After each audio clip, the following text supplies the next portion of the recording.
Hello. All right. We are back with the second day of the PvPrimal's Primal Pit beginner tournament. Thank you everyone for tuning in early. And hello, Patches. Sorry, Patches is my dog. She's trying to get into the room.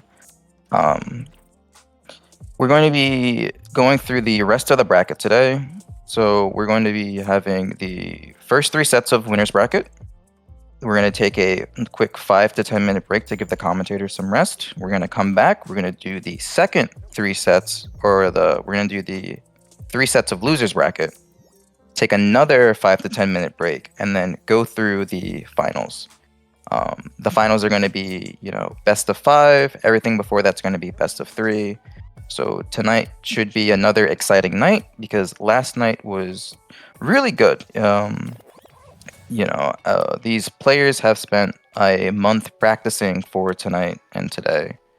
So I'm excited to see all of the matches and how everybody, performs. To take on the, commentary for tonight, we have Kogan and Sox. So they will take over for now. I'm going to get out of here. I hope tonight is another great night. Thank you, Gary. What's Thank up?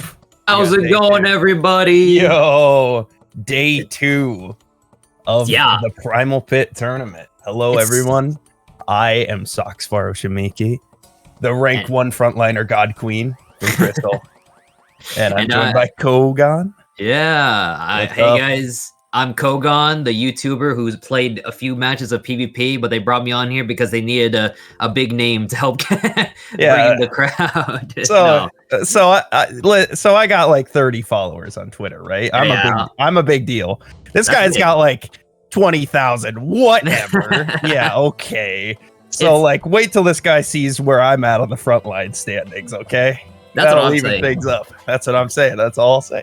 I avoid the front line so I don't run into you and you curb stomp me. But if you come to Twitter, you don't want to run into me out on the front lines. Exactly. All right, we got day 2 here. This is exciting. So we're starting off with the Travelers in Team 2, if you remember them. Yes, two very strong teams. So we saw a lot of good plays from both teams. These are both. This is the winners bracket, so this is currently both teams who went, I think, undefeated in both their games. So we'll see who actually gets defeated this time around, because we're gonna be in for a lot of good, crazy plays today, and I'm excited to see what people will come out with tonight. Yeah, and for those of you who don't remember the premise of this tournament is it's a Primal Pit.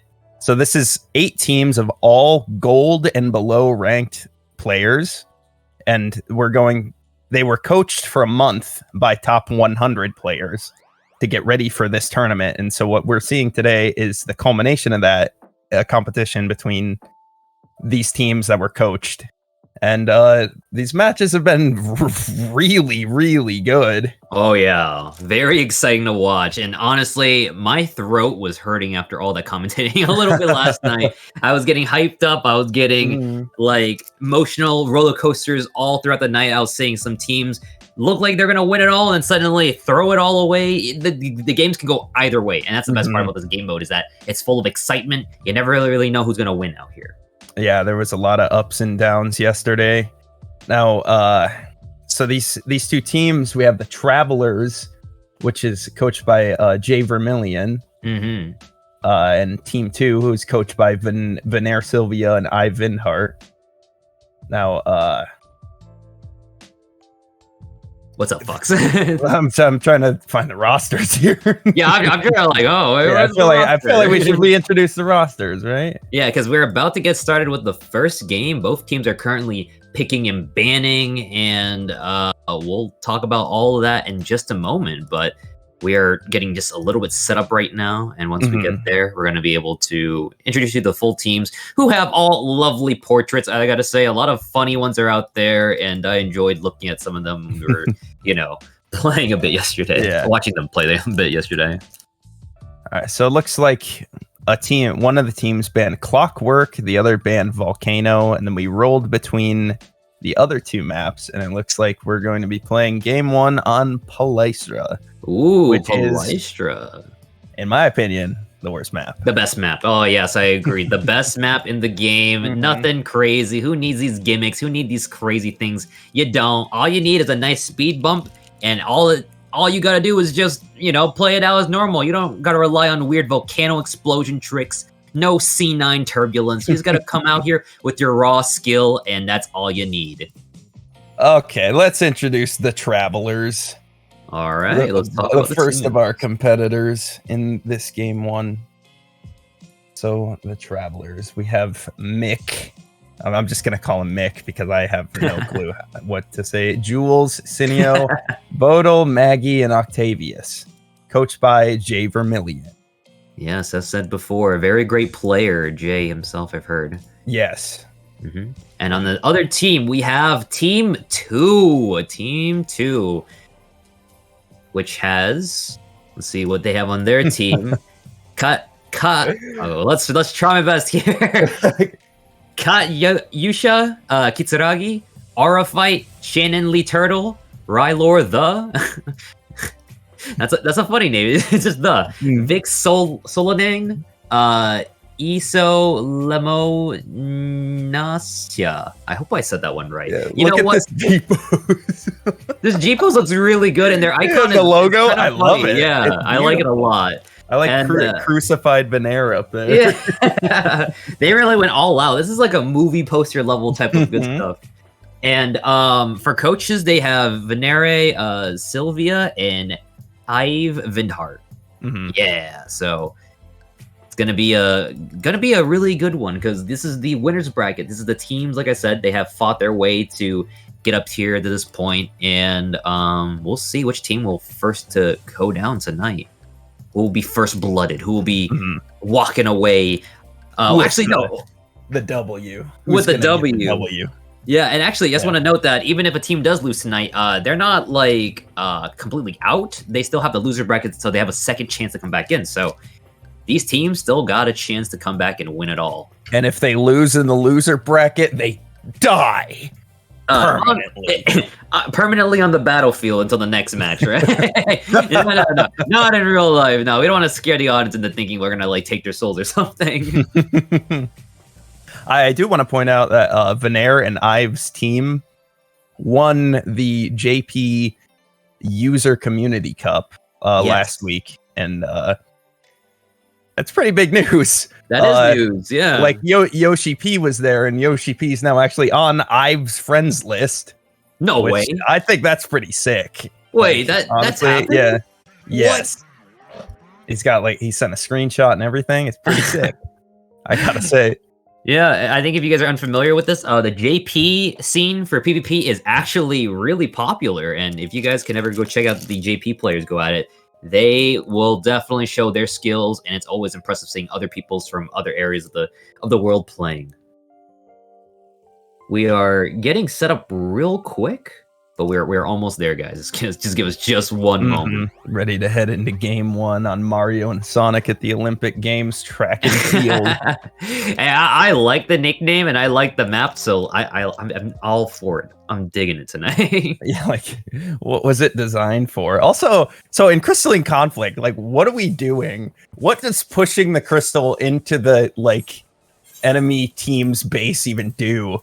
Does it blow them up or something? Is it what are we trying to accomplish here? Yeah, I thought you read the lore. Why does it have to be a huge crystal too? Why couldn't it be something smaller and more convenient? Like a payload or something. Yeah, true, exactly. That's well, we can't rip off Overwatch all the way, so we gotta we gotta do something a little bit different here. And yeah, they got the crystals for Final Fantasy. Yeah, exactly. That's exactly. Final Fantasy is all about crystals, so we have to use the crystals again. And honestly, I'll have to just take the crystals for now because it fits the lore. I feel like I don't know the lore about all these other stuff out here on PvP, but I'm just gonna go ahead and think that the crystals have to play a big role in the story for PvP. And by the way, we are now getting ready. We're about to head into the first map, Pal. And let's see these portraits here.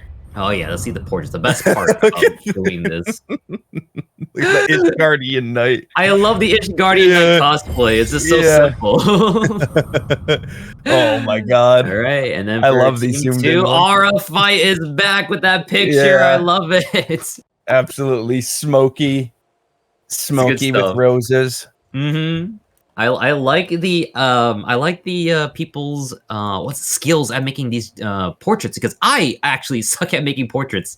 Have you ever seen mine? It's just my character turned sideways. That's it. Just a guy. It's just the guy. Yeah. I unfortunately I'm not that great. Are you any good at that, Sucks? Yeah, but the portrait system always breaks it, so I don't ever have an actual portrait. Oh my god, the Ishgardian Knight has escaped from his containment cell. Oh my god. Oh my goodness. His team is cheering him on. He's trying to get out of there. Yeah. All right. So I do want to point out on Team 2, we do have the Paladin and the Warrior, which is very scary. Very strong combo. But they've also paired it with double caster, so they have Summoner and Red Mage. Yeah, no melees, and melees are really known for dishing out a lot of damage in quick succession. And speaking of quick, it looks like Bodell is getting jumped on right now, but it looks like they're able to walk away. A little scathed, but you know what? Nothing too big. It looks like he went in for that stack for the quick Reaper LB charge, but it didn't work out. It looks like he didn't get it there. He ended up getting jumped. He gets pulled in by Aura. Oh no, Bodell! He got exploded! Oh, that was so quick! They were full HP too! A lot of bloodshed. Now they're turning on the Paladin on Team 2. Oh my god. Applying a lot of CC to him, yeah. Yeah, but he's still fine. Look, he's just walking it off. He's not scared at all. Oh, maybe he should be scared. He's about to get killed in a second. Maybe the White Mage can come back them up. And they did. They were able to throw out a nice cure for them. And they got he's able to get back. A lot of fighting still happening on the point. The Dragoon's in here. Well, the Dragon's going all in. Yeah, he's in the middle of 4 dudes. Ooh, the Ishgardian Knight. Oh, the Ishgardian Knight has fallen. It's so sad. Oh god! Oh no, they're gonna have to go back to Ishgard now and everything. Oh, and shame, or will they? They still have a chance to come back now. They're entering the fight. The whole match has kind of slowed down just a little bit. Oh, but Bodo goes in with the LB, fearing everybody, keeping them off the point. Space there. Yeah, you want to create a little bit of space to keep them away from the point while your team kind of checks it. 39% for team. Oh, Paladin dies. Travelers. Oh, and it's a 3v4. They're gonna have to get in here and stop this point. They're gonna have to decide what they want to do here. Yeah, that's a little bit catastrophic there. Yeah, Mick is currently trying their best to jump on the point, but they had to retreat real quickly. Oh man. Mick has no MP. Mick is gonna try his best to stay alive. Oh, he wasn't able to get out of there. Gets jumped down by the summoner, and they have to stop this point. They have to stop it right now. No one's somebody here. on there. Jules, get on that point right now. Oh, Jules with the last minute save, 99.6%. Oh my gosh, this is a little bit scary right now. Jules has to stay alive as long as they can. Okay, I didn't see Bodo, but Bodo's in there too, as well as the Ishgardian Knight, Zenizo, I believe that's how you say their name. Oh, but it doesn't matter because their name and their life is gone right now. Mick Hall is still in there. Yeah, they got some. Hopefully he can stall it out. He can't step off. Oh, he stepped off. Oh no! He stepped off for 1 instant and ended up losing it there. You gotta be real careful, folks. Once you step off for 1 second, it's all over. Especially how close that point was. 99.6. Oh, look at these casters. Shannon and Ryler are really applying a whole lot of damage, just standing back and casting. Really good stuff there. Really good stuff. See, they only had the Paladin and the Warrior, but they were able to make so much space between them that Shannon and Ryler were just able to stand back there and just throw out their abilities. And that was great. Yeah, that was a great first match opening tonight's set of games, and honestly, good job to that team for winning. Wow. Let's see how they respond if they decide to make any changes as we go into game 2. And we're currently a best of 3, right? This is a best of 3s, yeah. And we're trying to see who out here. Well, not who, but we're saying what map will be selected next because we're still working with the coin flip system at the moment. But once we get out and get to the best of 5, that's when we're going to be able to have a different map choosing selection system. And I'm excited to see what that is. And looks like the next map is chosen. And go ahead, Sox. It is Clock Tower. Oh yeah, time to get Tatami twisted, MFers. Let's go. Everybody's going to be sent up into the sky like an idiot. It's going to be awesome. Let's see how many players get trapped into the Tatami twist or the robot's gaze or the what would you call those moves? The gaze, and there's like the samurai sword spin attack that one shot kills you. Yeah. I don't fucking know. I've died to that thing so many times with full HP, full MP, and I'll be like, I'll just dash out of it, or I'll just guard, and then I don't have my dash, and I don't have my guard, and I just end up dying. Yeah, I don't think you can survive that at all. I think it's like a one-hit kill regardless of who you are, I believe. Yeah, so if you see that AoE come out, respect it. If you see those robots come out at all, just respect them in general. You don't want to take any chances, and here are the lovely portraits as we saw before. It looks like they have...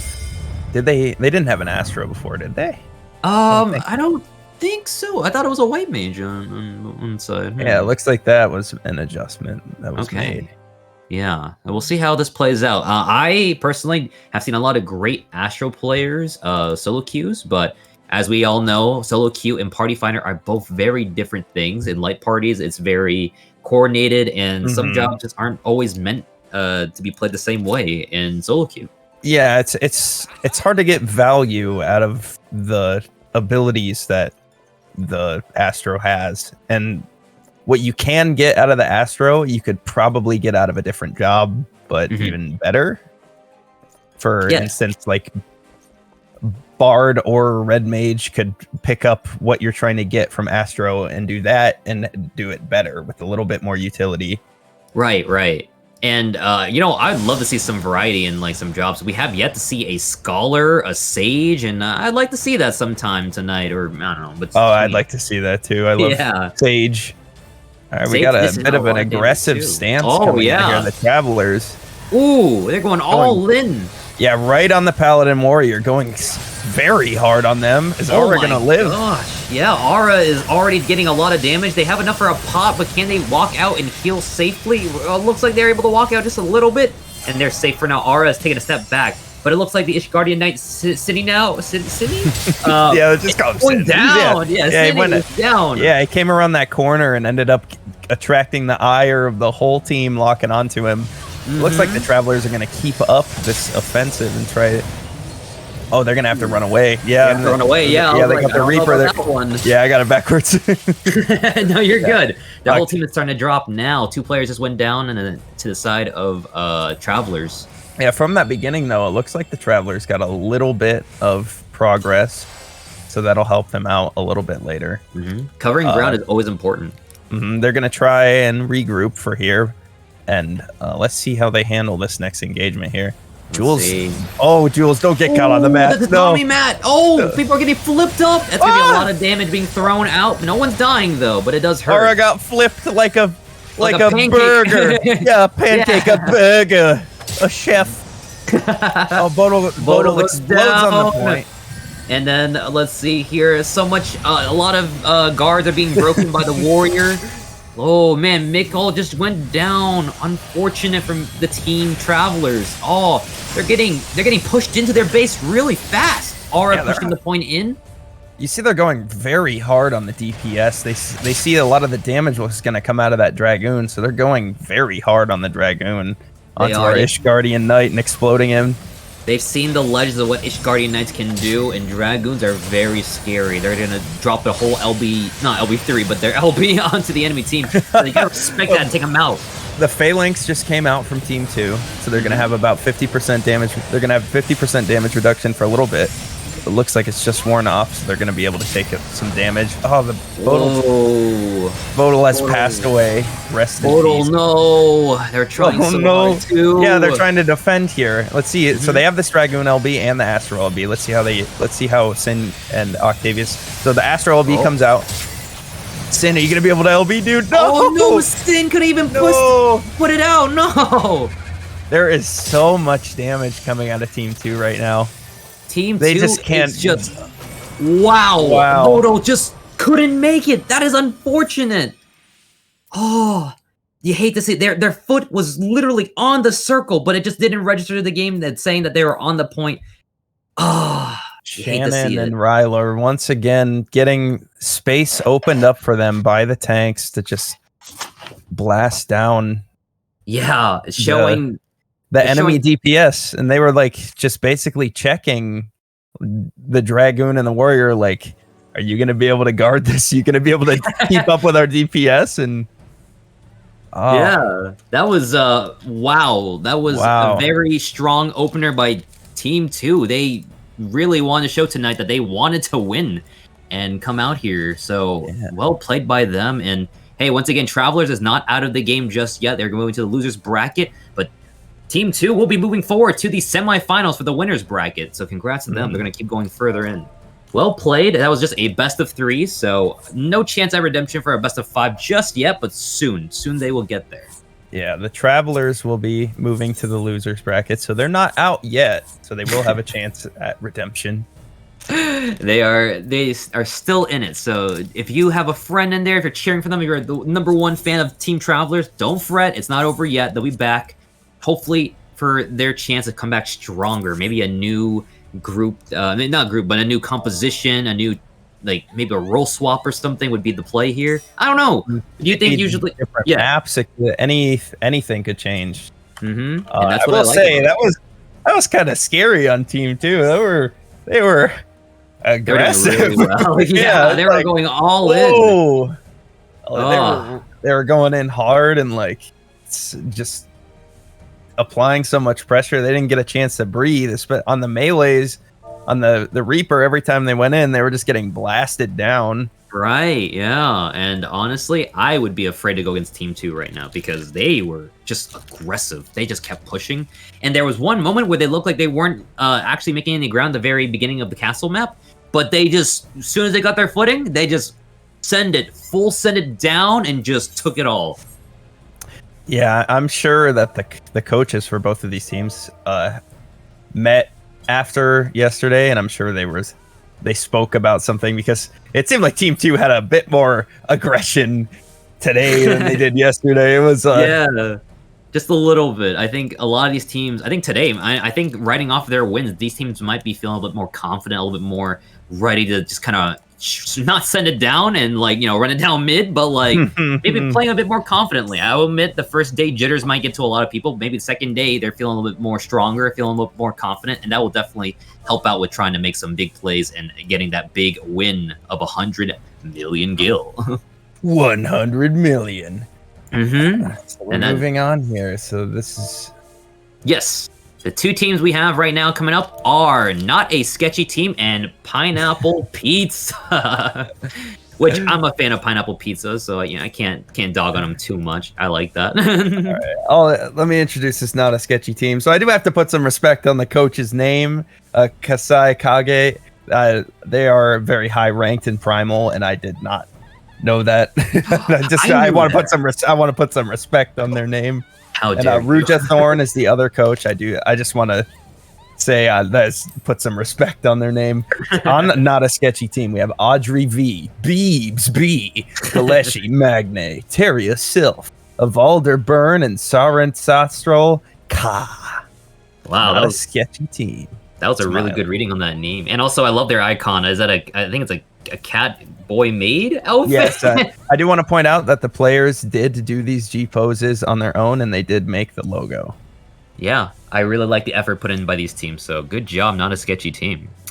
All right, and I'll introduce the second team. The second team is Pineapple Pizza. And on the side of Pineapple Pizza, I know, I'm a big fan of this name. They have Maelstrom Reverie as their coach, Fee Lorazana, Vasarana Nia, Anna Day, Leon Hare Kane. Is it Kine? Yeah, I think it's Kine. Gray Hiralda, Daker, Malker, yeah, and Cairo Tachikake. That's actually a really nice name to say. I actually like that one. Yeah, that is a good name. Yeah, they are coached by TJ Crimson, one of the OGs of the PvP community. Respect for TJ Crimson, even though he hit me with the D's nuts joke yesterday. Oh, I forgot TJ. That's your fault for falling into that one. That's it, TJ. I'm gonna say right now, you're on my list. Is on their list of friends. I also was corrected. Their name is Leon Hire. I apologize, Leon Hire, but it's a pretty cool name to say it. So Leon Hire. Leon Hire. Yeah, we need the phonetics next time listed underneath it of exactly how to say it. Yeah, honestly, I'm not the best at reading these names. We are currently we are picking. We have already banned, and we're getting ready to pick the first map and going into it. We have banned out VH, Volcanic Heart, and Clock. Nobody likes the Clock, so looks like for our first map, we have Pala. The Palestra. Palestra. Thank you. I was like, I couldn't think of the full name at the top of my head. I was like, how do you say that? After butchering these names, I'm like, you think I can say this map's name properly? I wonder why they called it the Palestra. You know? Oh, why do they call it the Palestra? I don't know. Oh, I thought you were setting up for a joke there. I was waiting for a good punchline. I was like, oh, yeah. Yeah. Have that written down beforehand. Oh, damn it. I was waiting to see your comedian art come through. We do see some Go Pineapple, Team Pineapple, Pineapple Pizza. Guys, pick a team. Cheer loud for them. I assure you, the teams are probably having that Twitch chat open. They want to see you, like, cheer them on. Not a sketchy team. Not a sketchy team. Not a sketchy team as a Sage and a Black Maid. I like it. The Sage is here. Oh, Sage and Black Maid. That's sick. Wow, it looks like Team Pineapple Pizza has 2B from the Nier series on their team. Wow. Whoa. That is impressive. I don't know how they got 2B on here, but there she is. Anna Day is 2B. Wow. They actually took and imported that character into this game.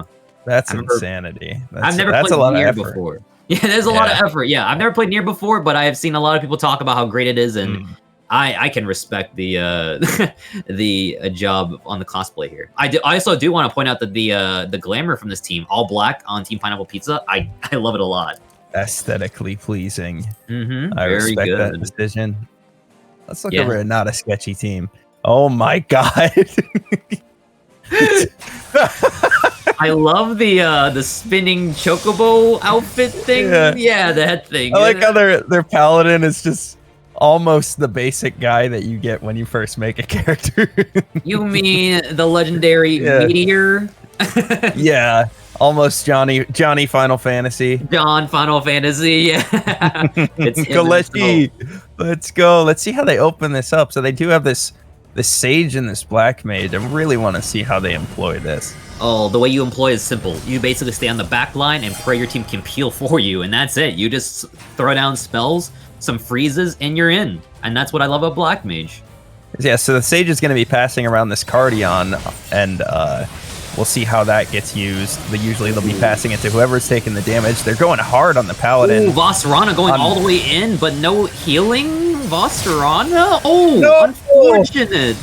I guess they just couldn't get a kill off. Maybe they're getting too much CC down.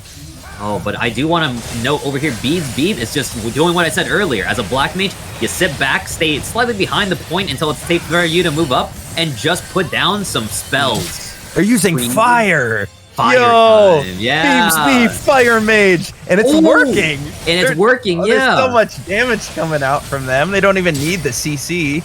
Audrey's killing it right now with 2 kills of the ninja. Good job, Audrey, taking on the machinist on the side of Pineapple Pizza, showing them to the world that pepperoni pizza is probably better. Unfortunate, because I like some pineapple pizza. Yeah, me too. I agree. It's not bad. It's not bad. We do have this Ninja LB over here on Audrey V on not a sketchy team. Yes, let's see if they can make a good play with this one. And we also do have Dragoon LB ready from Fee. Yeah, somebody's going to have to come in and stop the point here in Pineapple Pizza. Going hard onto the Dragoon LB goes out. Hopefully they can get somebody with this here. Going in on the back line. Beams gets exploded. Hopefully, they pick up the ground pot. Almost as if the Dragoon LB never even happened. Oh, but Fee goes down. The point is being pushed though. So let's see if Sketchy can keep up the momentum and try to get that point from moving towards their point, but it's moving further. Yeah. So let's see. All right. I got mixed up a little bit. Pineapple Pizza is going to have to recover. Somebody's going to have to stop the point. Get in there. Oh my God. Get in there. Oh my gosh. No. Leon, no. Oh. He wasn't able to get in there. Oh, and he died with LB. Oh, that is so unfortunate. Guys, that was a 2-minute and 24-second match. These teams they're brawling. Yeah. And wait, I just want to point out that was a perfect game played by Sketchy. Well played by Sketchy. Oh now, if you saw there on the damage taken, both Paladins top damage taken. Both teams are really trying to like check that Paladin, see can you guard in time. If you don't target the Paladin, you run the risk of them covering the person that you're attacking, and that person that you're attacking will basically all the damage that you put into them will be for naught because they'll get a reset as they're being covered by the Paladin. Cover is a really useful skill out here. Exactly. So they just are opting to just attack the Paladin, say, no, you're not going to cover, and then just blow them up as quickly as possible. And it looks like for game 2, we're going to be moving on to Volcanic Heart. Ooh, Volcanic Heart. This could be in favor of Team Sketchy. A Black Mage on Volcanic Heart is actually one of my favorite things to do because you can sit in one corner of the map. I saw a former pro league player, Dyrus, playing once on 14 PvPs live streaming, and he was being a Lalafell Black Mage. This is like during the first few weeks of Crystalline Conflict being released, and he was a Lalafell sitting in the corner. No one was focusing him at all, and he was just shooting spells. And that is your pro tip: play as a Lalafell, and people will not see you, and you can just keep fighting, and it'll be harder to target you. You play as a larger character, unfortunate. I'm sorry. I will never forsake my cat girlhood and become a Lalafell. Okay. You don't even want to do it to get that advantage. No. You don't. Any cat girls in the chat? Us cat girls are oppressed. Okay. Oppressed? No, you guys. I said it. We're oppressed. And you guys are like the majority of the game. No adjust. It looks. Did they make an adjustment? I don't think they made an adjustment. Yeah, they have 4 DPS over here. Yep, so they do have this Volcano Bard. Volcano Bard, always scary to see on your team in solo queue because Volcano Bard is infamous for being kind of useless in solo queue. But that's not the case in light party. Because the Bard has silence and the Bard has LB generation. Oh yeah, and that's something we all gotta love and respect. That silence, if you stack it up with another CC move, you're pretty much guaranteed to kill somebody. I think one of the best and most important techniques of playing this game mode is having to understand your teammates and communicating. Not communicate, but really try to read their abilities. And if you see somebody, you know, trying to throw a CC down, follow up with another CC right after, and that usually guarantees you a kill if you guys play it properly. You don't want to do it at the same time. And here we go. We are going out with another game at Volcanic Heart. The Sage is so far up here. Oh yeah, I wonder what the play is here. Maybe the Sage is, you know, do a little pokey poke. I see they're just trying to put a little bit of damage, trying to chip away. Leon took a little bit of hit, but Leon, if he just walks back a little bit, can probably, you know, once the dot wears off, he'll be able to run back in and fight again. All right, the point is unlocked. Oh, they're going so hard on the Paladin once again. Oh my god! One Leon. GCD! What? Instantaneously killing the Paladin, moving right onto the Machinist. That is focusing right there. Not a sketchy team. Incredible damage focus right from the beginning. Very well played. Moving on to the Dragoon to pick up another kill. So after you use your burst, it's hard to get those kills in between there, but it looks like they're just continuing to apply the pressure with their non-burst abilities. It's really working out for them. Oh man, they're just not letting the Paladin play on Pineapple Pizza. They're not. No, the second that Paladin's up, they just focus them right away. And the unfortunate part is, as soon as the Paladin's up, another teammate on their team is down, so it's almost always a 4v5. And that is rough when you're playing against a full team ready to go, healthy. Oh, yeah, but Beebs goes too far in! Oh, Beebs. Oh, Sketchy no. plays by Beebs. Call him Justin Bieber, because Beebs just went down. Yeah. Well, they respond. Baby. They kill Gray. 50 Shades of Gray sent directly to hell. Anna Day has Anna died. No, they're not even continue to keep up the pressure. Not even to be or not to be, as I always say. Not a sketchy team continuing. They're gonna have this Paladin LB, so they're gonna be able to just continue to keep this pressure. They have Paladin LB and Sage at the same time. So those are both gonna be coming up while they're on this offensive in the base of Pineapple Pizza. Pineapple Pizza doing a little bit of dance. Yeah, Phalanx comes out. Phalanx and Sage LB both out. Look at this. This is massive damage reduction. Pineapple Pizza's not going to be able to do anything, dude. They have to be very careful here because they're at 94.1%. This could be game in a second. Wow, this team is coming out dominating right now. Oh, these games have been just scary to watch. What is going on with these players? Whoa, everyone just went down on the team of Pineapple Pizza. Just like that, falling over like a house made out of sticks being blown by the wind. And it's all over now. I think between yesterday and today, something happened with all these teams. Right? I think something clicked with these teams. I think if you even not a sketchy team. One GCD killed somebody. I don't know if you saw that's crazy. But Leon, the Paladin for Team Pineapple Pizza, he only had 38,000 damage the whole game. 4 deaths. They would not let him play. Is that the play? Defeat the Paladin first? I think so. That is a very good solution. That was phenomenally played by Not a Sketchy Team. Yeah. I just want to point out, they targeted the Paladin. They said 3, 2, 1. On that one, they all put out the burst and they killed him instantly. There, you can't guard. If you can't guard that, you would have to preemptively anticipate that was coming in order to avoid that sort of demise.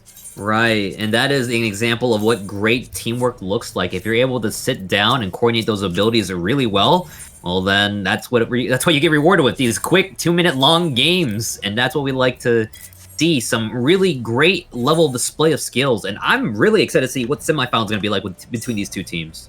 Yeah, I'm impressed. I didn't think we were going to be seeing any 1 GCD kills like that, but that was cool to see. Yeah, it was. A quick adjustment, because we didn't see anything like that yesterday. No. These teams must have talked with their coaches, and their coaches just kind of basically, if I had to guess, maybe just told them what they need to do better, and they took that advice to heart, and they're dishing out all the learning they have done onto the enemy team. And now we are going into the next game, which is going to be Team 2 versus Sketchy, actually. So we are still progressing with these two teams I just played on the winner's bracket. And, oh man, this is going to be one spicy game, if I have to say. Yeah, both of these teams, quick 2-0s. None of the games went to overtime, did they? They were quick, fast games, fast, aggressive play. So we're going to see a very intense game here, I think. Just because if both teams keep up this aggression, what's going to happen? It's two rocks smashing into each other. It's a rock and a hard place. And I also want to point out both teams are undefeated. So, this is going to be a very tight game. Like, they haven't dropped a single game in their series ever. So we'll see how it goes in a second here. But we're about to see two high-level player teams go at it.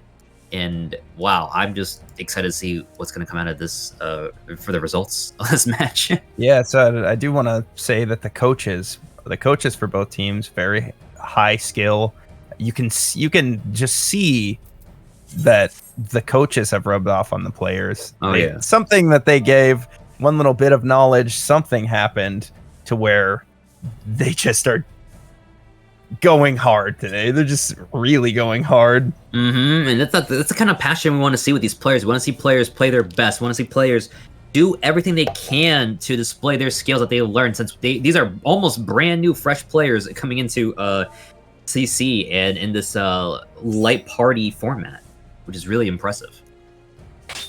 I agree.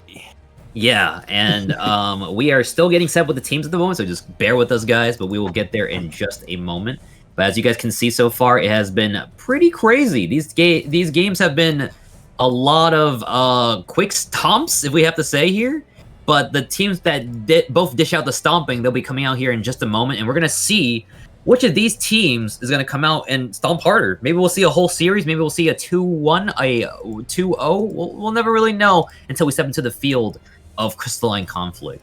But I do want to see, I miss it just a little bit, I do want to see C9. I feel like because there's no C9, these games are much more of a stomp. I guess maybe teams are prepared for fights in C9, but I guess C9 just not being picked tonight, so it is what it is.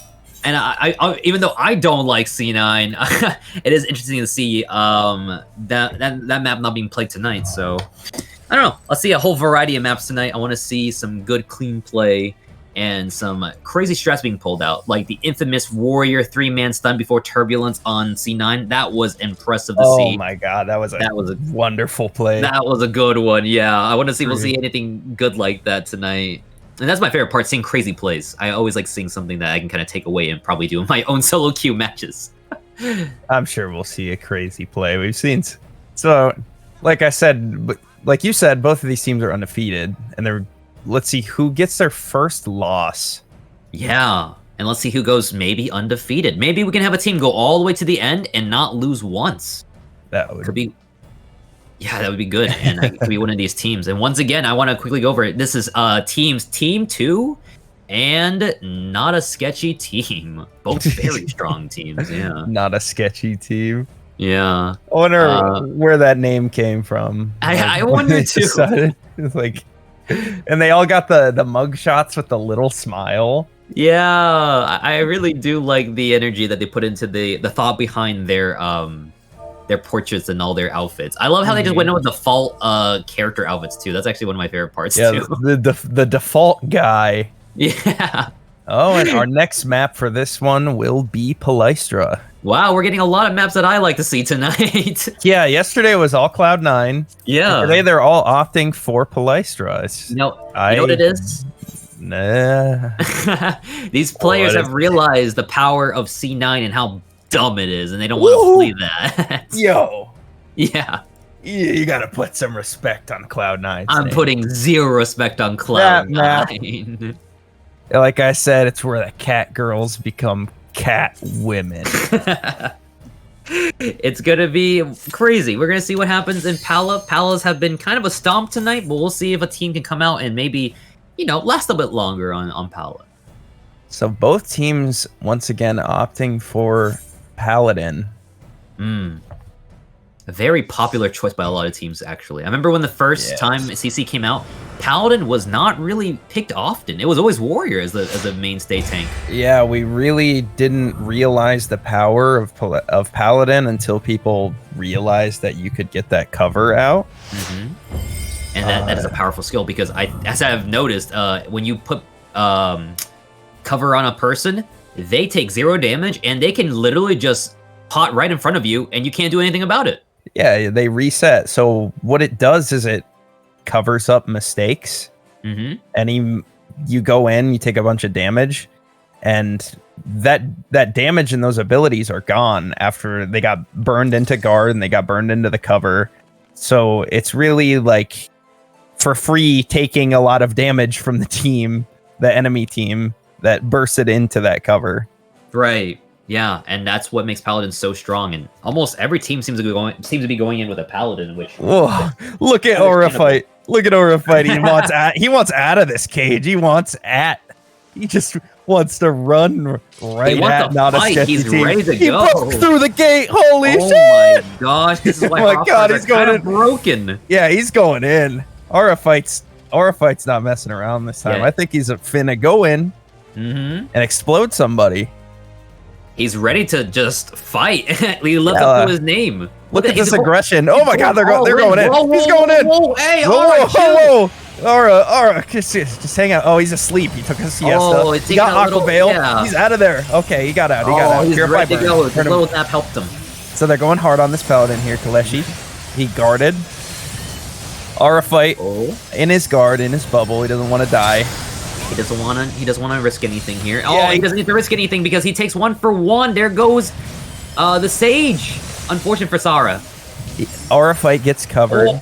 And then Aura just sits there and heals up and he's ready to go. Wow, Paladin is yeah, exactly. Oh, you're going to see so many LP teams with this Paladin to cover up all the mistakes. Holy shit. Beebs is gone. Every trace of Beebs wiped off the face of this star. Doesn't exist anymore. He's gone. And speaking of gone, there goes so many more players on the side. They move right to the Paladin. They don't want to deal with that cover. You see that the Paladin is who is dying first in almost every single match that we're playing. The Paladin is just a high-value target. Even though you're a tank, you're going to be focused super hard, and you might die faster than a squishy player on the team. It looks like on the side of Team Sketchy, they're going to sit back a bit, wait a second to wait for their teammates to come in. They don't want to just jump in there just yet and get picked off. They want to go in there with a full 5v5 fight like how the fight started off in this game. Beam is already out of the fight already, though. Wow! Rylor is jumping in as a red mage, showing them that, hey, man, red is the new black, and you are out of here. He's gone. Aura fight, no! Okay, they respond. They made a response there. Retaliated. They go right. Yeah. So the Phalanx does come out from Team 2. Kaleshi trying to cover his team as much as he can with the protection. Turning on to Audrey. They kill Audrey. Who do they move on to now? The Phalanx is coming up on the Paladin. Hopefully he doesn't die before that LB comes out. They kill him right before he gets LB. That is truly unfortunate. That was so close to that. He could have stayed alive a little bit longer and maybe make some game-winning changes. Possibly. They do have the Sage LB out here to hopefully cover up this point for a couple seconds. They don't want to let Team 2 just push it in. And Beebs is playing the gray screen simulator. He keeps going down so fast. I feel like every time I see Beebs, he's just out of the fight instantly. Yeah, they said they don't want to deal with this Black Mage. They don't want to deal with this Paladin. Focusing down the Paladin every time. A bit of paint coming out. A splash of paint from the side of... I don't even know who that was. Yeah. We have a painter, a Van Gogh somewhere along the line. They said it's time to paint it black, and they're walking back in right now. They're trying their best to run it through, break through the defenses of Team 2. Well, let's see what happens here. They're focusing down the Paladin on both sides. Both Paladins taking a lot of damage, and it does kill the Team 2 Paladin. So that's a 4v5. It's looking pretty good in the favor of Team Sketchy. And this is really good. We want to see these games where these matches are, a little bit dragged out. We don't want to see stomps. We want to see good fights, good coordination. And speaking of good coordination, looks like Team Sketchy is coordinating their way to a win right now. They have reached the first checkpoint. They're trying to see if they can get past the 50% checkpoint mark. Going further into the enemy base with the Team payload. 2 does have the Summoner LB. They have 4 LBs coming up on the side of Team 2. This should be a winnable fight for them here. Yes. Apparently. Let's see if they mess up or not. Let's see if we don't curse them. Yeah, I'm sure they will. Okay, they kill Audrey. And they kill the Sage. Yeah. 4 LBs spent. They spent all 4 LBs at the same time. They're continuing to apply the pressure and work off of this. Aura fight going in hard, ruthless aggression. It is running in. Get him, Aura fight. Wow, they beating. got Sketchy. Oh my goodness! And all he just murdered him in cold blood. Oh man, and they get to take their little victory walk right over with the payload, the crystal. They're just look at Aura. He's just walking right over. He's like, "Yep, I did this. I destroyed the enemy team. Let's go win this game." So you'll notice the difference between these two teams. On Team 2, the Paladin is hanging very far behind. It looks like they're going to leave the crystal in the center. This is a good strategy here. Not push it. Don't let the team that doesn't have advantage. Don't even let them try to come up and get it into overtime. And there's no need to because it's a 4v5. Oh gosh, 3 seconds off the clock. This could be game if they don't do anything about this. Team 2 is currently just running away with this whole game. We do have the Sage LB for not a sketchy team. It'll give them a little bit of a time to get their feet back under them, and they do have the Phalanx came out. The Phalanx has come out. That damage reduction is going to be applied to most of the team. Oh man, they're jumping right back into the fight. Aura, I can see him going right in there. Aura trying his best to lead his team to victory. The big Hrothgar himself. Rylor is assassinating people on the backline, but Aura's over here with a 5K kill streak. Nothing can stop this big Hrothgar, man. He's so strong. He's unstoppable. He's killing 6 kills. What? Can he go for 7? Maybe 7? Give him that heptakill, I believe. He's a freak. Look at him. Hexakill. Let's see if he's on the going point. here. He's commanding the point. Got one, and he's stunning everybody. Look at him. That is game. Nobody he runs away with it. Dude, Aura fight.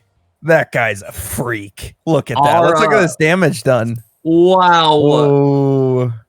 Aura fight 7-1. Taking a lot of damage. Healing a lot.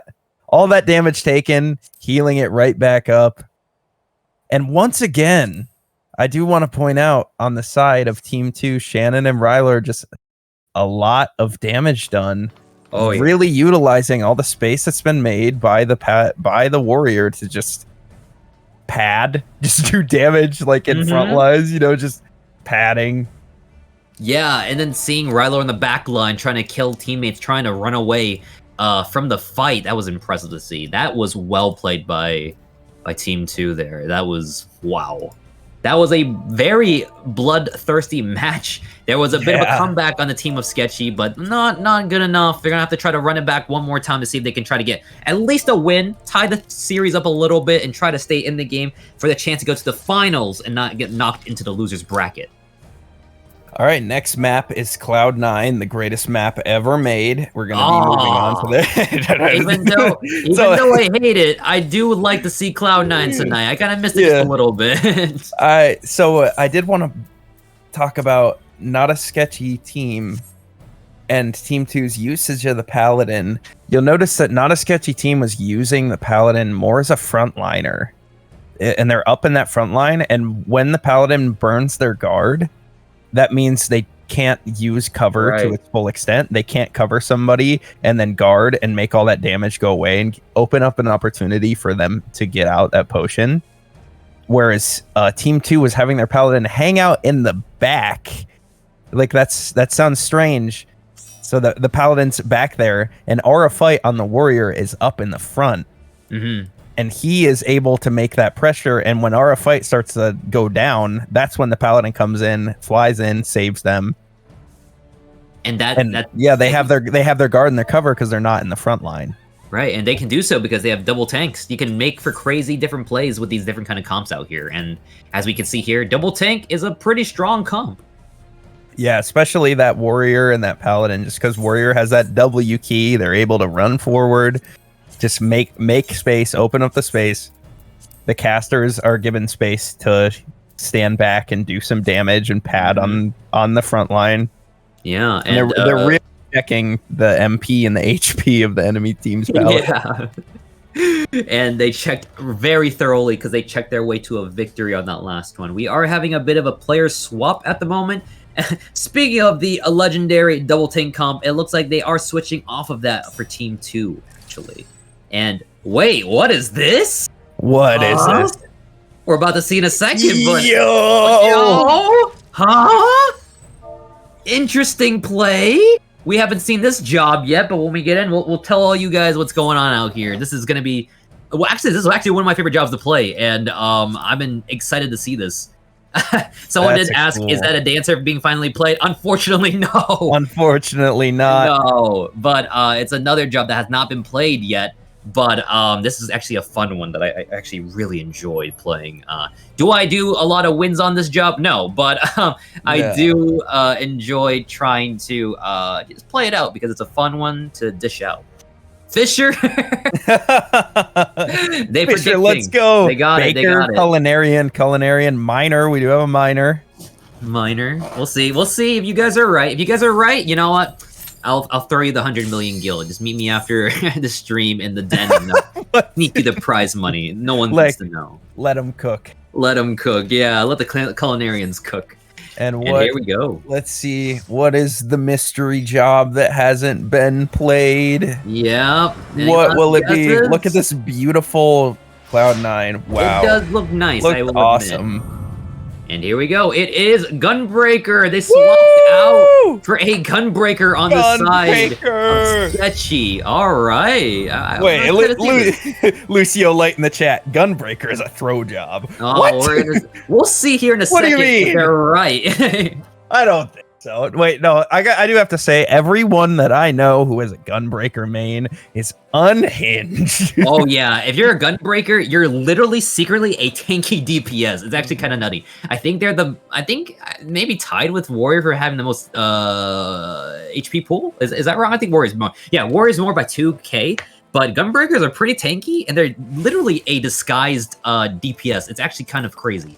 Yeah, they're going to be able to pick up that Nebula from the enemy tank, get that tank junction. And when you're in tank junction and you get hit while you're applying that Nebula, you end up doing damage to whoever's hitting you. So there's damage happening there. When they start that LB, the LB's scary because it comes up quick. And if you don't notice it, you explode. And they do have some squishy people over here. They do have the Summoner, and they do have this White Mage and the Red Mage. And so if they don't notice and they don't guard, they are going to die to that LB double down on from the Gunbreaker. They're having the Gunbreaker stand forward. Let's see if we can get that tank junction. I will say I'm a huge fan of DPS Gunbreaker, though. There's no other way to go in as a Gunbreaker than all the way into the enemy's base and team. And that's how you do it. That's how you're supposed to play that job, and we'll see in a second how this goes, but it looks like Alv is opting for the Burst Strike Gunbreaker. Oh, they went down very fast. Never mind. Yeah, he got silenced. He didn't get to cast any of his abilities. He couldn't deal with that from the Red Mage. Got pulled in so quickly. Wow. And now they're going to turn onto this Paladin. Oh, they turned onto Audrey. Now the Paladin. They swapped over.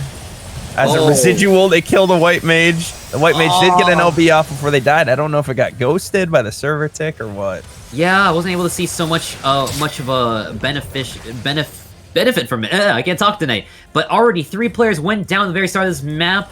3-2. But either way, the Team Sketchy has to back off so far in their own base to try to claw their way back into the game.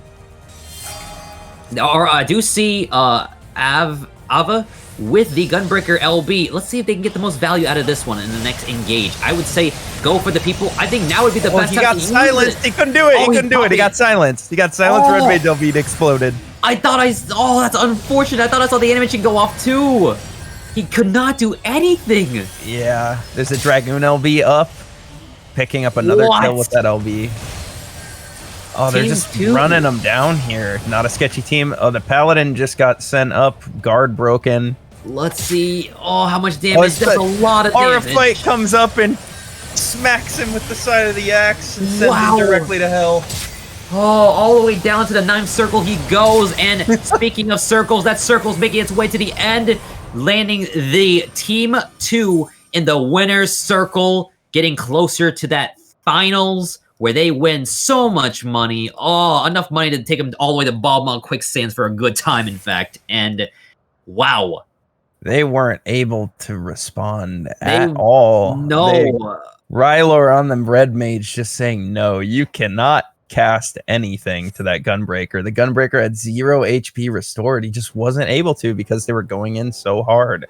They just weren't able to respond right away. Rylor showing his true colors as not a not a red mage, but a white mage, just like Gandalf saying to the enemy team, "You shall not pass." But in Final Fantasy, and they're gone all the way down to losers bracket. And with that, that is the first set of games, I believe, for the winner side. We will be playing the next set of games, which will be on the losers bracket, coming up real soon. And wow, these games have started off very explosive-like, and honestly, this is what we like to see. Explosive games. Scary. Ive and Venair have done something to these players. lit a fire underneath them. To where really going in hard on that. So that was the end of the winners bracket thus far until finals. We will be moving down to the losers bracket to play out those matches before finals. But before that, we will be taking a 5 or 10 minute break. Yes, we will. So everyone, take a nice break. We'll come right back, and we'll see if these teams can take that break time to probably come up with a plan to get themselves out of losers bracket and into the winners bracket once more. Stay tuned.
Yo. We are back. Hello, everybody. We are back with some more. Yeah. We did have a raid from Brian Ricardo. Thank you, Brian Ricardo, for the raid. Yes, Brian, one of the most prominent figures in this community for PvP. And thank you, Brian, for keeping the PvP community content on the streaming side on your shoulders and doing what you can to, bring attention to the PvP space. We appreciate it. Yes, thanks. Yeah. So we're coming back from Team 2. Ivan Venera's Team 2. Utter domination, undefeated, moving into the finals. Yeah, it is dominant from this team. We will be moving on to the losers bracket to play that out. All right, I need to get into the PF after getting back from break one. Yes. Second. Okay, so Let's see here. Next game will be, I believe. The next game will be between, I believe, Travelers and maybe Apricots? Yes, the Travelers and Atomic Apricots. Atomic Apricots, once again coming back from the fallout of their previous games, winning their way slowly to coming up to getting their way back into winner's bracket, essentially. I don't believe we've introduced the Atomic Apricots today. So no, we haven't. It'll be the first time we see them tonight, and I'm excited to see the familiar faces once more. Let's introduce Atomic Apricots. This is Coach Alana Miss Tranquil. Now, I do want to point out that Atomic Apricots logo was made by Mia Hart. Mia Hart is one of the players. Mia Hart, Alice Schuberg, Renia Oral, Elbert Kilroy. Yo! Elbert's back! Give it up for Elbert. Let's go. Big love for Elbert, everybody. Our favorite. Yeah. Mithra Lodestar and Chloe Monarch, the Atomic Apricots. Yep. Elbert absolutely goated. Big go energy. Playing out this losers bracket game here. Let's also put up the Travelers once again so we get a reminder of who these players are. We'll definitely bring up the Travelers once more so we can see that team. But for this team, we have the Travelers. Once again, Mick Jal, Digitsies. I tried my best. Sorry, Mick. Jewel Summers, Cine Adion, Bodol Arenum, Maggie McCrae, and Octavius Hufana. A lot of familiar faces here because they literally just played like not even that long ago. But yes, these are players now trying to come back for redemption, trying their best to come back and win it all in the loser brackets. They do have Coach Jay Vermillion. Jay, a very talented player, very high ranked. He's got several players up in the top 10 on several data centers on many different jobs. This guy is great. He's one of the big three. He's awesome. He's good. He's got the rump shaker. He just throws it down. He's just very dominant, and he's known for his VOD reviews. He does coaching, so he's a very experienced coach. If you guys ever dream of becoming an esports 14 PvP player, there's a chance for you to get your VOD reviewed and get better from these players out here. That is true. He's great players on both teams, all teams. Yeah, and great coaches as well. From what I've heard, they're all amazing players.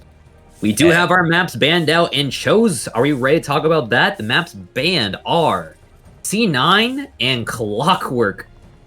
And for our first map, Fox. What's that first map there? I can't read that. We got Volcanic Heart. Volcanic Heart, an infamous one. This one full of explosions, full of chaos. Bombs. Death. There's a strip club somewhere in the map. Yeah, somewhere. I heard. I don't know. Well, yeah, you can see it if you can point it out to me. I'll be like, oh, whoa, that'd be cool. Let's see if our watcher can find a strip club somewhere. Yeah, so around in there. Every once in a while, bombs will fall from the sky, and then like everything starts exploding. It's crazy. Yeah, it is gonna be insane. Let's see if people can actually take advantage of that chaos. I think the best thing to do when the bombs are coming out is to remain calm and just think about how you can use that to your advantage. I think it's something a lot of players tend to forget when that's happening. My cat is looking at me. My cat does want out of the room. I will be letting my cat out of the room. Let that cat go. Let him cook. Don't let him be a prisoner of the house. And here we go. Ready is up. We are going to head into the match in just a second. The teams have been chosen. The players have picked their jobs. Let's see if any crazy plays will be played tonight. Are we having any bets? Do we think Scholar will be played tonight, guys? You guys want to see some Scholar gameplay? Scholar gameplay in the chat. Scholar, yeah, I want to see at least one Scholar game. And I'm not going to lie here. I'm a big fan of Scholar. You know, I played it once and I was like, you know what? Not terrible. Not the best, but not terrible.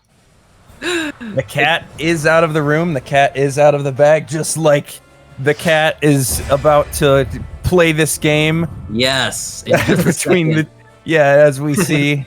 Yeah. I'm surprised that this cat commentating right now is not playing, though. Sad. One day we'd like to see you in action.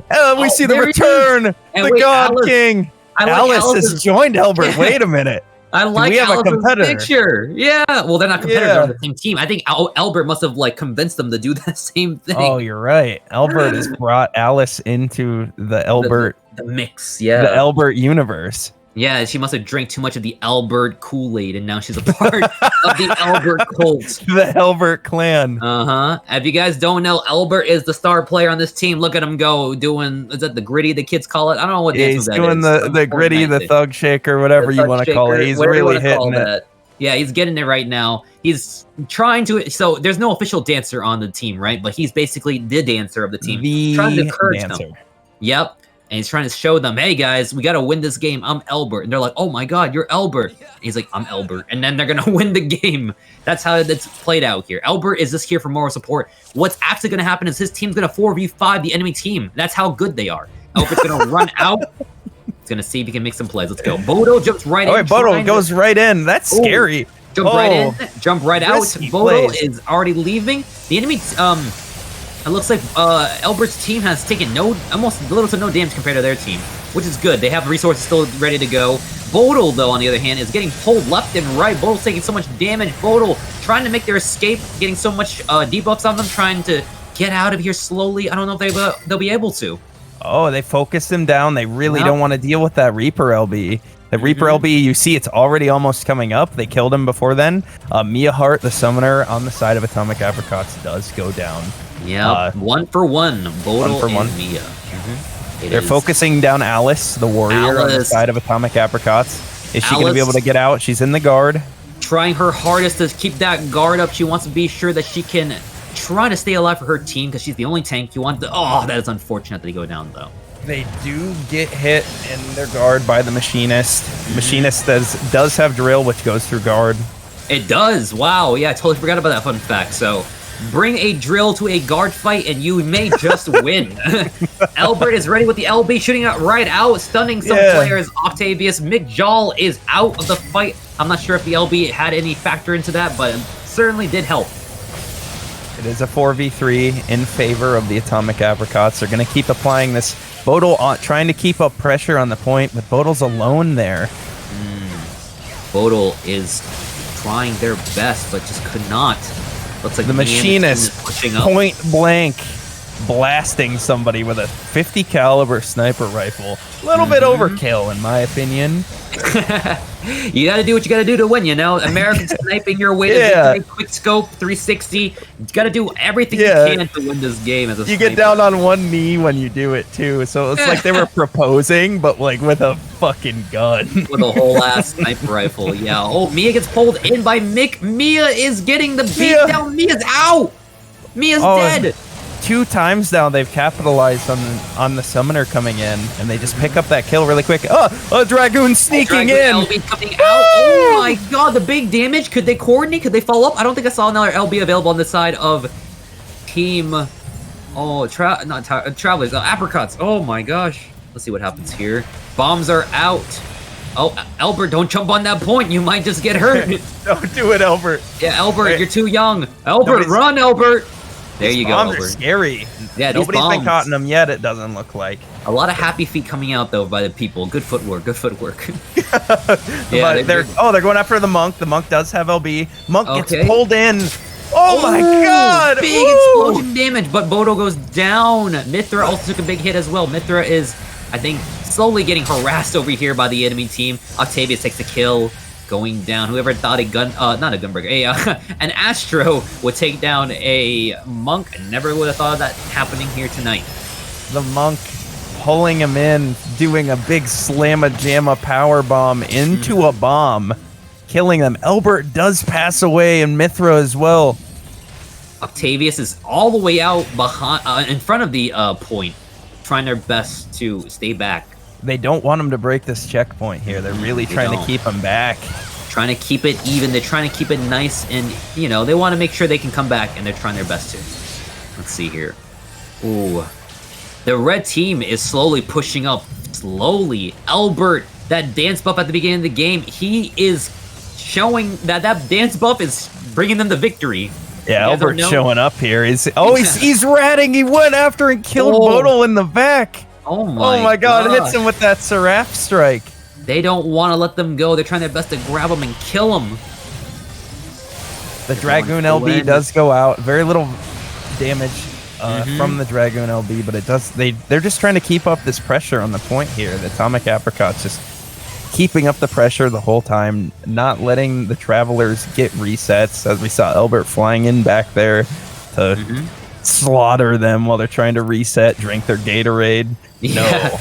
No, water sucks. Elbert said water sucks. Jules sniping them from across the field. Well, not really, just like 2 feet away. But wow, LB, when it comes out, you are not safe. Elbert taking a good shot, 50 cal through the chest, dead. Oh, that was actually a drill. It was a drill. Oh yeah, 20k drill right to the chest. Oh my gosh! At least it wasn't the chainsaw one-hit kill.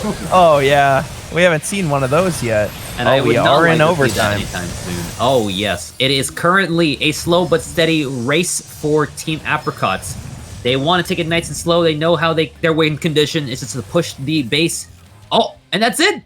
Wow. That's it. Oh no, that's tragic. So many players just right in front of the point, but they just were not on it, unfortunately. Yeah, you gotta stand on the point and just Jules sniping.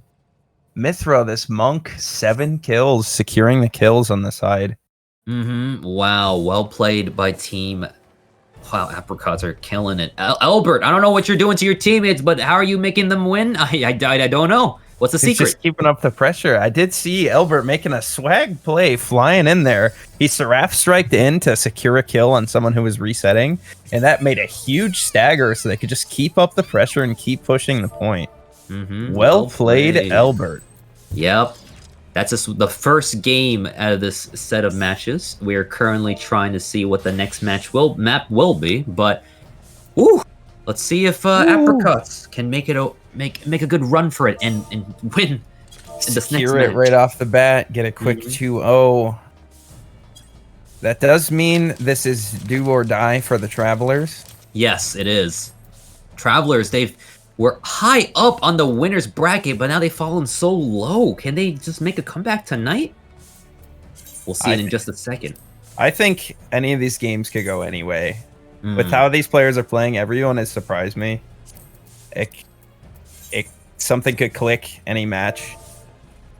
It could go either way. Right, exactly. And we're just going to have to see how Fate brings them. And let's see if Fate gives anybody any luck in the next map. I will like to report, I think there was a job swap or not. I'm reading the teams.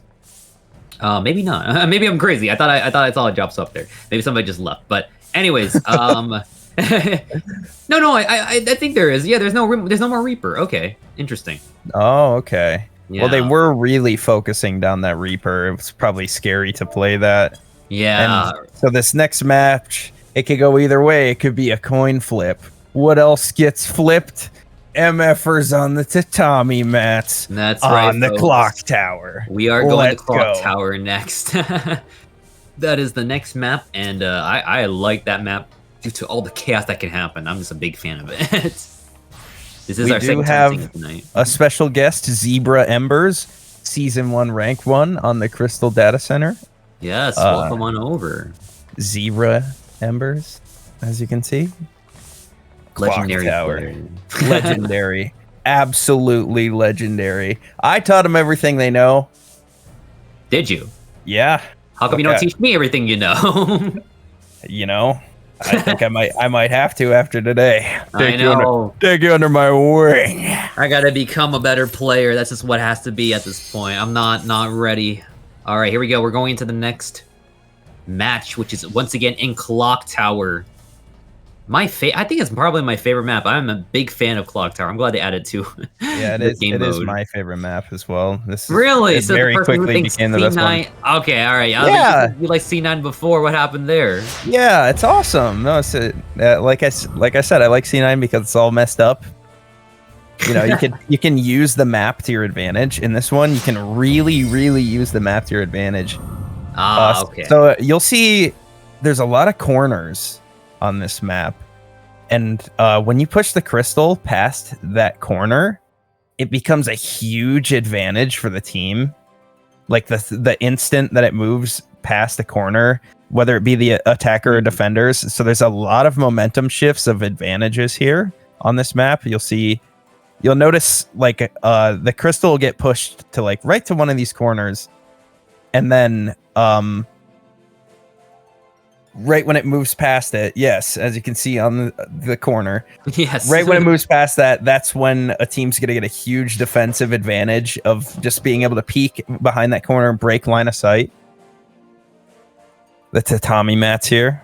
The tatami mats are always a very scary thing as well. I also do want to point out that one of the most scary things I'd look out for is the doors. The left doors, is it only the left doors? The doors in general. You gotta be careful when you might get ambushed by the enemy team. And it looks like they're trying to set up an ambush on the side of Apricots. Apricots trying to, slowly peek their head out. They do see the enemy team. They both have made contact. They know where each other are at, but they're just trying to see which team wants to make a mistake and see who goes down first. They are being rather apprehensive here. Alice flies in, gets a 4-man. Very brave. Let's see if it pays off, though. Wow, for some reason, even though Alice went in and stunned the team, her team is suddenly getting attacked right now. Uh-oh, Alice goes down. Maybe that wasn't the play. That was a huge 4-man Primal Rend, but they just weren't able to capitalize it and keep up the damage to secure the kill. It looks like the damage was spread out.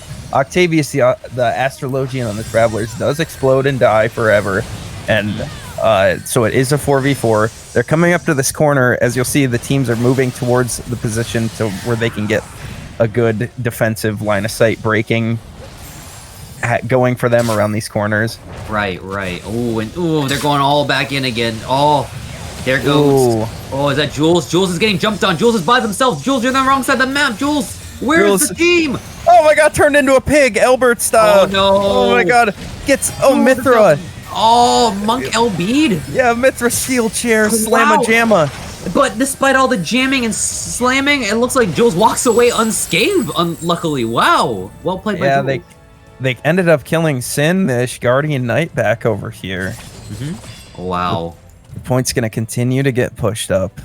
The Apricots are pushing their way towards victory. Can the Travelers make a nice little march over and try to get their way back into this game? We'll see in just a second. Yeah, we did have a machinist LB, but it wasn't able to secure a kill. Big 50 caliber style. Let's see here. Mick is taking a lot of damage. Mick is really low, no resources. Mick getting hit by the summoner LB. Mick getting hit to death by Albert. Albert's killing everybody. Albert's going down though. Can't live forever. You gotta have your moments of glory. 8 limit breaks on the field now. The only one left standing is Mithras. Yeah, Mithra still has the LB. How's Mithra going to capitalize and hope to use this LB? It looks like Mithra's going to run away. Did anybody get turned into a baby man by the gaze? No. Nobody. They learned from the last night's game to not look at the gaze at all. Don't be turned into a baby. No, you don't want to be turned into a baby at all. That's like one of the scariest things that could happen on this map, because that's a lot of damage. What's it called? Defense reduction, and you could just pretty much die. Oh, Alice flying in on the enemy warrior. They respond right by going for Chloe on the side of Atomic Apricots. They blow Chloe up, but then they kill the Ishgardian Knight and the warrior.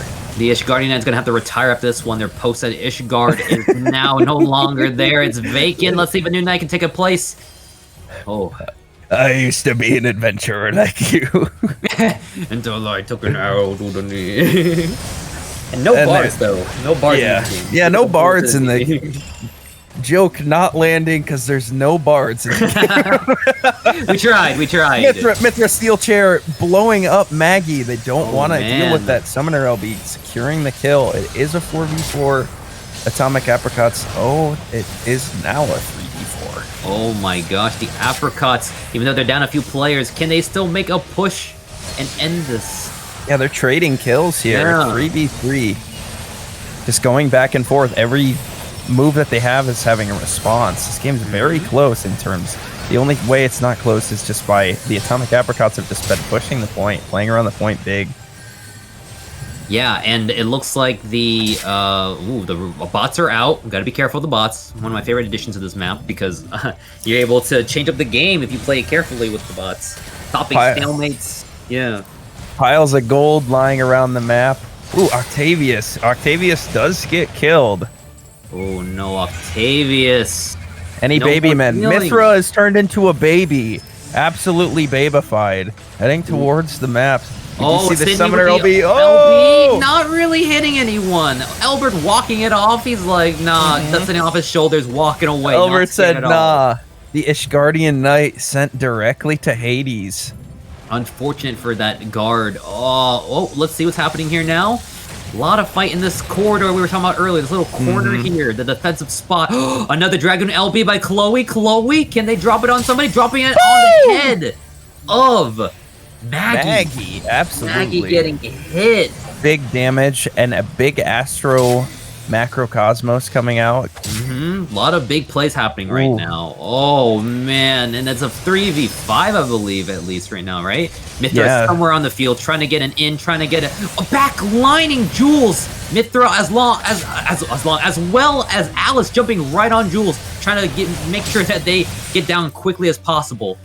Oh my god, that's a well-coordinated play to a win. And that's Apricots taking the win from Travelers. Wow.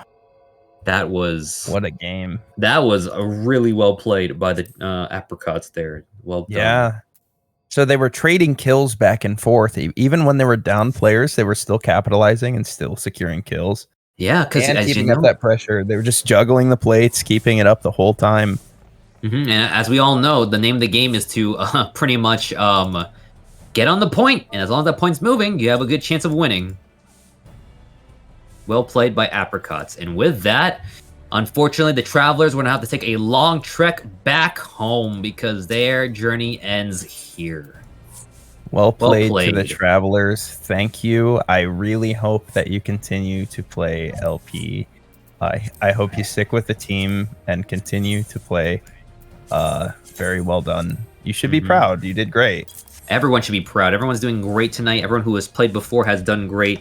You know what? It's all in good fun after all, right? It's all about learning to come back in the future. And, you know, these players will be stronger later on down the road when there's more tournaments. Wink, wink, nudge, nudge. Yes, please continue to support the PvP community because we are a very small community in the grand scheme of things. You know, I mean, we do have big celebrities like me. Yeah, 30 followers on Twitter. Yep.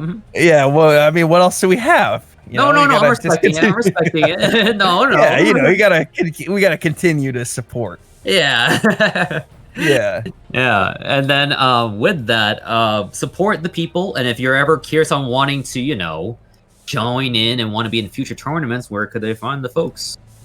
All right, let's we do have another team that we haven't seen today. We have Bloodbath and Beyond. Yeah, Bloodbath and Beyond versus Pineapple Pizza. This is a team we saw earlier today, Pineapple Pizza. Look, I'm a fan of Pineapple Pizza, but I want to be more of a fan of this team going forward and taking a big win today and going forwards towards the next part of the game.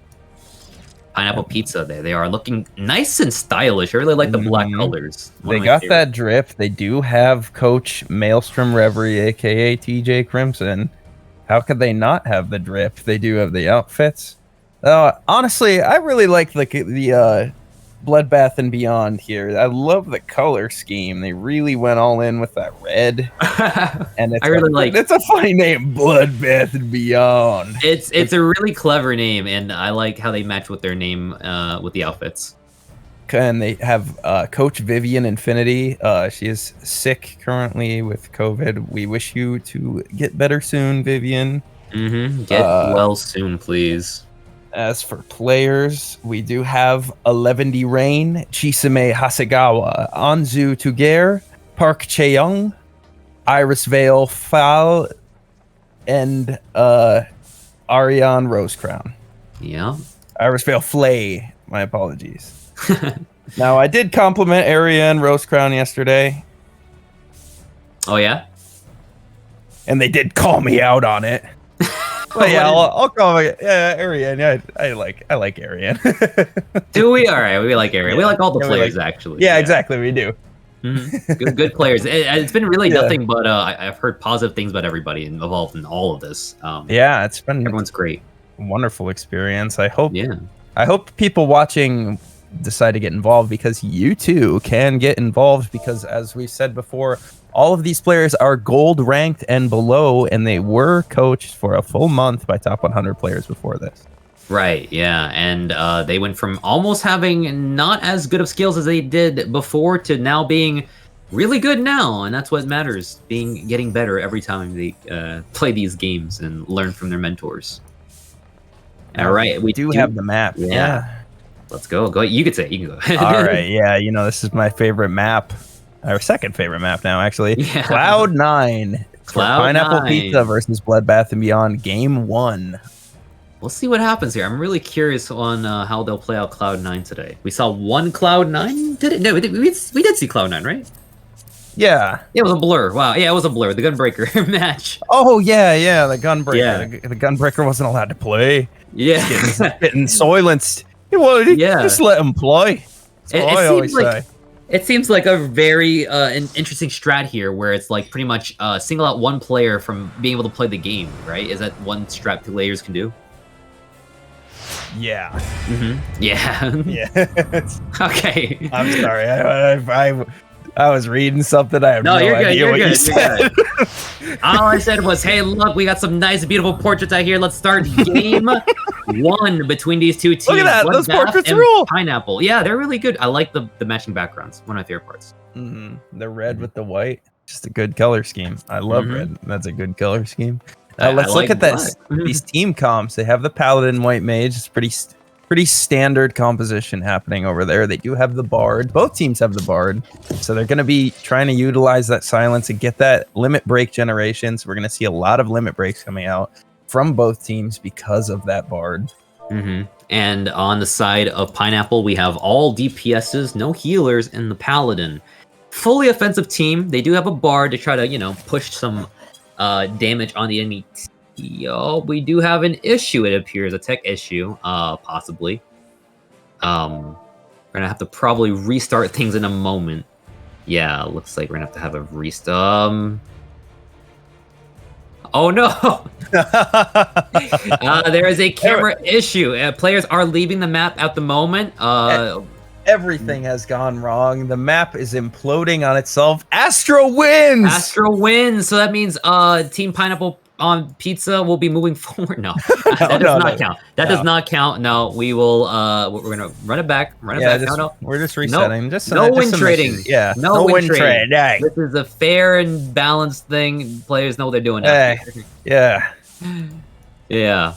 No win trading. All right. All right. We're going back in. Yeah. Next round. Quick that reset. One didn't happen. That one didn't have. Yeah, the reset. That didn't happen, guys. All right, now, hey, look, it's the first match of the day. No mistakes have happened today. We're gonna go right into it. And back into Cloud9. And Cloud9, all right. And then on Team Astra, we do once again have Pineapple on Pizza. And then they do have 2B. They do have 2B still. Yeah, I'm really okay with that. 2B actually this time took off the blindfolds. Let's see if that helps them with their power and getting stronger tonight. They do have some cat girls on Bloodbath and Beyond. Oh, the cat girls, the secret to winning. They do have cat girl advantage, I think. Wait, hold on, let me compare. Yeah, they do have the cat girl advantage. I will say there seems to be like at least 3 Vieras on the side of Astra, Pineapple on Pizza. I'm a fan of that. I do like Vieras. They're one of my favorite races out there. I am a male Viera enjoyer and a player as well. It is a fact that Vieras do, in fact, have stinky ears because they cannot clean them in the shower because they're too I have never heard of such things. Why are you sniffing the ears of Vieras? Hey, what's going on over there? I'm just telling it like it is. I don't think you're telling it like it is. I think you're telling it like it's wrong. Going into the match, though, it seems like the teams are shuffling their way to the center of the map. They're just waiting for the moment to spring into action. But as always, the beginning of every map, there's always that moment where people are not wanting to move and make that mistake, and they're just going to chill behind walls. They're going to try to make sure no one makes a mistake here. Yeah, crystal unlocking. Well, you'll see Pineapple Pizza doesn't want to engage on that white mage because they don't want to get turned into a pig and sent directly to hell without a funeral. Exactly. We do see the machinist. Oh, with the ninja going in, try to get some pressure, and they don't fall for it. Yeah. Ooh, really well played by Blood, because they know not to blow any resource onto the ninja. The ninja has no guard for a good 30 seconds. Let's see if they can take advantage of this and make sure they can punish the ninja for not having it. But it doesn't matter because Anzu goes down. Then Gray, the machinist, goes down as well. They're following the strat, which is going after the tanks as a good strat, as the paladins are always the first to die in most situations. Now it's the ninja. Wow, looks like the ninja on the side of Blood is going down. 4 seconds on Turbulence. Turbulence coming out already. Early Turbulence. Very quick. Oh, here it is. Did anybody get sent up into heaven? No. Leon did get the feather. He's okay. Leon's going to have to walk it off and go forward. Bloodbath they're trying to stop him from getting to the checkpoint. They are going on Riri, the white mage. Riri's gonna have to run it back. Riri's gonna have to run it back to heaven because they're dead now. 11D is getting beat down. Vosrana takes them down. Vosrana with a nice play there. Oh man, it's getting very, very bloody. Yeah, they're keeping up the pressure. You do see that the paladin on the side of Pineapple Pizza does have their limit break, so the Phalanx is going to be able to protect them on this final push here. They're playing very nice and clean, and also they're very cozy with the LBs. They can just use those at any moment. And speaking of which, a few just dropped. Let's see if they can make any good play out of this one. Bard has just used theirs. I didn't get to see the machinist, but I do see Leon still holding his. He knows when to use it. He's waiting for that moment, and I think unfortunately it's looking very grim for the side of Blood. Yeah, I hope that they can get their feet back under them. They are getting their LBs back up as they're trying to trickle back in and keep them from pushing it right in. They do pick up a kill on the ninja. Yo! Ooh, all right, it's a 3v2 at the moment. Ana just got back, but she has to make her way back to the field slowly. The point is being pushed. Riri is now on the move. Looks like Blood's on the advance. Leon held his ult for too long. Couldn't use the LB at all. Was it worth it? I don't know. I think he's maybe saved for the next fight. Maybe the next game even.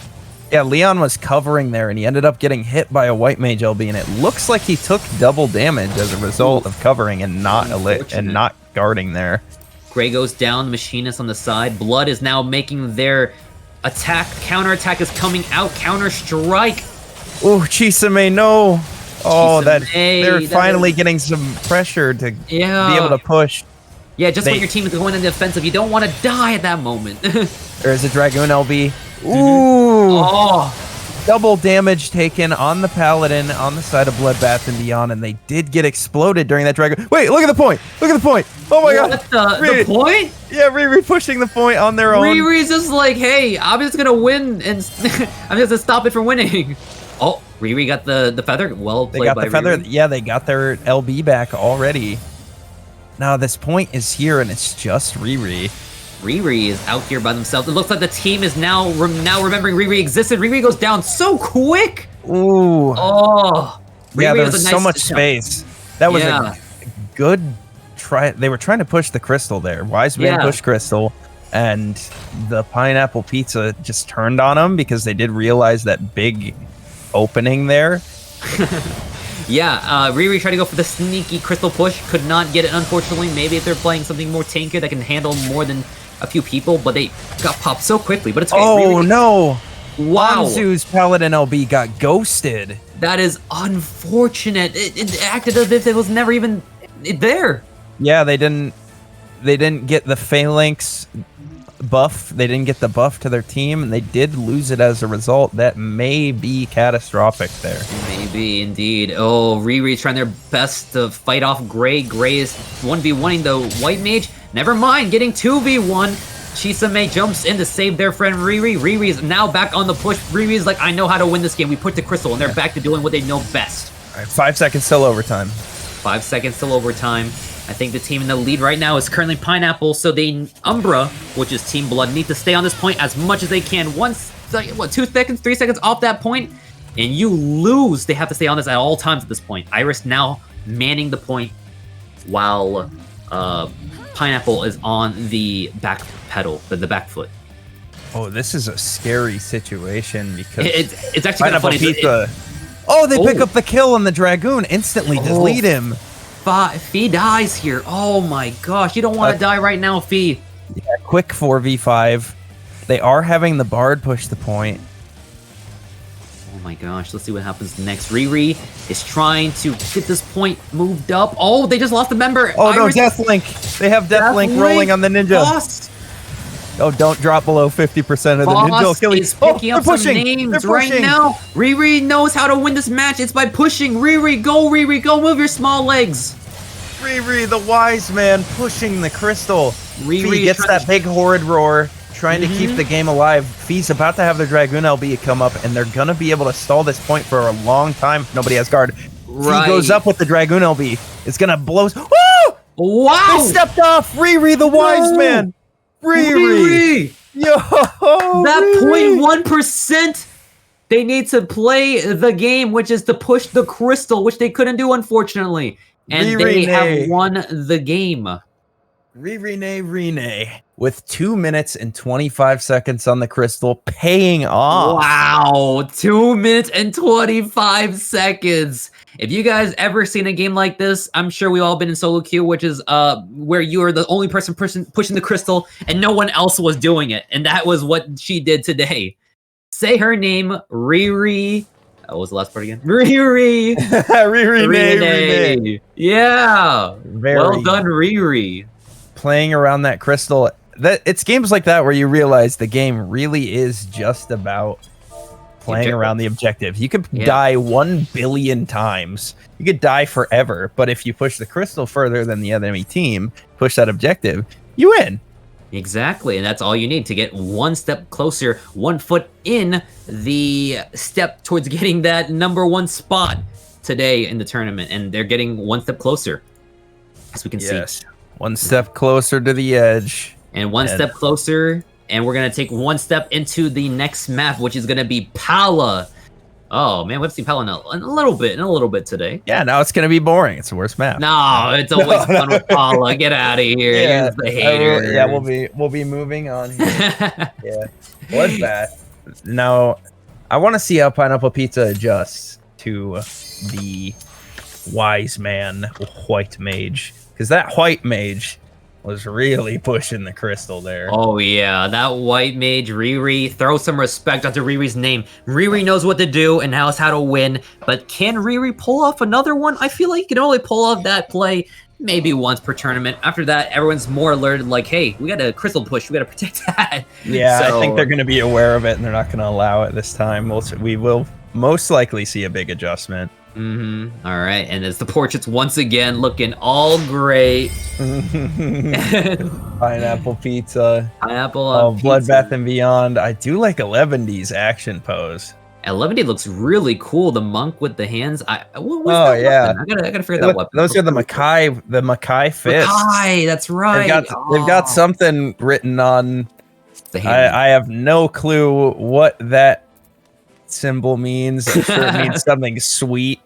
Any Makai watchers in the chat? And I feel like there's not many. Any Makai watchers? Oh my God! 11D has passed away. He has died. Oh no! 11D spinning in a circle, possessed. Utter paranormal activity happening on screen. 11D. First time. Go surreal. 11D, stay alive. Your team needs you. Wait, 11D, don't die for the map. Right. Oh my God, it's gonna start. Okay, let's get in there. Needs you. Bloodbath and Beyond. Wait, 11D's on the monk. They did have a swap. 11D onto the monk. Yeah, let's see what 11D does today. Yeah. Interesting. Okay, let's see how the Monk does today. I do like a Monk game, so we'll see if they can. Yeah, I do like Monk gaming. Monk gaming, you know, fisting all around. Yes, fisting. That's the good stuff, the you Monk know. gaming, you will learn that at the Rumblers University, fisting. Sponsored by the Big Three. Yeah, the Big Three. Pre-popping that to get that extra damage out of the next weapon skill, Levity. We do see an early guard on the ninja, so we do see a Levity jumping right in, going left and right. Oh, picking up a kill already, 1 for 1. All right, let's see if Levity can try to make another play here. He's deep in 2v1 right now. 11's going for an HP pot. Nice job there, holding off this 2v1 while his team fights at 3v2.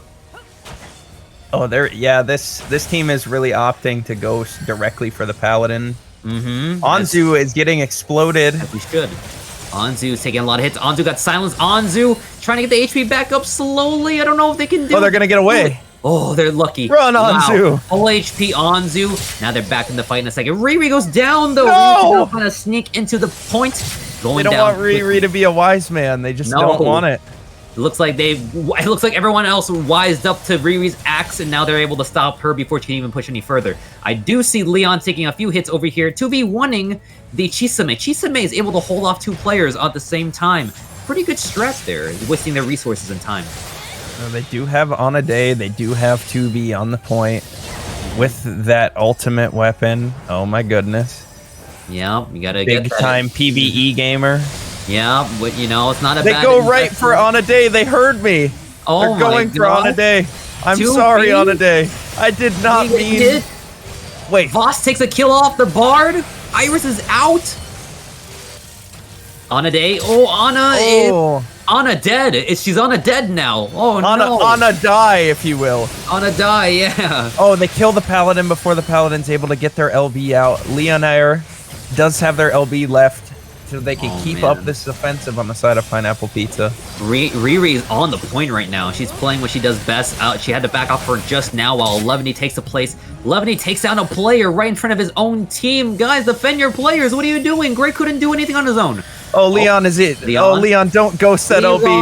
Don't ghost it. Don't ghost it. No, Leon, don't. Oh my God, he was about to ghost it. He was about to use his LB, and then he would have died, and he would have lost his LB. So it's okay that he died there. Yeah, you know what? He's just saving for the next play right now. His team is holding off the point. I think it's not a bad strat to try to hold off the point here while the team tries to regroup, as well. All right. Blood is back on the offensive now. Oh, never mind. Taking down Anna. Anna is out now, unfortunately for the team of Pineapple on Pizza. Oh, 11's going full in. 11 knows when to go in, and that's right now. Yeah, 11 wants to make some space. He doesn't want to give them a second to breathe while they're making this offensive push here. You know he does not. 11 pulling on Oh, Chisame! Chisame dives in. It went in too quick. You flew too close to the sun, Chisame, and you paid for it by dying. Tonight. All right, the point's being pushed by Blood. Blood is doing a great job. Oh, they're all running away from the Dragoon LB. I don't think the Dragoon LB really hit much people there. That's unfortunate. We do see both Paladin LBs did go out, and they did cancel out a lot of damage from both teams. So most of the burst was spent during that little exchange there. Gray, the machinist, is going to try and get out. Renee running down the speed lane to get away and hopefully pick up that ground pot. The Night Die. Leon Hare.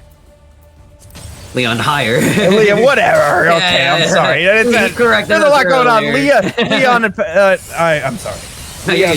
Leon Hire passed away. Leon can't hear us right now, but you know what can't hear us either? The dead, which is Anzu sent to the grave by Fee. Anna's back in the fray.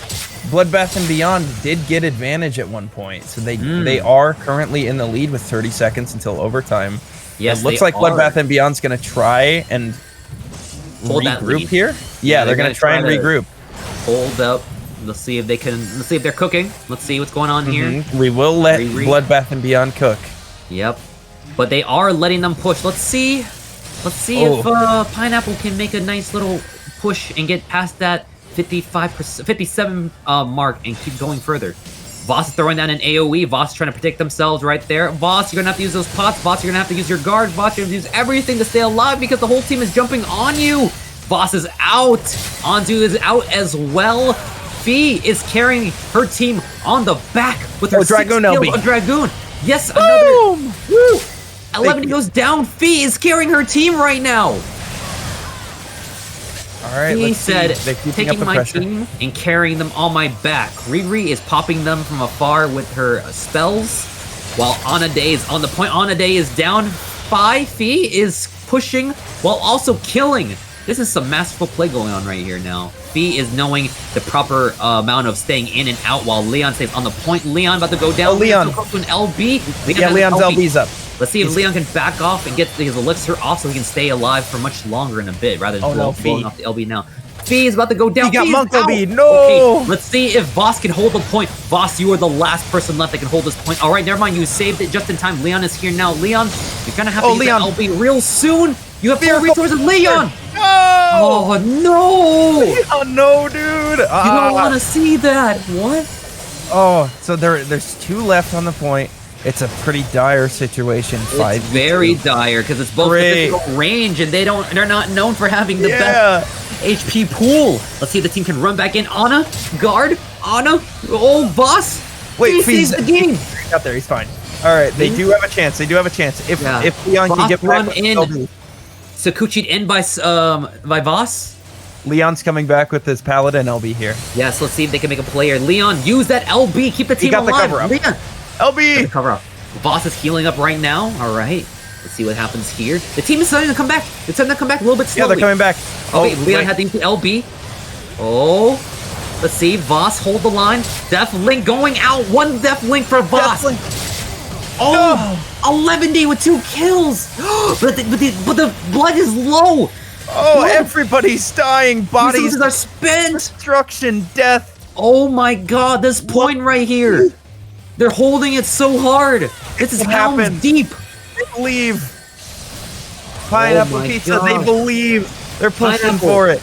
This is their last chance. They have to try everything they can. And they're doing a great job trickling in appropriately. They're so close to the end. They only have 5% left to try to catch up. Sorry, 6% left. They're so close. They're trying to make an opening here. Yes, but don't forget, they need to be on that point at all time. 4v3. Okay. Let's see if the team can come back. Can they hold for at least 10 seconds until their team can come back? They do have a cover from covering the Dragoon here. Okay. Oh, they go right for the Paladin. Matter. Oh no, this could be it. No. The Dragoon's the only one left. He is trying their hard. No. Oh my god, dude. That is unfortunate. They fought so hard too. Wow. Oh. Wow. That Dragoon Fee was really trying there. That's a lot of damage. I'd like to point out Fee was the only one who broke 1 million damage that game. Fee literally tried to carry the whole game on their own, but they just could not do it. 500,000 damage more than the next player. Yeah, Gray and Fee tried their best to dish out damage, but they just could not do it at the end of the day. Yeah, they tried. That's what, like, at the end of the day, it's just about pushing the crystal further than your opponents. Yeah, and that was that's the craziest part is no team went over about 60. Both teams were playing it just right, above 50 the whole time and doing their best, and they just could not do it. Utter madness in that overtime there. Yeah, that point, that was that was a lot of hold there. I've never seen anything hold harder than, I don't know, the last time I saw that much holding was like an anime girl's bra, like, you know what I mean? Oh my, yeah. Yeah, nothing held better than that tonight. Yeah. Wow, very good stuff. Very good stuff. That team did really well. Yeah, in that overtime there, we saw a lot of coordination. Paladins going back and forth. We saw recovery. There was only 2 players on the crystal at that time, and then the Paladins came in to cover it up and fix it up. Yeah, it was a game, and those are the games we'd like to see. These are now getting very close, very, very scary to watch, because it's like you never really know who's gonna win. You know, at one point I thought a team was gonna win, and another team, wasn't. Oh, wow! I thought Pineapple was gonna make a break there and when he come back. And they were so close, so close. We are now heading to the next match, though. We do have it looks like we have Sketchy versus Blood, and this is the last round in the losers bracket. They are so close to getting back in. Either one of these teams are back in to face Team 2. And as we saw all tonight and yesterday, Team 2 has dominated. They have been one of the best teams. When you go against Team 2, you're going to have to go against some scary faces. I believe Aura is one of the top players out there. The scary her off guard and his other teammates backing him up along the way. Let's see if one of these teams can make it out. Every team so far has been playing it very, very well. And it's just a matter of seeing who can take it all at the end of the day. We are trying to fold in everyone right now. We're trying to get them into the teams, and slowly, they're trying to make it through the party finder. we're trying to see who gets in there. 2 more losers game. Wait, is it 2 more? Really? All right, 1 second. Let's see if that's correct. But yeah, we are. All right. You're right. That's true. I see it now. Yeah. So there is at least 2 more losers games potentially. We're doing that system. I wasn't sure if we're gonna do that or not, but that's what we're doing today. And we are trying to get these players into the teams right now. 1 second. But these games have been very, very fun to watch. I think these games have been even more scarier than yesterday. A lot of the stakes are higher. The stakes, yeah. As each game happens, the stakes grow higher as we get closer to these finals. And it's been just nonstop action on both sides. And as soon as they were done fighting, it looks like Blood has to go right back into it tonight. In this next match going against Sketchy. Oh, back-to-back games. Yeah, that's a test. It could be a test. It could be also a sign of, like, you know, maybe they're pumped up from the last one and they are actually able to carry that experience and that momentum of winning to go into the next one.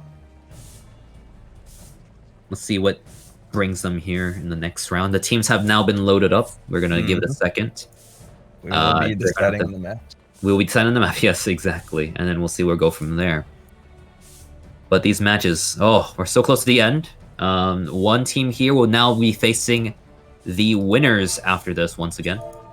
The Atomic Apricots. Yes, Atomic Apricots with Albert, the legendary Albert, Mia Hart, Alice, Renia, Mithra, and Chloe. All great players. Everyone's been great tonight. They've played well enough to advance this far. They're staying in it, and they're keeping up. All the games have been competitive for the most part thus far. Well, we have had some stomps today. There were some high pressure games where teams were just really applying that damage. Oh yeah. The damages have been thrown out tonight. We've seen some high numbers on some players. 1 million on the last one, with Fee on Dragoon carrying it as much as they can. And yeah, these games are only gonna get crazier, I assume. I don't want to see any more stomps. I just want to see straight clawing and like teething and I want to see scraps, is what I'm trying to say. I want to see people scrap. I want to see some wrestling moves. I want to see someone actually like die. All right. We don't condone that message here. Socks doesn't speak for all of us, okay? We're out here looking for good, clean fun, is what I'm trying to say. All right. Yeah. No, but yeah, we are going to see some blood tonight. Speaking of blood, we are missing at least 1 player. We're going to have to give it 1 second to get them come in. We're actually looking for a sub right now, so give it 1 minute. Yeah, we do have the Leaf Hero in the chat. Leaf Hero, sponsored by Domino's. Is Domino's open? We don't know. We do have Ralger here. It is his birthday today. Wish Ralger here a happy birthday. Happy birthday, Ralger. Yeah. Happy birthday to you. Happy birthday, Ralger. All right, we're moving on. Hopefully this game's going to get started soon. I thought you were going to finish that one up. No, I would have brought it way too cringe. Everybody would have had a bonner. Okay. You know, after that, I did it. I stopped it. Okay. All right. Well, going to the next game, we're getting the ready check ready now. Thank you for singing to us, Socks, providing that halftime entertainment. But now it looks like we're getting into the real game in just a second here. We did have a sub. Looks like we're getting a samurai player in. Well, we haven't seen that. I'm excited for this one. Yeah, I love that slamurai. Hopefully they can get the scamurai on people and get them to hit that Chi-10. Honestly, if we saw a 5-man Chi-10 samurai LB, that would be like the best thing I want to see all tournament. I want to see if that happens tonight. Let's see if a player... I'd pee my pants. Yeah? You've been peeing all night, so let's... that would help. Albert's back once again, guys. Let's see who's next here.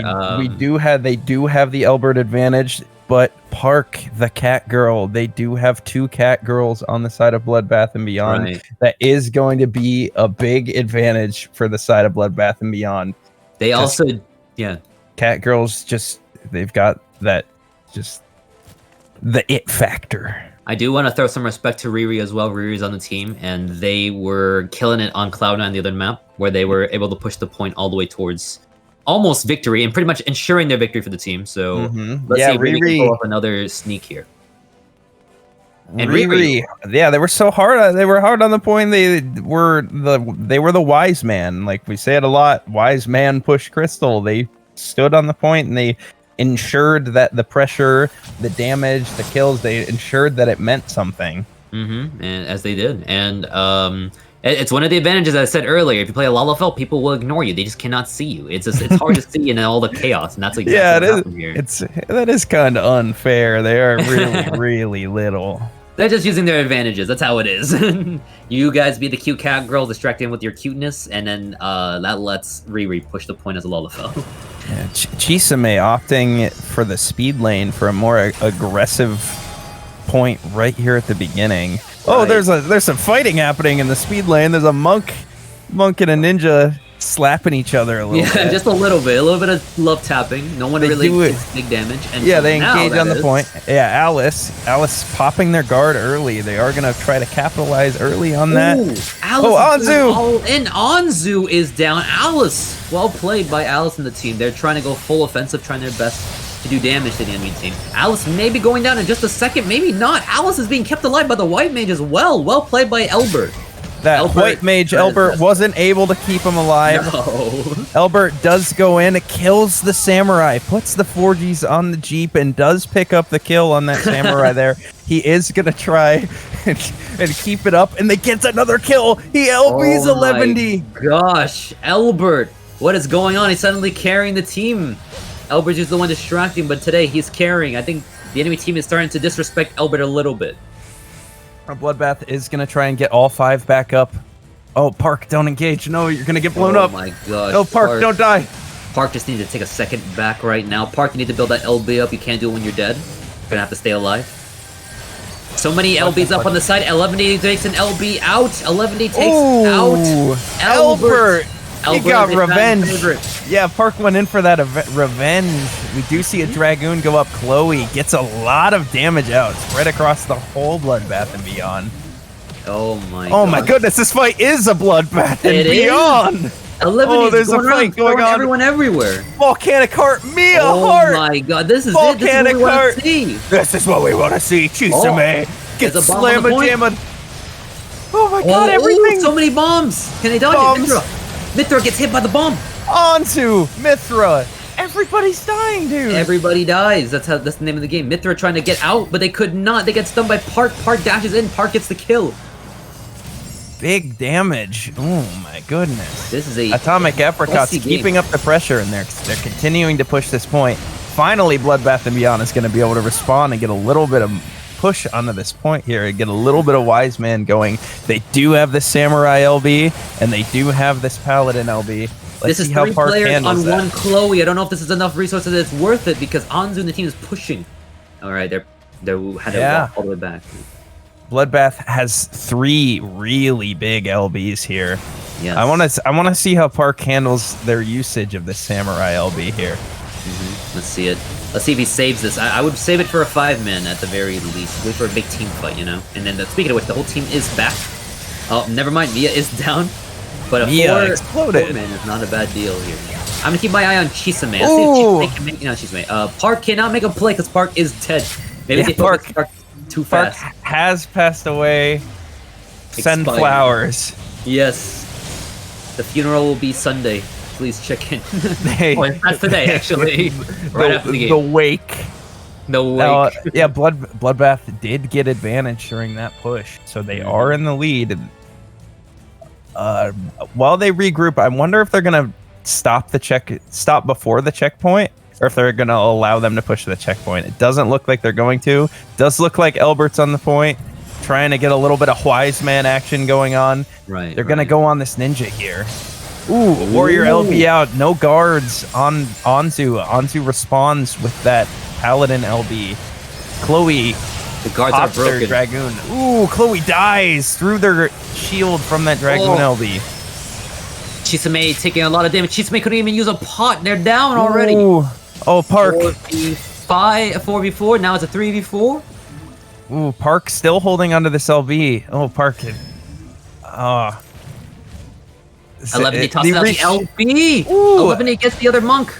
Now Albert Kilroy's on the menu now. Oh no, Albert, run away! Albert taking damage. Albert trying to get out of here. Albert saying, "Nope, stop that! I'm gonna stop you before you can take any more damage on me." Albert goes down though. Oh, they gotta get to the point. It's 5 seconds till the game's over. Yeah. Are they gonna be able to stop it? No, the game's just over. Wait, no, Alice flies Chloe. in.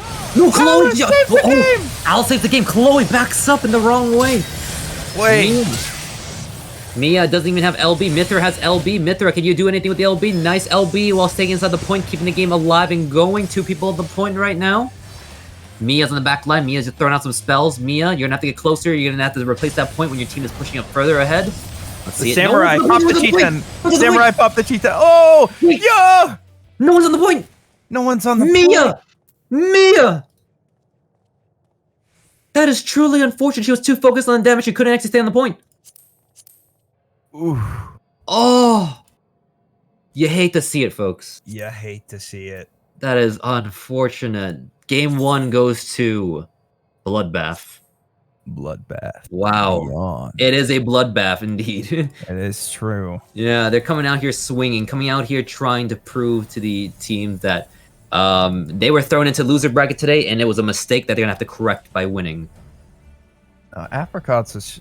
They were trying, so they had the warrior on the point. The warrior had the most time on the point, so they were trying to keep him there.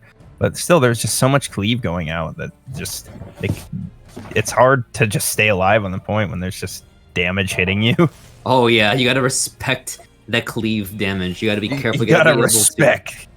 Yeah. And speaking of respecting, you gotta respect this next map. We're going into Pala again today. It appears that we are we lost another player. We're gonna have to try to see what's going on here, but in just a moment we will have everything set up. But Palestra, that was a very close game actually. The points were not too far off, I believe, and the points were being pushed back and forth.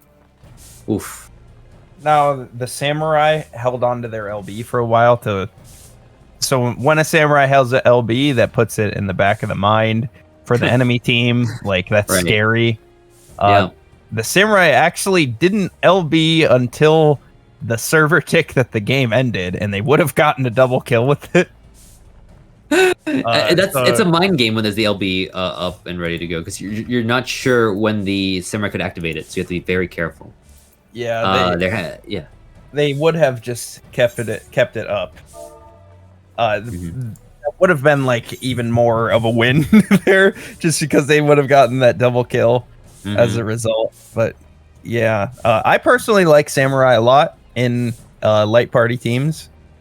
You won't see it very often though, just because what it brings is it's kind of like a secondary tank a little bit, but it also does have that insta kill LB. Right. They're very tanky once they hit that third. I think it's the third eye or something like that. One of their abilities that keeps them pretty much. No, the cheetah. Yeah, so that they have their cheetah, and they do have the shield from the. I can't remember what the fuck it's called. The button is red. I know the button's red. You get a big fat shield from it, and then you can hit I was hoping to see a Zanny, a Zantetsuken. I was hoping to see someone get cut in half. There would have been blood everywhere. Unfortunately, we won't be able to see it now because they did swap out the samurai for a different player. So we're gonna have to see another player come in. Yeah, we are seeing a lot of. It's nice to see that teams are swapping out their members and like giving everyone a chance to play. Right, and it leaves more room for different play styles and everything. So that's what I like about it. Because a good swap up. At the end of the day, this is a learning experience. We are learning as we're going on. We are seeing the players learn as they go, because these players are gold and below. Coached up to this point. Now, Atomic Apricots. Let's see how they answer tonight's game. Yeah, let's see if they can make a comeback right now. Because if Bloodbath and Beyond does secure this, Atomic Apricots will be out. So this is do or die for the Atomic Apricots. This is do or die, and not just that, but this is the last match before we break back into the winner's bracket, and we're on to the finals tonight. I don't think Albert's gonna let. Albert's finna put the team on his back. Albert is now looking at the enemy team and thinking, you know what? Time to stop playing around. It's time to actually try and win it. Like he took off the training weights. He had like 55,000-pound training weights on each leg. Were you there at the traiing regimen? He had a training weight on each leg, and on each nipple. He took them off, and now he's ready to go overdrive Ultra Instinct. Yeah, which is happening right now with unfortunately, not with his team, but with the enemy team. Blood is coming out swinging, taking out Chloe quick. And you see, they don't have very much like big burst damage without that Dragoon, so I believe they recognized that and opted to target the Dragoon right from the opening. Which is not a bad idea. Yeah, they're going straight for as long as they're not getting a player from the team, it's going to be numbers advantage. And once again, another player has just went down on the team of Sketchy. Yeah, Apricot's still playing around the crystal, though, trying to get that progress. And they are, as a result of that, it is paying off for them, as they are picking up these kills, doing damage, and they still have advantage. Mia with the explosive LB, bringing out Bahamut, crashing down. Mia is super... not Mia, sorry. Iris is very low. Mia is trying to bring her team back into form, trying to make her team win. Even though they were losing a lot of numbers, Sketchy was holding the line very well, surprisingly, with the numbers they had still left over. Yeah, Apricot's really pushing the point there. Like, you saw that they lost someone. It was a 4v5, and they still pushed the point, and they were still able to get an advantage and pick it up over Bloodbath and Beyond. Yeah, I meant to say Apricot. My bad. I said Sketchy a second ago. Yeah, my bad. Yeah. Oh, it's all right. They do have 4 LBs here, as they are going into this last turn before pushing the point into the win to tie this up for a 1-1. So let's see how this engagement goes. They are going right for the White Mage here. The White Mage gets LB'd. Mithra sends Riri directly to hell. The fight continues. Alice dies, gets LB ghosted. Albert sends out the White Mage LB. Albert put the team out. The Albert LB, dies. His final Hamon came out, and he was trying to throw out one last surprise for his team, trying to help them. Yeah, he used his LB3, Albert 3. Yeah. He sends it out, but it's not enough. They do have an 85% advantage, but they are going to have to run back and regroup because they did not kill anybody during that. Right, they're going to have to try to run it back just a little bit. Let's see how they do it now. Chloe, don't die. Oh no, this is a bad stagger if Chloe dies. No, Chloe gets out. There's no way they can kill him. Let's see here. Okay, it's fine. Bloodbath just got over the precipice to bring it past 0%. Anzu dies during this push. Ooh. Anzu, no. Just when you take on the advance, you don't want to go down. Yeah, let's see. Let's see if the team can actually bring it back a little bit. It's a 4v5, but anything can happen. LBs are almost up on the side for Blood. Let's see if they can try to make a comeback here. They pick up a kill onto Alice there. Yeah, Iris is taking a lot of hits though. Iris is about to go down. Oh, Iris is out. Mithra taking the punch at them. Unfortunate. Yeah, a lot of residual damage happening when you stand on the crystal. It's important to try and only ever have one person on the crystal, just because you will be taking area of effect damage, and you will be taking damage if you're standing next to someone and they get hit by the AoE. And it's prime time for a summoner LB if you're if you're not lucky. Now we do have Elbert coming up with his LB. Mithra chasing Mithra down 11D. Facing her rival Monk. 11D has no resources. 11D has no face. 11D is down. Mithra throws 11D off the Hell in a Cell through the table. Gosh.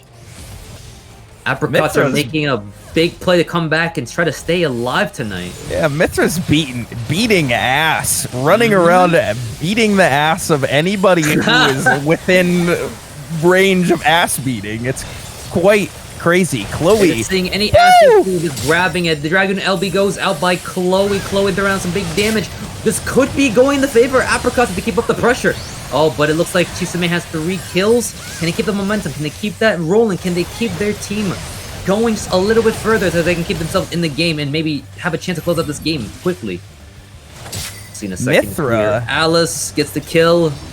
Mithra, a conduit from a higher power, smiting people. Mithra taking out the Chisame to death. Now if Mithra my goodness. Wait a second, the team is back though. Yeah, they are. They are continuing this advance.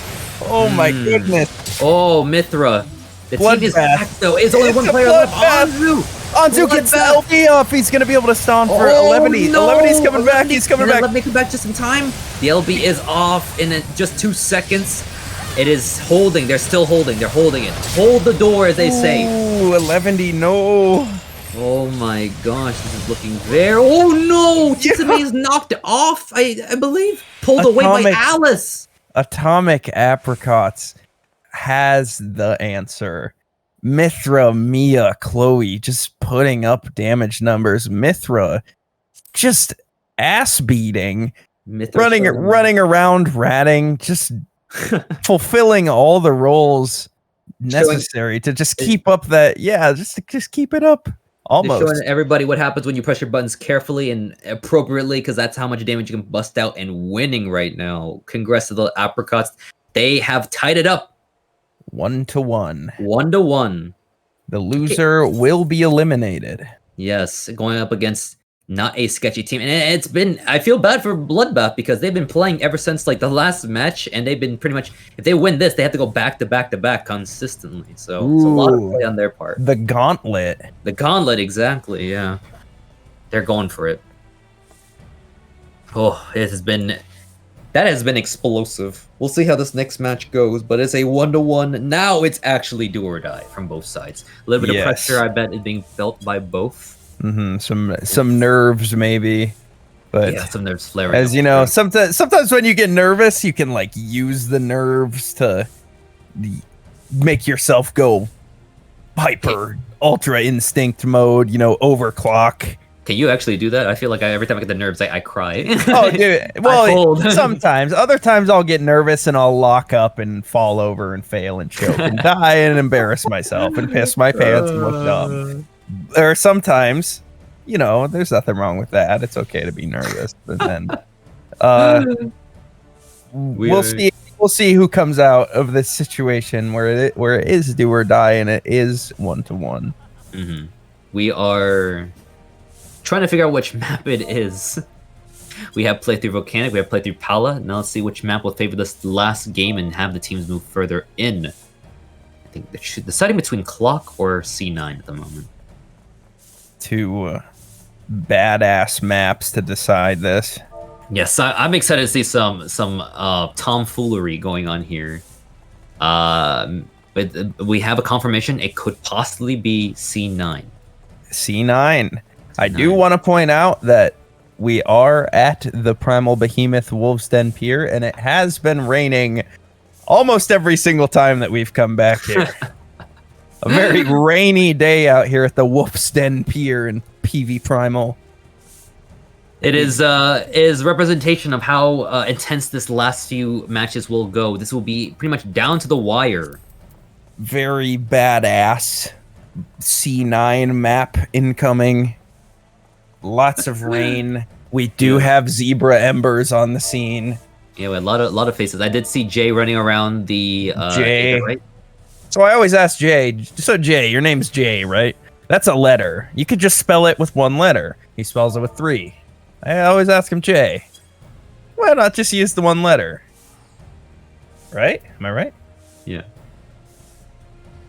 There's no punchline to that. It's just. Oh, I was waiting. I was like, what did you say? No, it's more just like a story. You see? Yeah. I was about to say, I was like, what Leaf Hero says, no, Socks, you are wrong. Oh, no, you are wrong, Socks. What's going on? Why do you hurt me, Leaf? We will.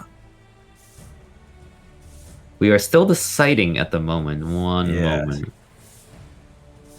Okay. I do want to shout out the organizers for the tournaments because of the stuff that's happening behind the scenes. There's a lot of stuff going on to coordinate. So there's 8 teams of 5 people each with the coaches. So, you know, six people times 8. We've got the people behind the scenes. You have us, the commentators. There's a lot of stuff going on. So to organize this all, it is kind of amazing that it's all going on. Yeah, it's a lot of things happening. This tournament, I heard, took a lot for people to come together and make. So props to everyone who was involved in this huge project. This has been very fun to be a part of. And it's actually a treat that we don't really get often in the community. A really big community-wide setup tournament. And great to see things like this happen. Yeah, and it's cool that we're seeing new players and new names and popping up and popping off and showing up to be able to perform like on a stage and get seen. It's cool. Like we're seeing brand new teams I've never played before going on and to just play together. It's cool. It's cool to see people grow. These players can go off to make their own teams one day and mentor, and then we'll have like a 32-man team. How do we? Albert could be the next Sir Zarek. Yes, Mithra could be the next Jay Vermillion. We could have Chisame, the next Ralgar here. You know, who knows? One of the wise men. Yeah, you know, we'll never have a second Socks, but one of them could show up and be a false mirror of Socks one day, hopefully. Probably not, though. That's a big shoes to fill there. Size 18 Socks shoes. That's crazy. Really? Size 18? Yeah, I'm a 4'11" cat girl. You know? Got the size in the 20s. What the heck? It's crazy, right? My mistake. I thought you guys run smaller shoes or something.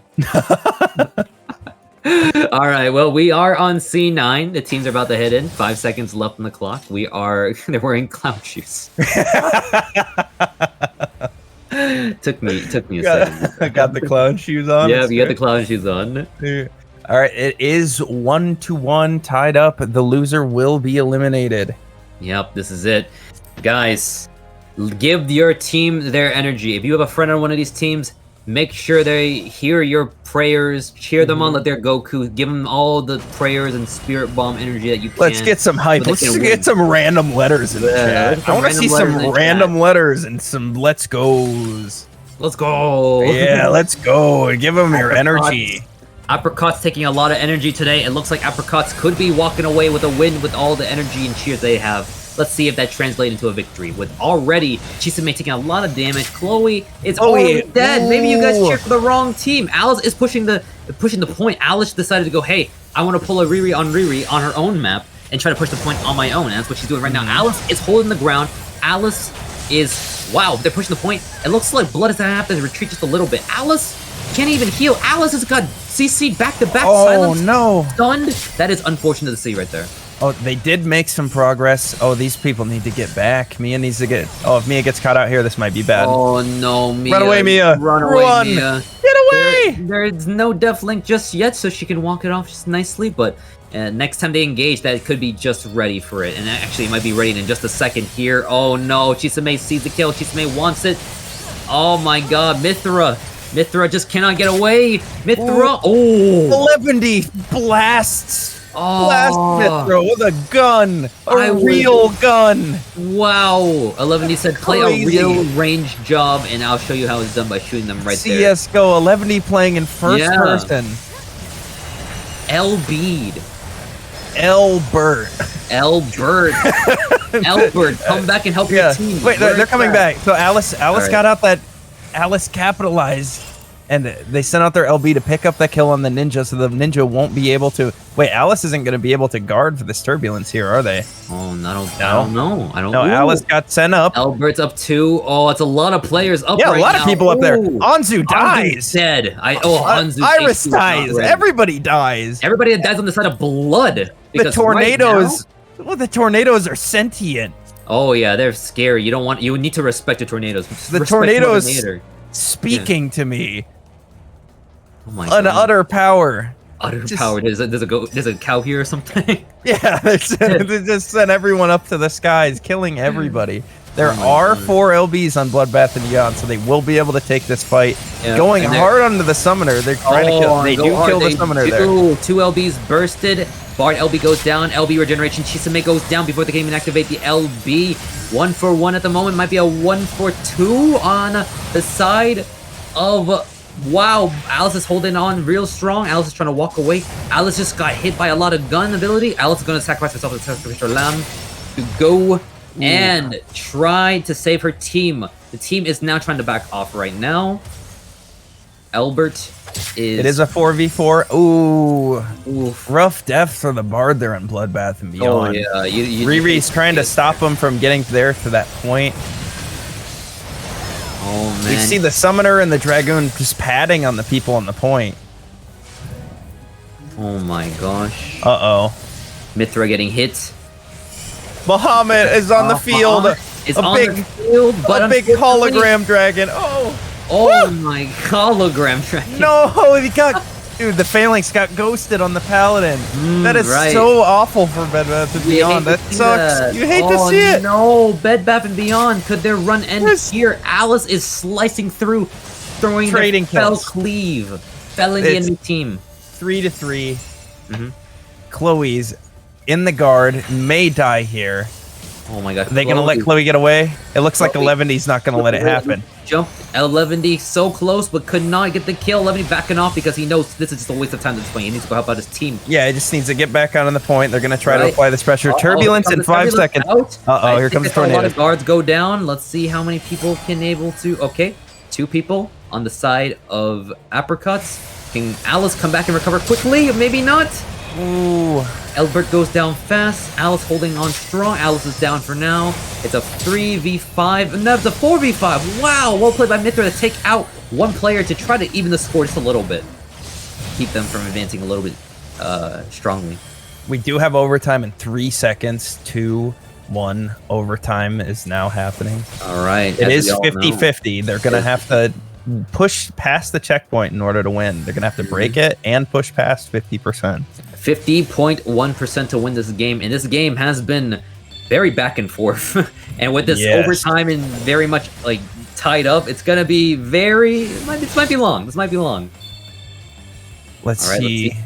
Kill. Yeah. Oh, wait. No, they got to get onto the point to stop it. Yeah, Riri pushing that point. Wise manning. They go into the guard on the point. Guarding. Okay, they got the guard up. Let's see what happens next.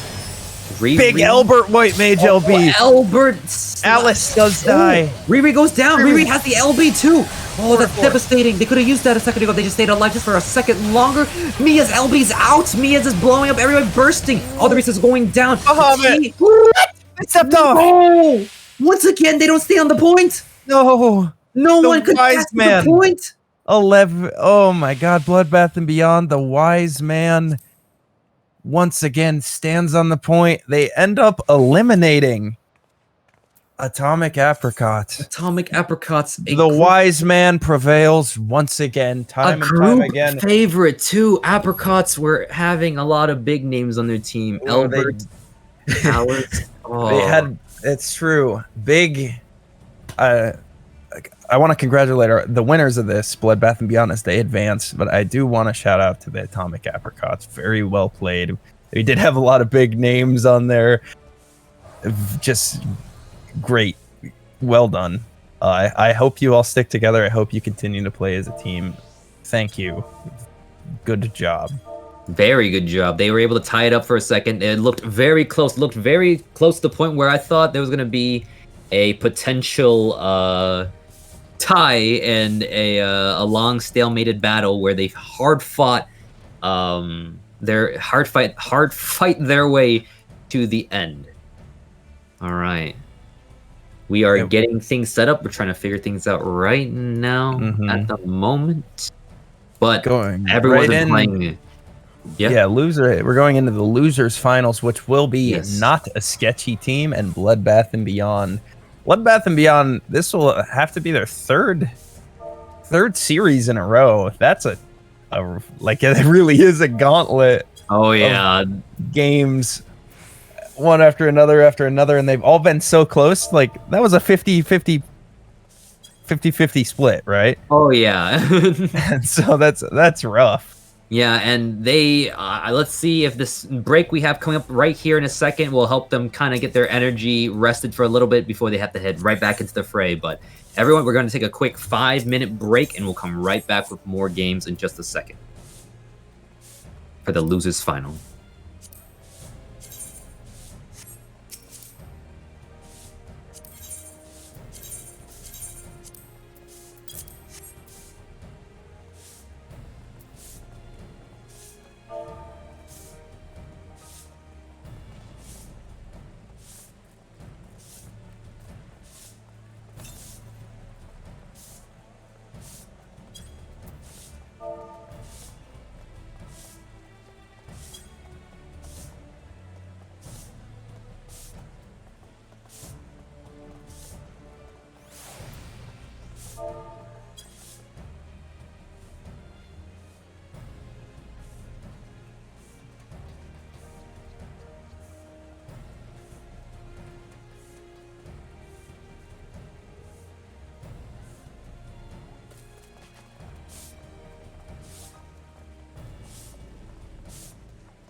All right, and we are back in just a moment. Hello, Commentators Co. and Socks are back. Socks. This is it, up, baby? What's up, baby? Yep, so, this is it. All the matches from now on, they will be best of 5. Oh, I was gonna break the news to the crowd. Well, okay, let's go back. Let's pretend I didn't say that. We're all good actors here. Socks, are you ready? Now, here's your motivation. Uh-huh. You're a commentator. Oh yeah. And they're gonna tell people something. Yeah. Auction. Everyone, welcome back. It is Ico with Socks. Socks, how you doing? Wait, hold on. You didn't say my name. I want more vigor behind how you say my name. What do you mean? I just said Socks. I'm just fine. I'm just kidding. Yeah, that's a 5. Yeah, best of 5s. That's what's happening now, guys. So the rules are a bit different here. The rules are we're gonna be playing in map orders. So it's gonna be the order that they were released in, I believe. And the order is, I believe it's looking at the queue for the maps. It's going to be Pal first, Volcanic Heart, Cloud 9, then Clockwork Castle Town. Is that the order? I believe. Yeah. Okay. Awesome. And this is it. This is for all the marbles. We're getting close to the finale. I called it a little bit too sooner earlier, but we're actually getting to the point where we're actually gonna have the finals now. And I'm excited to see how this is gonna turn out. We've had all the teams. Bloodbath has been fighting their ass off tonight. Oh, absolutely. Back-to-back matches, left and right. Mava is also fighting their ass off in the bathroom as we speak. Oh my god, I didn't want to talk about that. I didn't want to mention that. There's some issues going on behind the scenes at the moment. Yeah. There's some issues, all right. Yeah, Bloodbath has been fighting through the losers bracket, trying to claw back, trying to get to those finals, and they have been playing their hearts out. I'm not gonna lie, I really do respect that grind that they have. They get all the way back up. A true Sigma grind set happening on the side of Bloodbath and Beyond. Oh yeah, I respect it. They learned the Sigma grind set from the Rumblers University. They really are applying it here and just fighting through the loser bracket. Right. And these teams, yeah. What's up? The camera just going on to the NPC standing there. Yeah, everyone. A guy coming in. You guys are out here at the, I believe we're in Behemoth, Wolf's Den. We're currently just hanging out here. If you guys want to come say hi, you're free to do so. We have the idle camera coming out. And we're just chilling until it's time to go into the next map, which is just about time to start real soon. Yeah, I'm back. We're having a good time. I meteor drove my intestines, and they're all in order, boys. Oh my god! Thank you for that fun fact, Mava. Hey. All right. Well, Mava, welcome back. We are gonna get ready with the last set of matches. Once again, this is team not a sketchy team. Had a nice break since the beginning of the stream. Now they're coming back to play, going against Bloodbath and Beyond. So. Yeah, this is their chance to come back and try to claw their way back to a win tonight. Now, this game is going for fighting over 3rd place, right?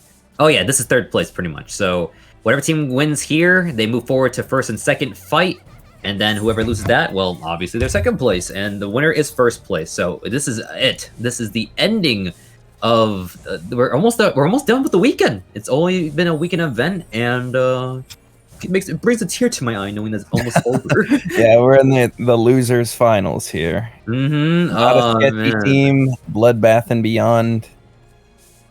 And I just do want to point out, Not a Sketchy Team was the only team to bring out a Black Mage this whole entire tournament, I believe. And as a fan of Black Mage, I'm curious to see if they can kind of keep that Black Mage momentum going. Although they have lost a game, they've dropped into losers bracket today. Let's see if they can come back and show that they corrected their mistakes. Keep, I think, B alive on the Black Mage and keep going from there. I myself am a Black Mage enjoyer. I do. Oh, yeah. I have a necklace that I wear that has the little Black Mage eye job icon on it. Oh, really? Yeah, I'm a black mage enjoyer. Oh, nice. Well, in PvP right now, PvE. Yeah. Well, I mean, I haven't played PvE in a long time. Oh, if you play Black Mage in PvE, you're gonna like hate it. It's like utter like chaos because we're consistently always trying to. Oh, my bad. Sorry, everyone. I didn't hear it. I had the thing on minimized, but we are about to go in. My fault. We're gonna go into the next map. I forgot to ready check, but here we go, folks. All right. We are once again playing in map order, so it is going to be Palastra first. Palastra first. Palaestra. Palaestra. There we go. There we go.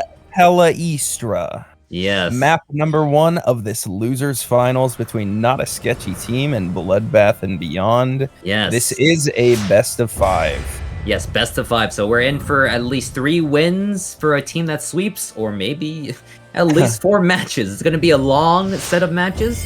First team we see is Not a Sketchy Team. They're back once more. Not a Sketchy Team looking completely normal. Not sketchy at all. No, Bloodbath and not Beyond. sketchy at all. Bloodbath and Beyond, back at it again. 11D back on that monk. They were on that machinist for a little bit, and they were sniping Chris Kyle, American Sniper style. Oh yeah, there's no one else like them. And Eve's back on Black Mage.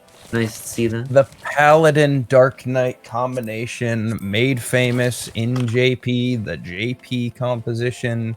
They do have that White Mage, and they do have that Bard. If they're going to be able to make that space for that Black Mage for Beebsby, they're going to be able to do a lot of damage.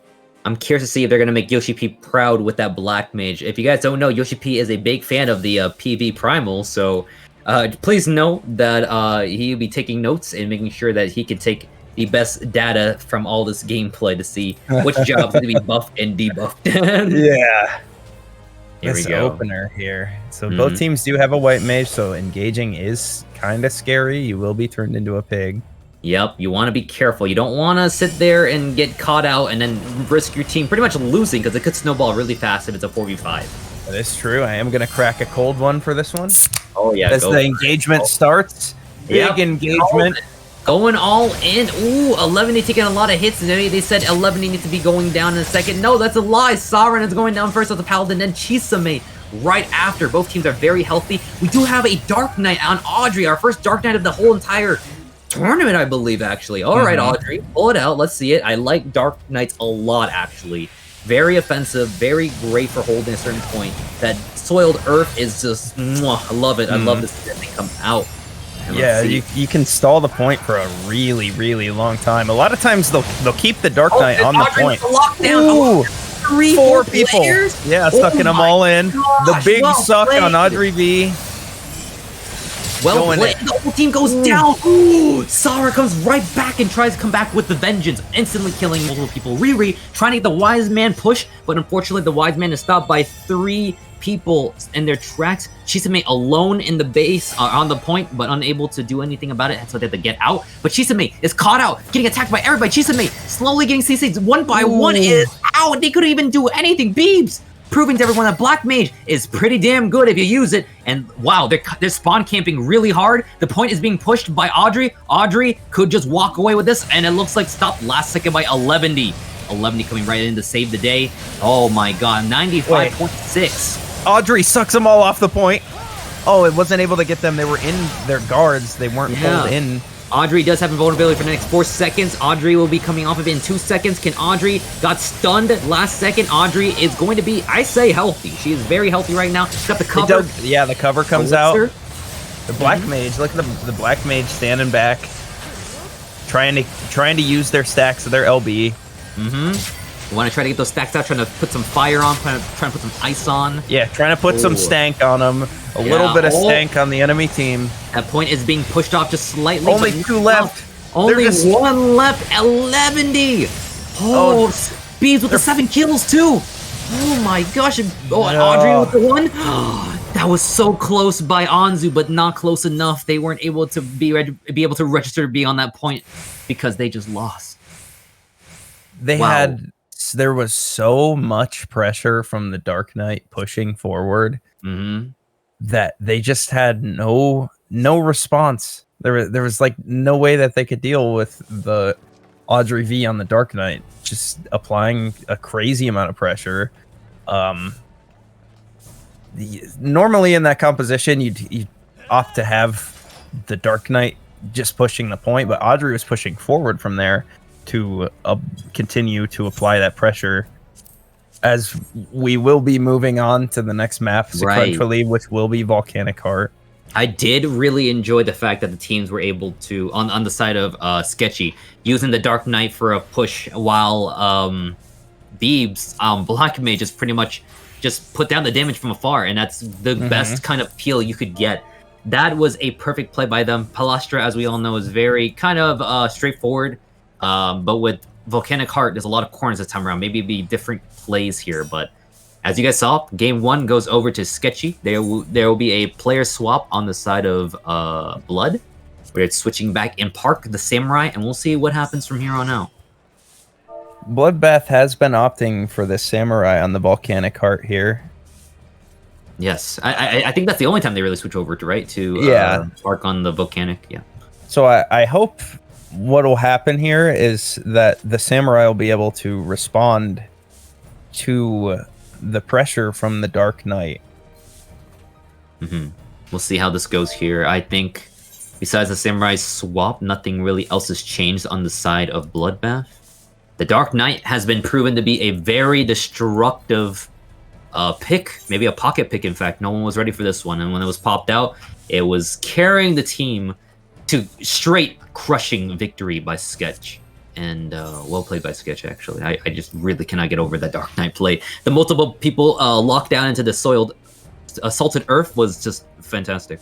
Oh yeah, and it allows the Black Mage to get that AoE onto every member and just pad the damage, get out their stacks of the LB, just applying the frost. There are now 4 melee on Bloodbath and Beyond, so that's a very pressure heavy team. So they'll be able to respond, hopefully, and to push back into this backline of the Bard, the White Mage, and the Black Mage. Right. We'll see in a second how this goes. I would like to see some fight in this team and see what they can do to fight back against this destructive power of a Dark Knight. And Dark Knight on Volcanic Heart is also very dangerous, because if you hold that Salted Earth very well, you can actually lock down people into a bomb blast zone. In the bombs, blow up everyone, atomic bomb style. I am excited to see that, actually. I want to see some crazy plays come out from Dark Knight. Dark Knight, beware of suck. Living Dead can kill no more. Shadow bringing, end of all life. Is this a copy pasta I'm unfamiliar with? Born to Quietus. Earth is salted. Kill 'em all, 19 eventides. I am a tank man. 410 trillion, or 410 billion, 757,864,530 dead adders. I've never seen that copy pasta in this format, and that's actually really good. We need a shirt of that. We actually need a shirt. Yeah, of that. this last one from Scotty Kumi. This is a. That was a good one. Yeah. Kill them all, 19 eventide. All right. Well, going into the game, we do have Volcanic Heart as our map once again. We are heading in with Sketchy and Bloodbath. This time, they're switching in Park, the Cat Girl Samurai. As we all know, that could give them an advantage. Cat Girls are very, very good. They have the buff. They do have the buff. Cat Girls. They have the buff. Cat Girls are oppressed. So we do need this buff. The 4 melee. The 4 melees on the side of Bloodbath and Beyond. I really, really want to see them use this to apply pressure. I hope that they can make this adjustment, and I hope they're aware. Yeah, we'll see in a second how it all comes out. I'm really curious to see if we can see some Riri Wise Man pushing here, because this can be a map where a lot of chaos happens, and you just might miss that point being pushed over. Here we go. The map is out. Everyone's Game sitting 2. back. We're standing back. You'll see this a lot. A lot of people wait until the crystal opens up. You don't want to jump in and be one of those guys that we all have in solo queue that runs in and instantaneously dies. I've had that happen to me before. I've had it happen to other people. It is not a great feeling, and I'm glad that the coaches emphasize here, do not do that. Oh, Chisame instantly tries to go in, but gets sleeped by the black mage. Chisame taking so much damage. Chisame had to pop their guard, while the team of Bloodbath is having to take a little bit of damage. A little bit of resources being dropped right now. Chelsea, Kaleshi is taking a lot of damage right now as Bard. Audrey goes down. Takes down a kill on Chisame. Wow, well played by Audrey. And then going forward here, wow, Sketchy is doing a fantastic job keeping up the momentum. They're just pushing further and further in. You'll see the MP bars. If you watch the MP bars, you can see exactly how the fight is going. And it just seems like not a sketchy team. It's just burning through the MP of Bloodbath and Beyond at every engagement. Because they are all melee, they do have to go forward and they do have to apply that pressure. But as a result, in that space from getting to them, they get their MP burnt. Oh my gosh, it's not looking so good for Blood right now. It's like one by one person's going down each time. Chisame is now on the chopping block with not much mana left. Chisame is running to the spawn saying, guys, please get off the spawn and help me. I need help right now. Chisame getting ratted. Audrey in the spawn, now in the center of 4 people. Audrey is down and die out. with LB. Yeah, they do die with their LB. Finally, Bloodbath and Beyond can get their feet. I don't think it's a total loss either, because they can just hold the LB for the next fight. So Audrey is doing not too bad. They're back already into the action after 10 seconds on the respawn timer. They just need to jump back in. All LBs are going to be up in time for this next fight.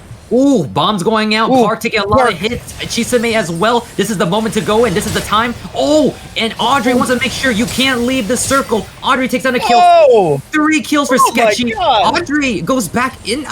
Interesting play there, but they're not gonna die. Uncensored. Yeah, they do have 5 LBs on Bloodbath, so they did not use any LBs for that fight. Hopefully, they can capitalize on that for this next fight coming up here. But Saransa Stroll does have their Paladin LB, so they will be able to cancel out a lot of that damage coming into this next fight around the checkpoint. Oh my gosh! Ooh, Beebs! Beebs dead. 11. Beebs instantly focused down, dead with the steel chair. Even.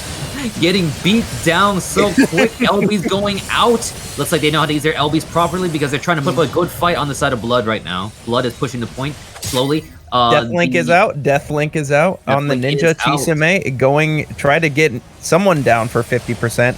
Gonna move on to the next target.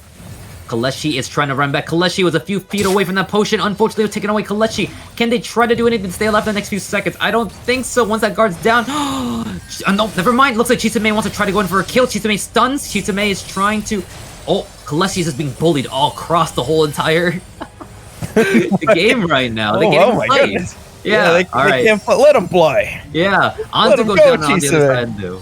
Okay, Bloodbath does get to 50%. They have tied it up. It is tied up. Wow, well played. The LB usage early to tie up the game is coming through really nicely right now. Chisame harassing back here, not letting Kaleshi play the game. Yes. Just keep it. Kaleshi does get covered. Bloodbath down 2 to 5. 2 bodies. Oh, they need to get back. Chisame, don't get cut out. They can get out. I am a huge fan of what's going on right now. It is a big back and forth. These teams are knowing how to play and how to fight properly. Not a complete stomp. Yeah, a lot of ratting happening. You'll notice as players are trying to get away. That I've noticed Audrey ratting on the side of not a sketchy team, and Bloodbath just not letting people reset. Just not giving them a second. Audrey with the big ult. LB coming down, hitting multiple people at once. Chisame is pushing the point secretly. This is dangerous for Audrey, though. Oh, no, they do get covered. Oh, Park wasn't able to kill anybody with their LB. They finally got the Sam LB off, and it didn't kill anyone. Oh, my gosh. Rough. Goes out. Overtime coming up in 5 seconds. It is tied 50-50. Oh, my gosh. The point is moving. Everyone is ignoring the point. Everyone wants a fight. Everyone wants blood. Yeah, it's a bloodbath. It's a bloodbath, yeah. Oh, and beyond. Audrey pushing people off. Audrey is pulling people off the point. Chisame is taking a lot of hits in their guard, but they don't have enough resources. Can they get out in a second? They do have LB. Maybe they can't use it now, and maybe they hold the game a little bit longer. They can come back in. Actually, Chisame does have full resources. Anzu, you need LB. Oh. Anzu does get the LB out. Bloodbath is able to continue up this defense here, to continue their push.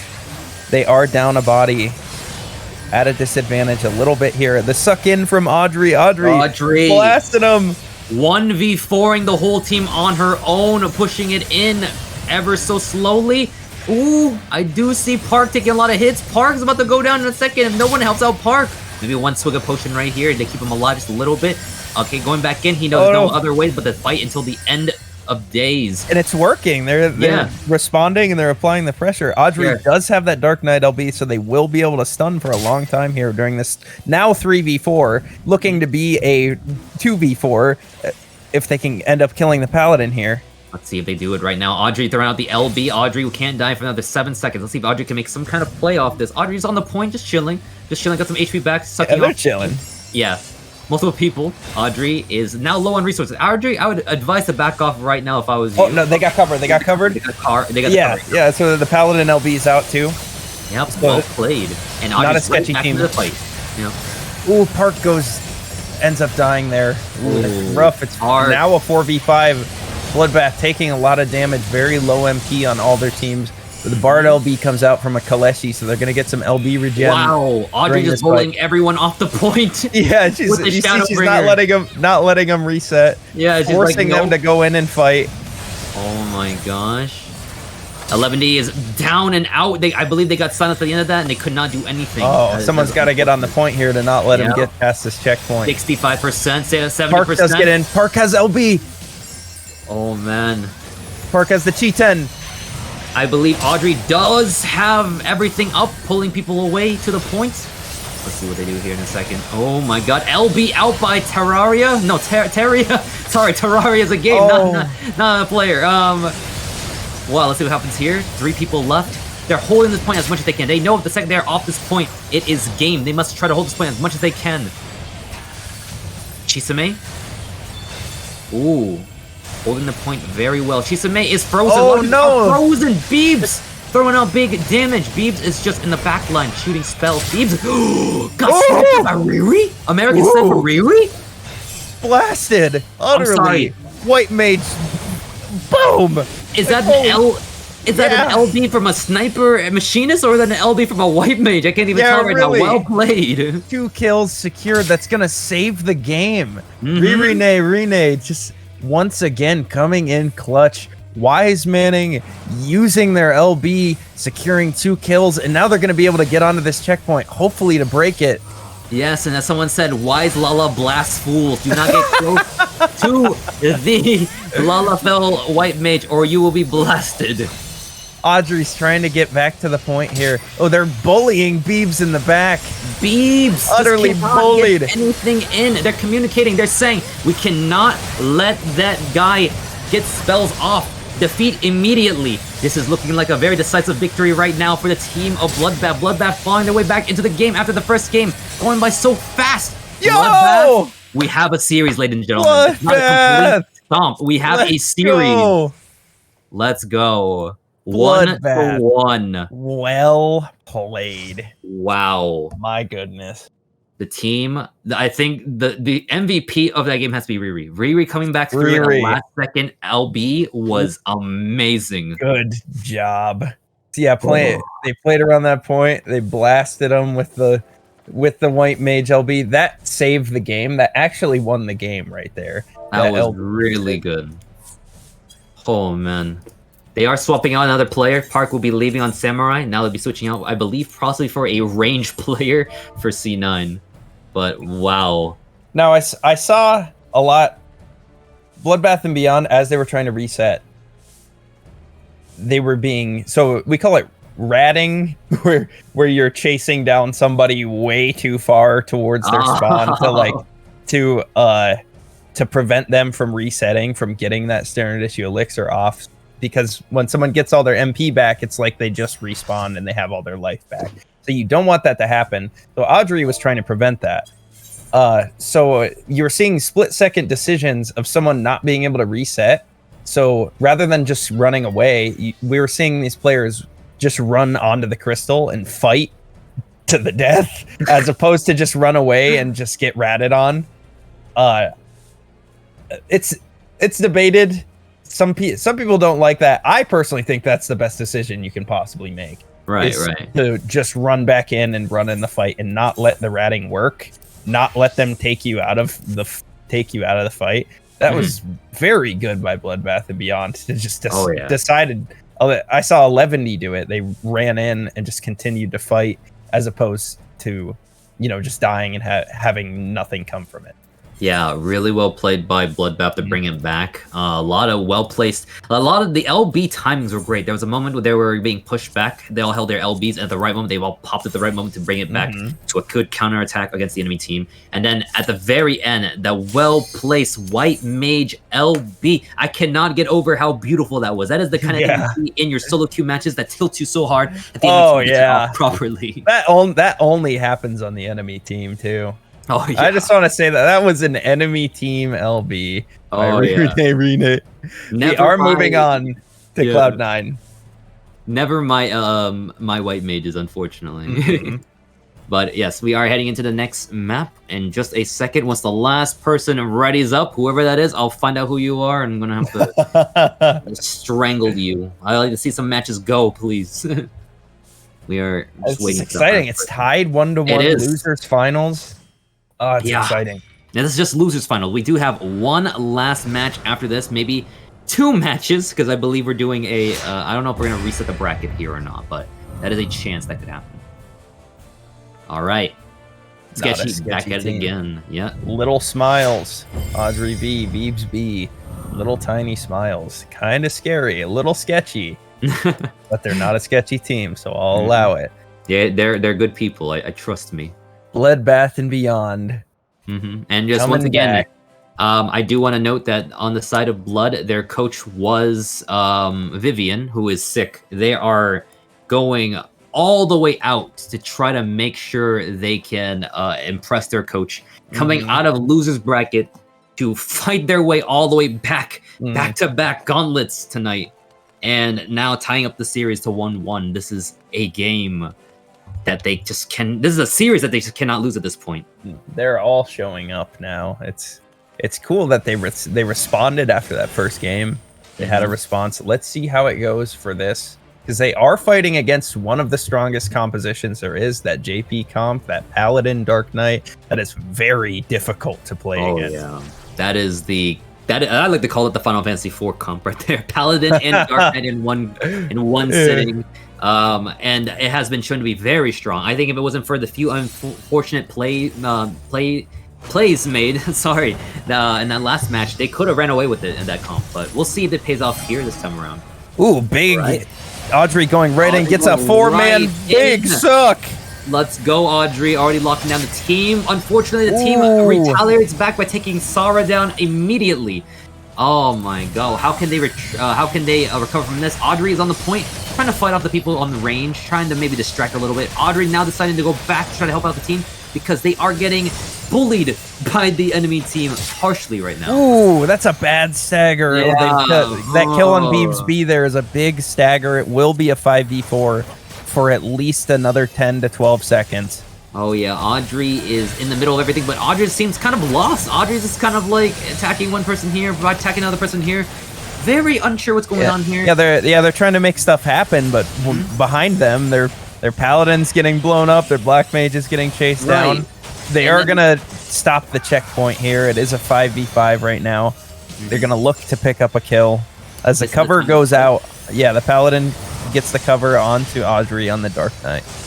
Audrey is now full back at the HP. Audrey is close to LB. A lot of LB is about to come out right now. He's with the LB. Let's see if there's going to be a play that can be made in a second. Enemies are grouped up. This is a prime time for Audrey to run in and start doing the LB move. Not LB, Salt of the Earth moves. We'll see in quite a second. Ooh. Going in. We already just finally lost. not a sketchy team. 4 LBs as they make their push towards the checkpoint. We are on cloud 9. Anything could happen after they make it to this checkpoint. This corner has ruined many games, has ruined many mentals. Yeah. Shattered mentals. Let's 11D's going in on Audrey. Oh, Audrey. Oh my god.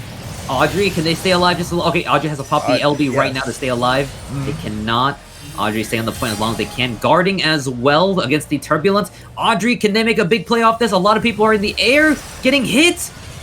Okay. They get the phalanx off. The phalanx does cover up some of that damage taken on the side of Sketchy. Let's see here. There is so much going on. Oh, my goodness. This is a huge battle right now. It's just hard to take in what's happening exactly. Yeah, Bloodbath is making some space. They do kill. Ooh. They kill the Black Mage.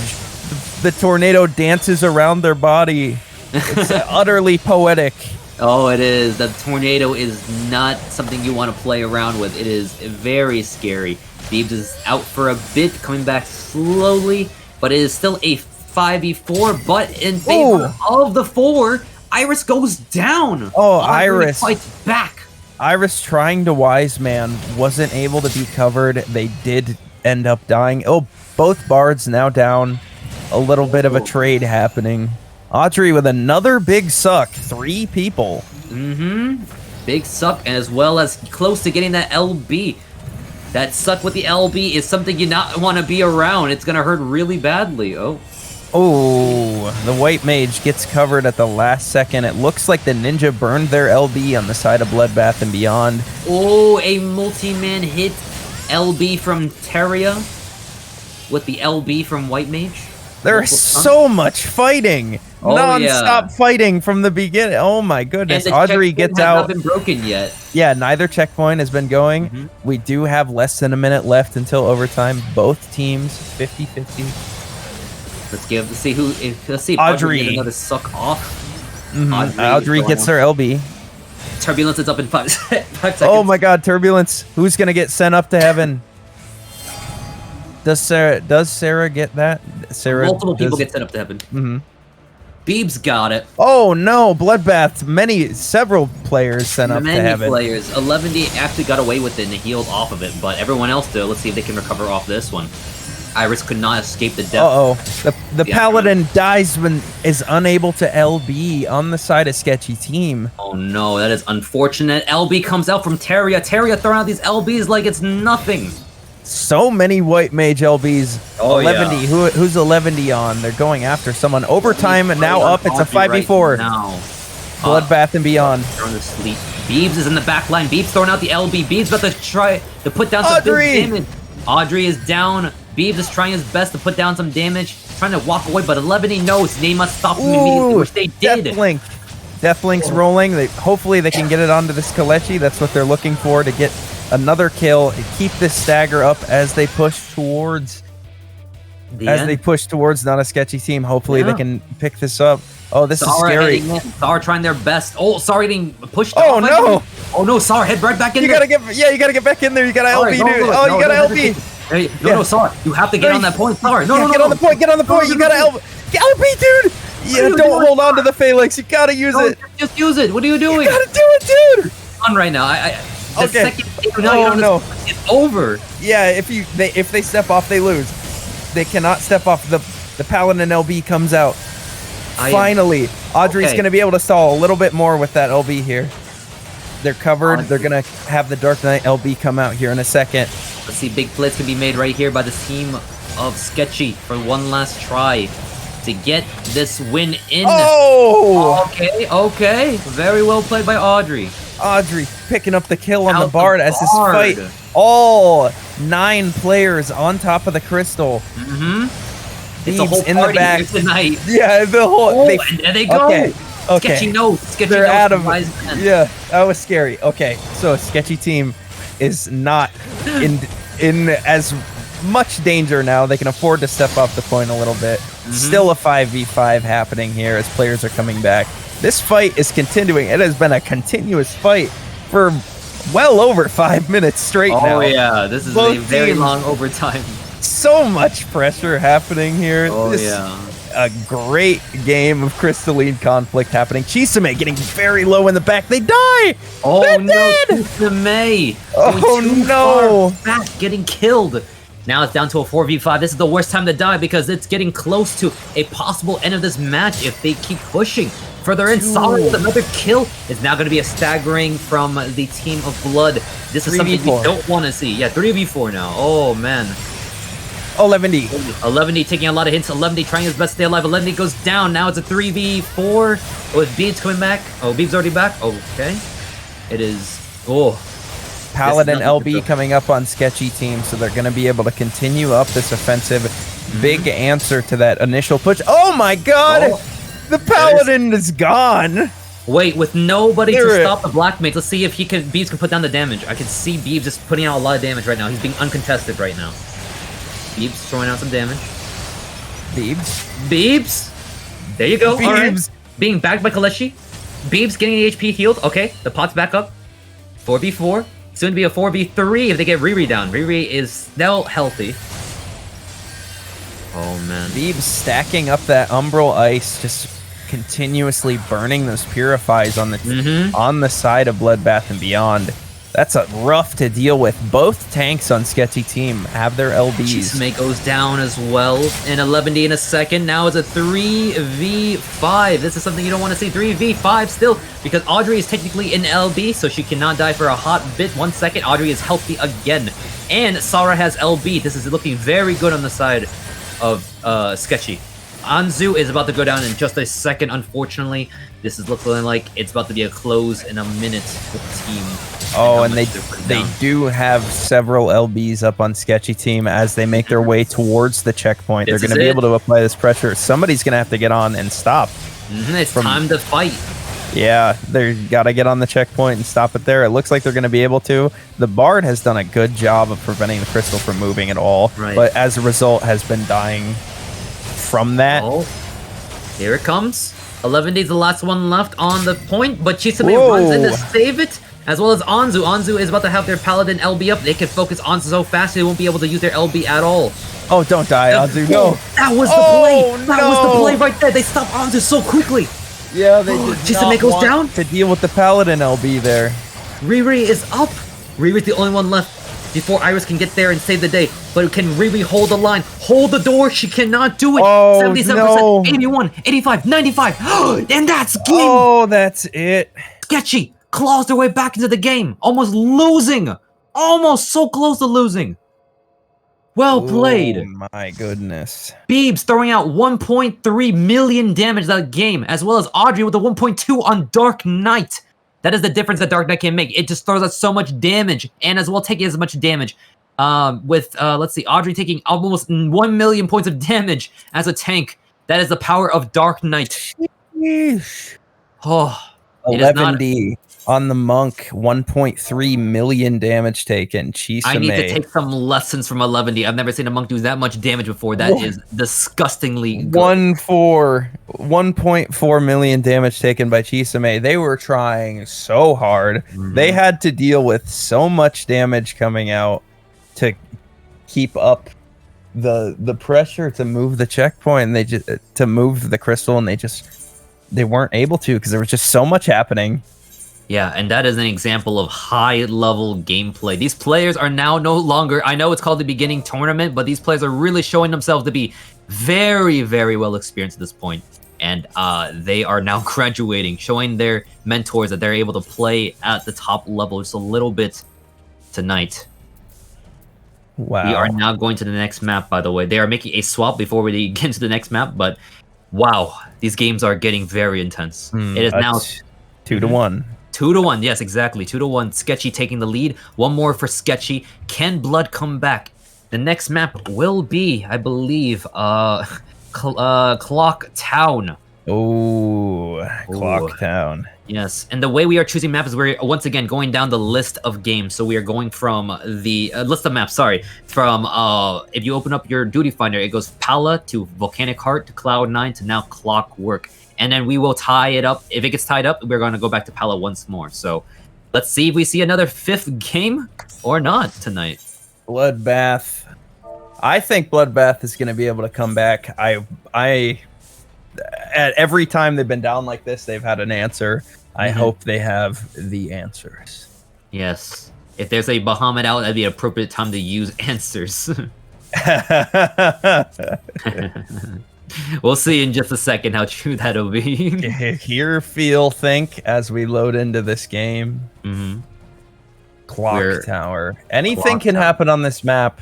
The Dark Knight on Clock Tower is a force to be reckoned with. Yes, I think one of the best maps that Dark Knight shine on is Volcano Heart and Clock Town. These are the 2 best maps because you can drag enemies into danger zones and lock them down if needed. I said it once yesterday, but I think one of my best plays ever was a Dark Knight on Clock Town, grabbing 3 enemies, locking them down into the robot samurai sword, spin into death combo, and that's one of my favorite plays of all time. Yeah. Oh, we've seen some that there's so much potential, especially so they do have the lockdown. The Black Mage does have all the CC from the Umbral Freeze.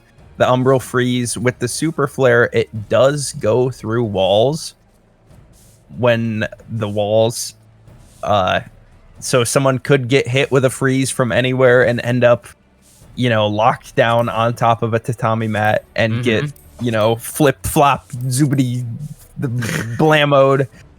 You get fricked basically by these mats, right? Yeah. So like these CC heavy jobs are very, very strong on this map. One of my favorite ones to use it on too. And we're going to see if anybody can make some crazy plays. Last night we saw some left door plays. We're going to see maybe some tatami twists. I don't think we saw a tatami twist def. That's something I'd like to see today. If we can get to see one. But yeah, we have seen people get twisted, but we haven't seen anybody get killified. Yeah, they haven't got twist to death. They just got twisted by the nip just a little bit. But we want to see a whole entire twist their whole life into the ground. And we are doing, once again, another ready check to make sure we are all good. A little bit of a wait, but we are almost there in just a moment. Someone maybe has to go walk their dog. I'm not sure what it is, but we are just taking a second before the next match gets ready. But and I just want to remind everyone, please do follow PvPrimal on Twitch for more content like this in the future. Follow on Twitter. Yes. Join the Discord and follow on YouTube. You guys have a YouTube? Yes. What do you guys put on the YouTube? I don't know. We do know. have some special names for the tatami twist. Tatami torsion, tatami torque, tatami tsunami, tatami torture, and my favorite, the tatami nipple twister. That's my. I like that one. That's my favorite, actually. I agree. These are good names. I think I have to go with the Tommy stretcher. The Tommy torture does sound fun though. I actually enjoy that one a little bit because it is pure torture when you're on that mat. Nothing fun about it. The VODs from this tournament will be on the YouTube. Thank you. Yes. Comfy Bliss. I'm not sure who Comfy Bliss is in game. You don't know who they are? Please? Big fan. Big fan? No, fake fan. You are. You're a fake fan. Oh, I'm a fake fan. For not knowing who they are. We are a bright sunny day out here at the Primal Behemoth. Yeah, it was raining earlier, no longer. I do have my umbrella out because I do have fair skin and I don't want it to be burnt. Fair skin. I see. Honestly, in real life, when I walk outside, if I'm outside for like 5 minutes in the sun, I get burnt. Yeah, and then the skin peels away to reveal snow white skin. Oh my god, your skin peels? Yeah. Oh my gosh, that's scary. I get burnt. I just get darker, a little bit darker. I have tan skin, so that doesn't really affect me too much. I turn red, and then it peels away, and it's white. It sucks. I gotta. You gotta. Yeah. Put on sunscreen or something. Everyone should put on sunscreen. Actually. Yeah. This is a public service announcement to use sunscreen. Yes, we are not sponsored by sunscreen, but it'd be nice to have any kind of sponsorship at this point. So if anybody wants to throw on their sponsorship, we'll take it. True. Yeah, please sponsor. Mm-hmm. We are still waiting for this. Something is going on with one of the teams. They are unable to ready up, but we'll see in just a moment. Okay, we are finally ready. Took a little bit. Oh, they were delaying the hype just a little bit. But We are we're ready. back into it. Yeah. We are ready to head into the Clockwork Castle Town, and I'm ready to head into the bathroom because I gotta pee again while we load in. I'll be right back. All right. Well, I'll keep you guys nice and cozy for a bit. Once again, we are heading in with Sketchy and Team Bloodbath. Bloodbath have been doing a great job tonight. And once again, they have to play like multiple games back to back to climb out of their gauntlet. I think if anybody here has like an anime kind of protagonist vibe, it's these guys. These guys have been trying their absolute hardest to claw their way back into a win. And if they go all the way and win, that's impressive. Someone needs to make a whole entire anime series about them because that's actually very cool. And I would like to see a story like that happen. Very, very Cinderella story-like. Yeah, it's a tournament arc. Exactly. Thank you. So with that, let's go ahead and get into the match. People are just trying to claw their way out of this gate every time. But I think it's just the players are just always so excited to get out there and fight. There are a few things to note here. They did switch out their previous player for Park, the Samurai, once again. I believe they're switching between every map. Let's see if Park can come back and grab their team a win and tie up the series. Because as of right now, yeah, welcome back. As of right now, it is do or die actually for Blood. If they do not actually get this game, it is over, which is very upsetting for a team that's played so hard today in the gauntlets. I think out of all the teams, they played the most games today. So I think if anything, they are making their team proud. And here we go. The teams are taking the left door exit. They are trying to move around the map, trying to slide around. The teams have to move as one. If you get caught out by yourself, it is not a good thing. Well, just don't do it. Just don't do that. It's not a good thing. Yeah, don't get caught out. Playing it safe here. I do want to see Park use the Samurai LB more. They've been holding on to it, which is a viable strategy sometimes. But they've been holding on to it for a bit too long. And not getting the maximal value out of it. Chisame going in, I really hope they don't instantly die here. Yeah, Chisame had to bring out the guard already. Chisame was already, itching towards trying to throw some shurikens, and then they get punished so hard for dying for going in. But maybe it opens up the kill on Sara, the Paladin. Can they get a kill on Sara? Sara's running far back. The enemy team cannot get Sara. They're gonna have to back off just a little bit slowly away. And then Anzu gets right back in, trying to grab some players, trying to hit them up. 11D's back here, not letting the Paladin reset for Sketchy. No, they are not. Anzu grabs an HP pot, trying to keep themselves a little bit healthy. Sara going back for a full elixir swig at the moment. Both teams are full up on people, ready to go. Let's see what happens here. Anzu heading back to the field. Bloodbath. Riri is back. Oh my god, they're asleep. Oh no! Okay, they get out. They aquaveil themselves smart. Okay, they're back resetting. Here on the point. Park is back resetting as well. Still a fight happening on the point. It is a 2v5 on the point. They do kill Beebs. Interesting. They got the LB off 11D point blank sniping. Well played by 11D. 11D was the former monk, now a machinist to note. Wow, so many people going down the side of Sketchy. Oh man. Park heading full in with Chisame. 3 people on Teria. Can Teria get away? Teria cannot get away at all. A kill for Park. Park is coming out, showing that they want to do more than they have in the previous matches. They actually already have their LB ready to go. Can Park make a killer play today? We'll see if they can redeem themselves once more. Wise man happening on the side of Sketchy. They are pushing the point. It is a 4v5 right now. Riri dies. Oh no, they answer by killing the summoner on Sketchy. Riri is down. Summoner is down. Summoner with the LB as well. It could have been a game-changing moment, but it just unfortunately wasn't. They went down quickly. Paladin comes out. Oh no, they're pushing the point on Sketchy. No, let him push! And he babies. Audrey turned into a baby. Park is really low. Park is guarding. Park is low on resources. Is Park maybe making a sacrificial play? Maybe Park is trying to get a little bit of a touch onto the point. Oh no, Park. 11D is on Miracle of nature. Park, they're gonna unfortunately finish cannot him do up. anything about it. Oh, that sucks. That's close. It does. They will come back with their LB. It is not over yet. They are only at the checkpoint. It is, yes, exactly. It's not over yet. It is currently 50-0. They still have a lot of, they have a lot of distance. They're winning this game by a margin, actually, in terms of points. So until the Sketchy team can push them back, it is still technically in the favor of Team Bloodbath.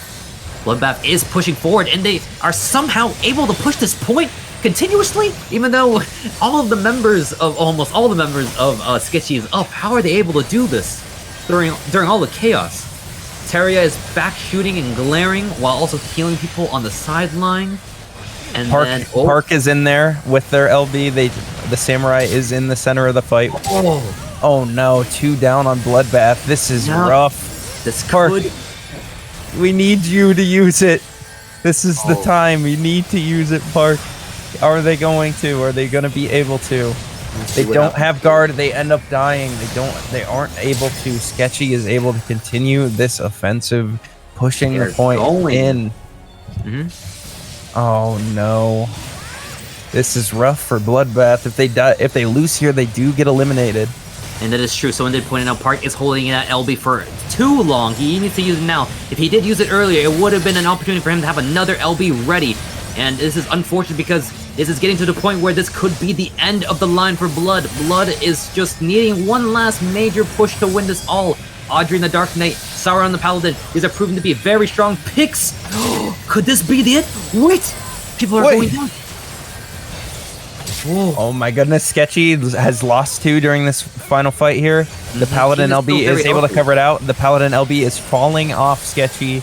It is a 4v3 in the spawn, in the point of Bloodbath and beyond. Look away. Do not become a baby man. Look away. Oh, look away. Oh, any babies? No babies. Everyone look away. Okay. Everyone is doing very good. Well done. Well done. That was scary. A little scary. Overtime. Okay. As long as they can stay on the point, they can maybe have a shot at winning this. They did take out most of the team. Sara is on the back foot, trying to retreat, trying to get back with Aldar close to an LB and Beeves as well. If they just retreat, regroup, there's a chance they could go for a total team wipe and still win. They don't need to push any further. They just gotta make sure they end the assault. Evalder, the summoner, gets caught out and dies. No, Evalder. Bloodbath is still in it. It is not over. That's any baby men? There are no babies anywhere to be found on the field.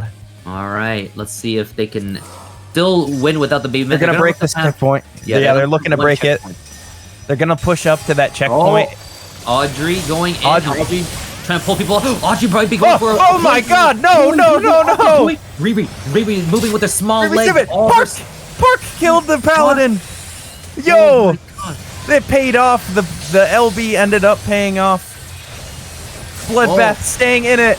The ninja Chisame whips the LB. Oh no! The legendary comeback right now? It may be. The Bahamut is out from the summoner. They got to keep up this pressure. They're staying on the point. They're fighting around the point. Bloodbath, stay alive. Riri getting peppered down by the Bahamut blast. Riri's able to get out. Hopefully can get a reset. Audrey uses the Dark Knight LB to try and keep Bloodbath out of this. This is so scary. Oh, the Paladin LB is coming up. The Paladin LB is up on the side of Sketchy. Bloodbath. Audrey dies. Push it all the way. They just need to push it past 91%. Oh, it's a 5v2. 5v2. Could this be it? Could this be the push that Blood needed? Are they going to be able to kill the Paladin before everyone comes back up? Oh, people are coming back. They're just starting to reinforce that point just a little bit. It's going to be harder to try to push them all off. Okay, the Paladin uses their guard. A multi-man sleep. Oh, everyone's taking a nap time now. Oh, everybody's asleep. It is nap time in the middle of the fight. Okay. Before the end, everyone's asleep. The summoner dies. Oh my God. No. That's not what you want to see. Oh, they're keeping up. Oh, they're trying to harass them down. So much cleave going onto the point on this corner fight. Bloodbath just keeping up so much. This is the corner we were talking about. The damage. Corner. 5-man White Mage LB from Teria. They're just trying to keep him down. Oh, keep it. Bloodbath is fighting for their lives. They want this so bad. Audrey got the cover. The cover comes down. Focus. Oh, they killed Teria. Teria is down. That was so good. Park nearly has his LB ready on Samurai. This could be game-changing as well. They need to be very careful. Throughout all this chaos, they could totally forget about his LB, and he could get a multi-man kill in just a second here if he plays his card just right. Come on, Park. Park, let's see show up. Make a hero play. You can make the hero play. Save it, dude. Cannot get the Paladin LB comes out. Oh, Park is going in. Park is G10's popped. G10's popped. Here it is. Here, let's see if it happens right. Yo! Park makes the kill. He's the Dark Knight. Gets 1 kill. Another. Oh my god. The Asteria, the white mage standing in the way. Bloodbath keeping it alive. Up right now. If they can get Chico, besides. They can get the kill.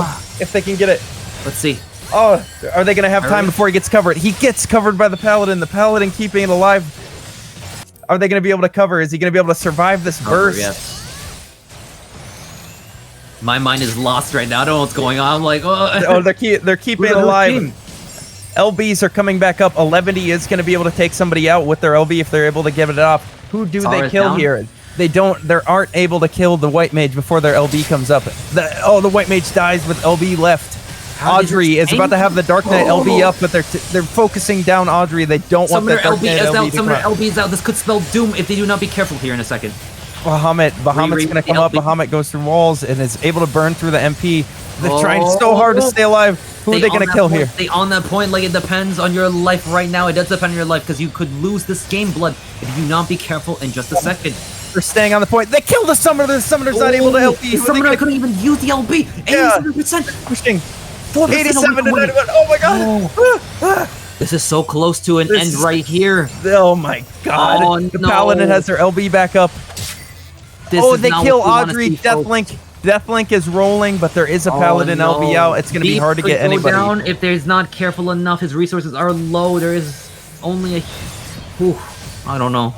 Oh, if anybody steps off here, this could spell disaster. This could be the end. Riri is trying to keep the team going with their guard. The team is trying to elixir right now. Chisame is back in the action. Park is nearly there with his LB once again. Can we see more? Oh no, Anzu dies before they're able to get their Paladin LB out. Riri kills Haria, the enemy white mage. They killed that enemy Summoner. They couldn't even get the LB off from the Summoner. They're stopping at 89% to 91. Park G10. Park G10 now. Use the Cheeton. They killed the Dark Knight. That is what you want to see. That is what you want to see. Bloodbath. Holy shit. Bloodbath and beyond.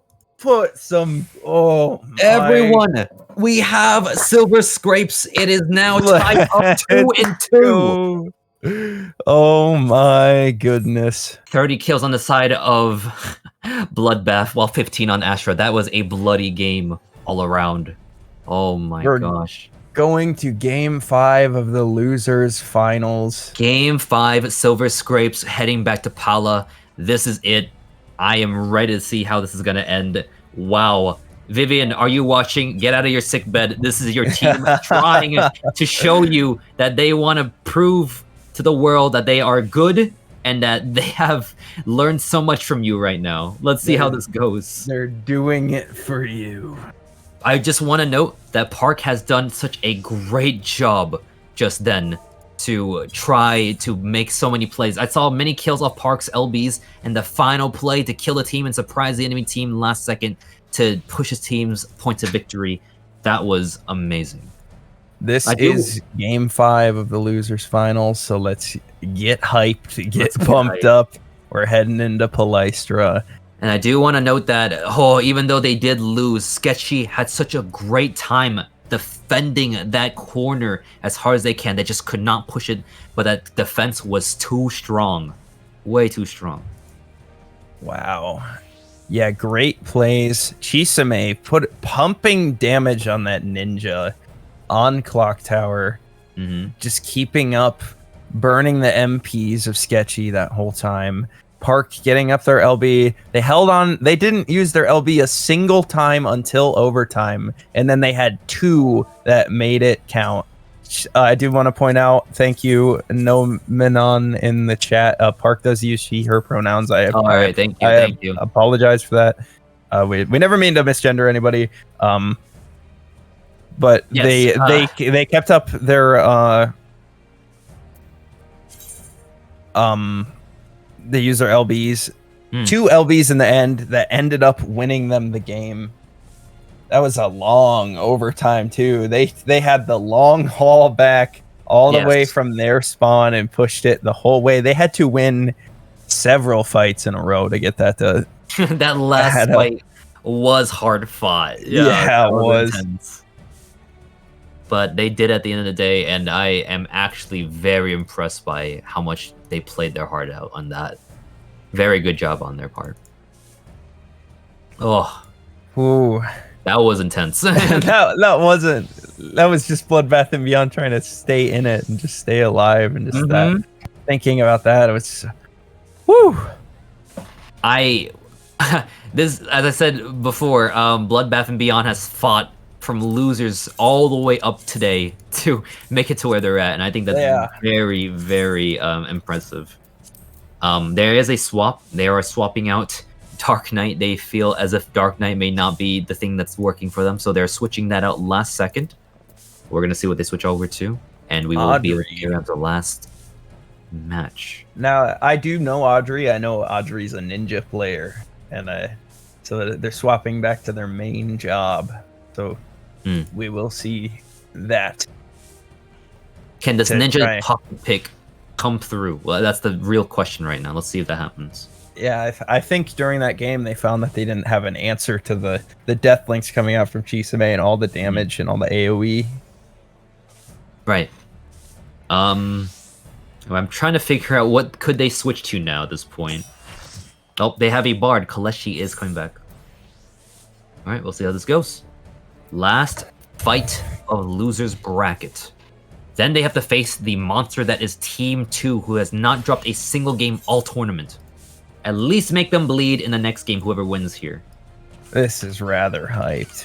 This is hype. This is like a storyline being made here. Can it is. Win this, or can Sketchy shut them out before they have a chance to progress? The question that we're all asking is, can they put the 4Gs on the Jeep with the Bloodbath and Beyond underneath? The question we're all begging. Just wondering, can they do it? I wish we had some sweet music, like Starved or something. Yeah, I don't know how who's running production, but the music would be nice or something. Yeah, surely we can play like the old Feast music, right? That won't get us in trouble. This is the appropriate time, right? If only. If only. Some players have talked about their distaste of Pala. We'll see if their distaste of Pala will be too strong, and maybe they'll fight their way out of this map to win. Yeah. Lystra, the great decider. Let's see how it goes. Here we go. Into the last match of losers. Oh, it's go time, baby. It's go time. Sketchy team. Determination on the face of Kaleshi. Utter determination. Audrey V on the ninja. 11D back on Monk. 11D wasn't feeling the machinist then. Yeah, they've been swapping back and forth. See, I've always thought of machinist as a ranged monk. I'm glad to see someone else agrees with me. Yeah, they just go hand in hand. And I think it's cool seeing people have versatile jobs to keep playing. I think it's always impressive seeing players different things. Yeah, we're seeing players get swapped around, seeing players pick up different jobs depending on the needs, trying to fill in the gaps from what they see, making adjustments, learning as it goes on. We're seeing these players improve before our eyes. We really are, and tonight we'll see who came out showing to be the best player. Chisame already are heading out with the Hutan, shooting out some shurikens at the enemy, trying to tickle them a little bit, trying to put a little bit of tickle damage down before just a little bit of tickling. You don't want too much. Let's see. What happened? I didn't catch that. I don't know. Okay. We are going to be starting the fight. The crystal has unlocked. Let's see who goes in first. Right. Chisame getting that fire onto only one person right now. They are going hard on the paladin. They are. Oh man, let's see what happens here. Chisame taking a lot of damage. It's always doing Chisame taking a lot of damage at the very beginning of the match for some reason. It's always very ninja-centric. Yeah, oh! And 11 goes down. Wow, in a turn of events, 11 goes down fast. What the heck? They lose a player there. Monk, Riri up with the LB already, ready to shoot down and fire. Chisame goes down next. Sketchy is showing that they have to fight back. They have the life energy to come back and try to fight. They're not dead and out of the game just yet. They're taking out another player. 3 players down, back to back on the side of Blood. Yeah, Blood's gonna try and get back and get all 5 back up to fight at this checkpoint. It looks like Sketchy's gonna respect it, and they're not gonna go into the spawn of Bloodbath because they don't want to get fricked and end up getting staggered there. So they will wait until all 5. It looks like 11's gonna be the one to engage. It does go in to stop the point. They get the guard out of Kaleshi. 11 getting ripped apart. 11 could not even. No, he did get his LB off, and it did result in a kill on the ninja, which is really good. Denied that ninja LB right there, which is good. It saved his team immediately right away. Audrey is apparently a very dangerous ninja. That was a very good shutdown on them, but they will be back right now. It looks like Blood is on the advance. Bloodbath pushing. We do see both Paladin LBs have come out. Let's see. Both of them are down. Ooh, Bloodbath taking a lot of damage. No MP burned on the side of Sketchy. Down. Anzu killed. Utterly deadified. Teria pushing forward. Park. Oh, Park. LB. Can Park do anything here? Let's see what she can pull off. Park is sleeping. Park is sleeping on the job. Can she pull off the LB play? Unfortunately, no. They go down very quickly. Wasn't able to.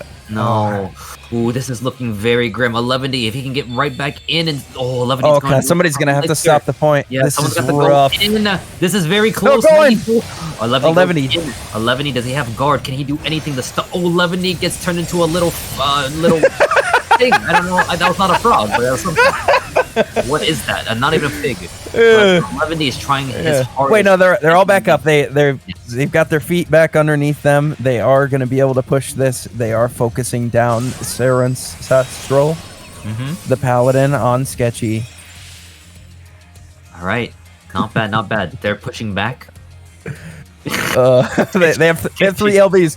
All right, Park came in clutch as fuck last game, so I really want to see them make something happen here. I think 11 and Chisame are going to make something happen, but they do have to deal with Audrey and the Black Mage and all the damage that's going to be able to come from 11 or from Sketchy, from Team Sketchy.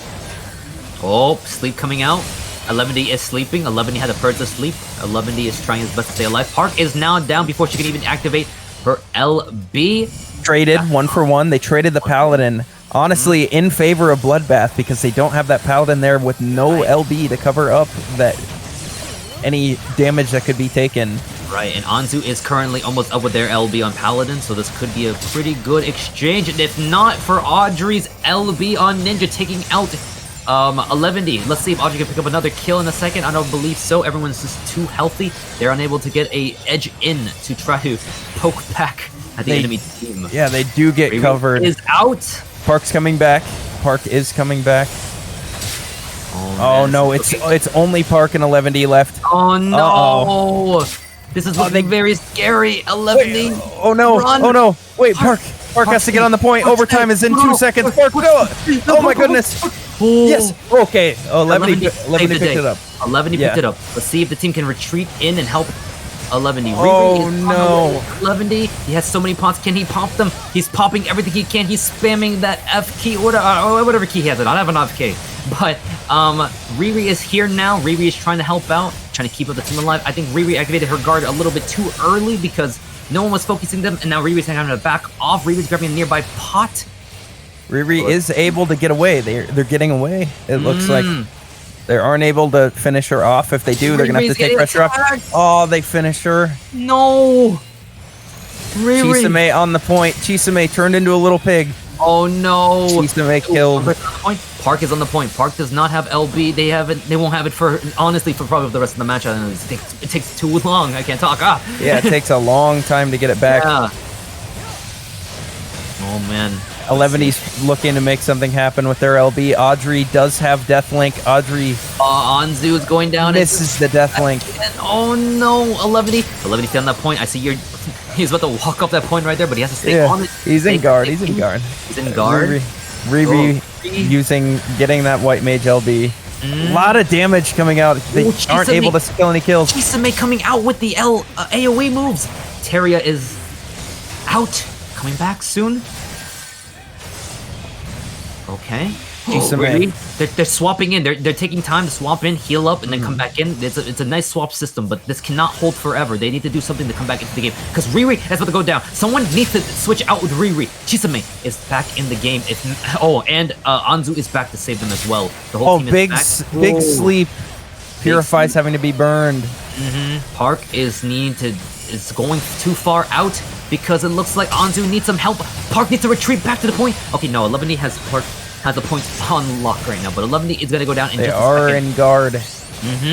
Audrey, Ninja LB coming up soon. That's going to be very, very hard. Park needs to be on the point. Point. Oh my god. Oh no. That is it. Riri is running with her little legs, but her little legs cannot carry her, and that is the end of Bloodbath. Well played. Journey. Sketchy just performing so well to pull this out. Look at this damage. Just sorting by damage dealt, we just see here the team, they showed up. Sketchy showed up. A clean separation. The Paladin doing more damage than every player on Bloodbath and Beyond. Sketchy just showed up so well there to win that. Very well played, Sketchy. And shout out to Bloodbath and Beyond. Well played. A round of applause for Bloodbath and Beyond. They will be third place in the tournament. They did come loser. They were in the losers bracket that whole time.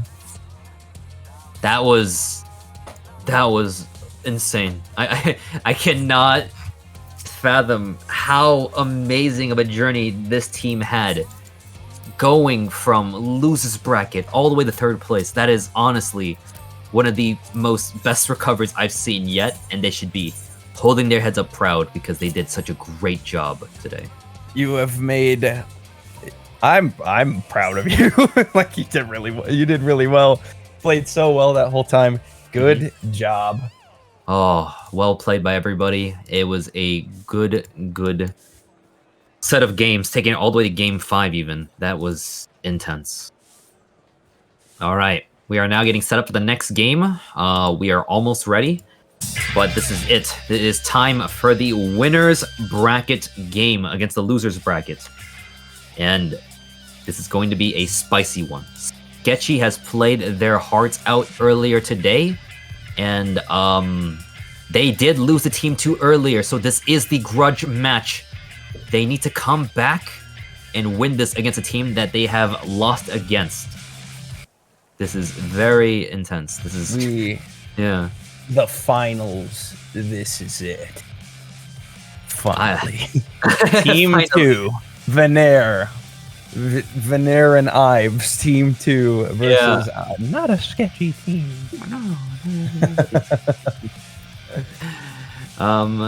One second. I just need to confirm some details. Yes, so Sketchy does need to win at least one more set of games to reset the bracket, to bring Team 2 back down to losers, whereas Team 2 only needs to win one set of games, so we could be going for another hour, potentially. Oh, yeah. Yeah, depending on how long this goes. But we are nearing the end, in fact, everyone, and we are going to see some classic faces, such as Aura Fight, the big Hrothgar himself on Team 2, Rylor, the red mage, who was honestly killing it earlier, and all their players, Katsuya, Vix, and Ezio, something like that, yeah. These players, ISO. Nastia. These players have been dominating all tournament, but can they bleed? Can the team of Not Sketchy make gods bleed? We'll find out tonight. We'll find out tonight. Not a sketchy team. Audrey. Oh, do you want to take it over? Go ahead. Yeah. Yeah. We have Kasai Kages and Ruja Thorns. Not a sketchy team. Audrey V, Beeves B, Kaleshi Magne, Theria Sylph, Avalder Burn, and Sarin Sastral Ka. This team just is coming off of a 5-game series. Team 2 has had time to rest in the winner's bracket after winning earlier. They've had a couple hours now at this point. And so that maybe it could be a detriment that they haven't played in so long. Not a sketchy team is kind of in the pocket after having played all those games. Who knows? Yeah. We will see. It is interesting to see because it's like Team 2 has been dominating. Now they had a good rest. Can that rest allow them to keep pushing further to dominate? Or the Sketchy just had the best warm-up games of their life where they can they might have. In a second. Yeah, they might have. So we'll see in just a second which side proves to be the method to carrying to victory.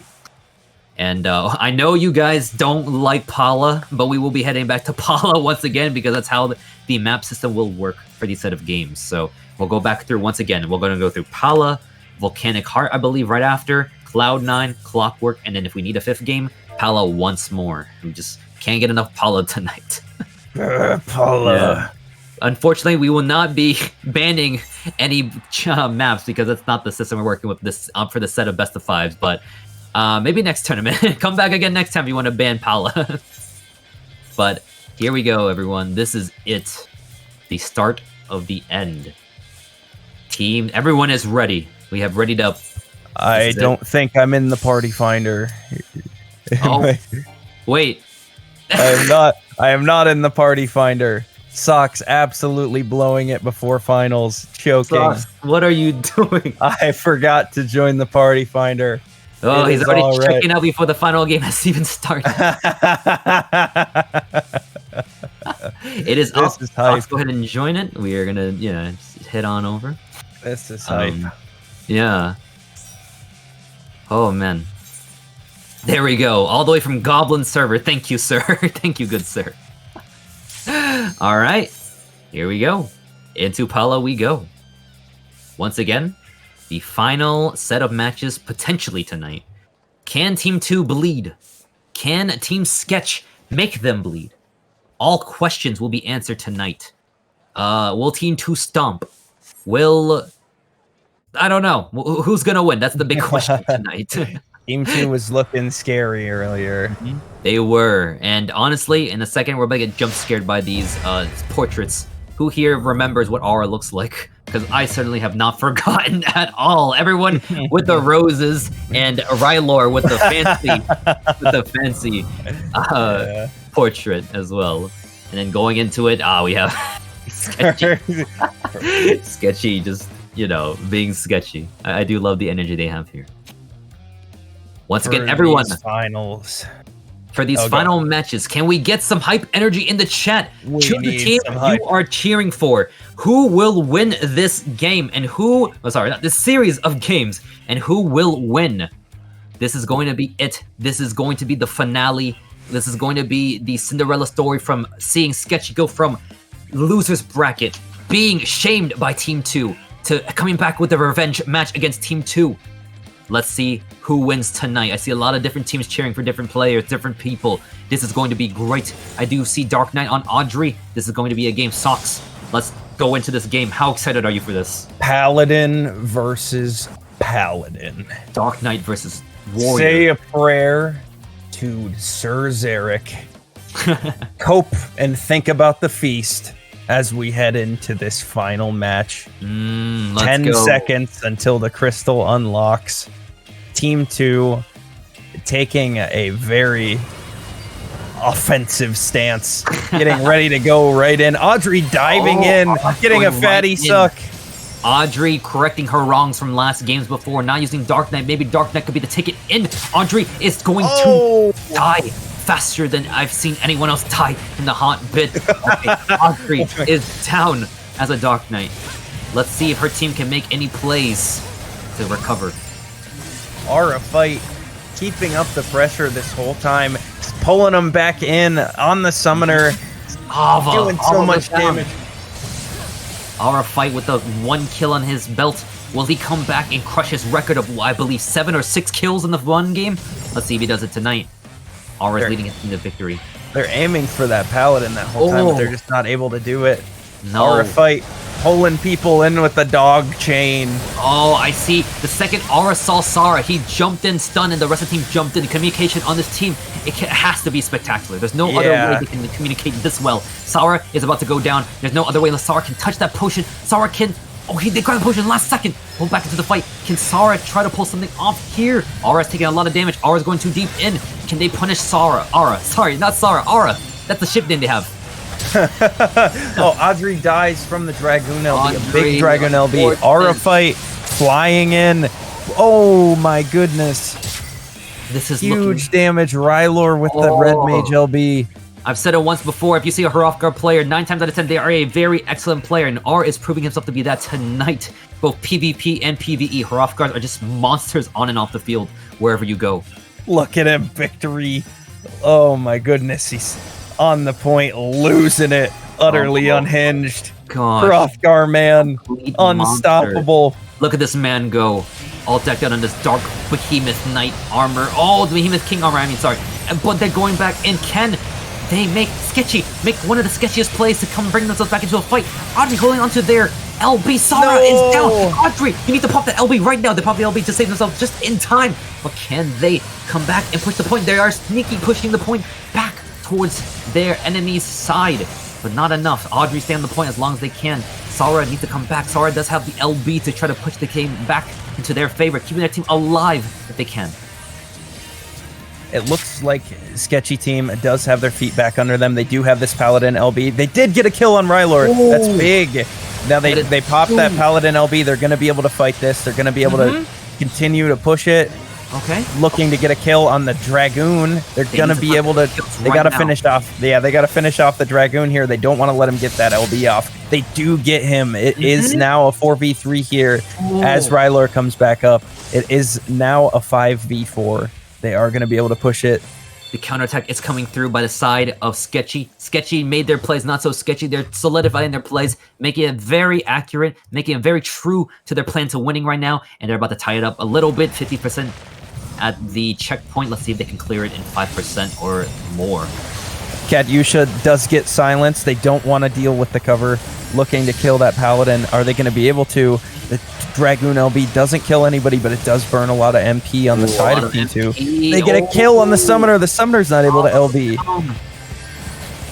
There's at least 1 more minute left on the clock. It's not over just yet, but there's a good chance that Sketchy can come back. Audrey dies before their LB comes up. They won't have that invulnerability. 50 seconds left until overtime. There's not many opportunities left to fight.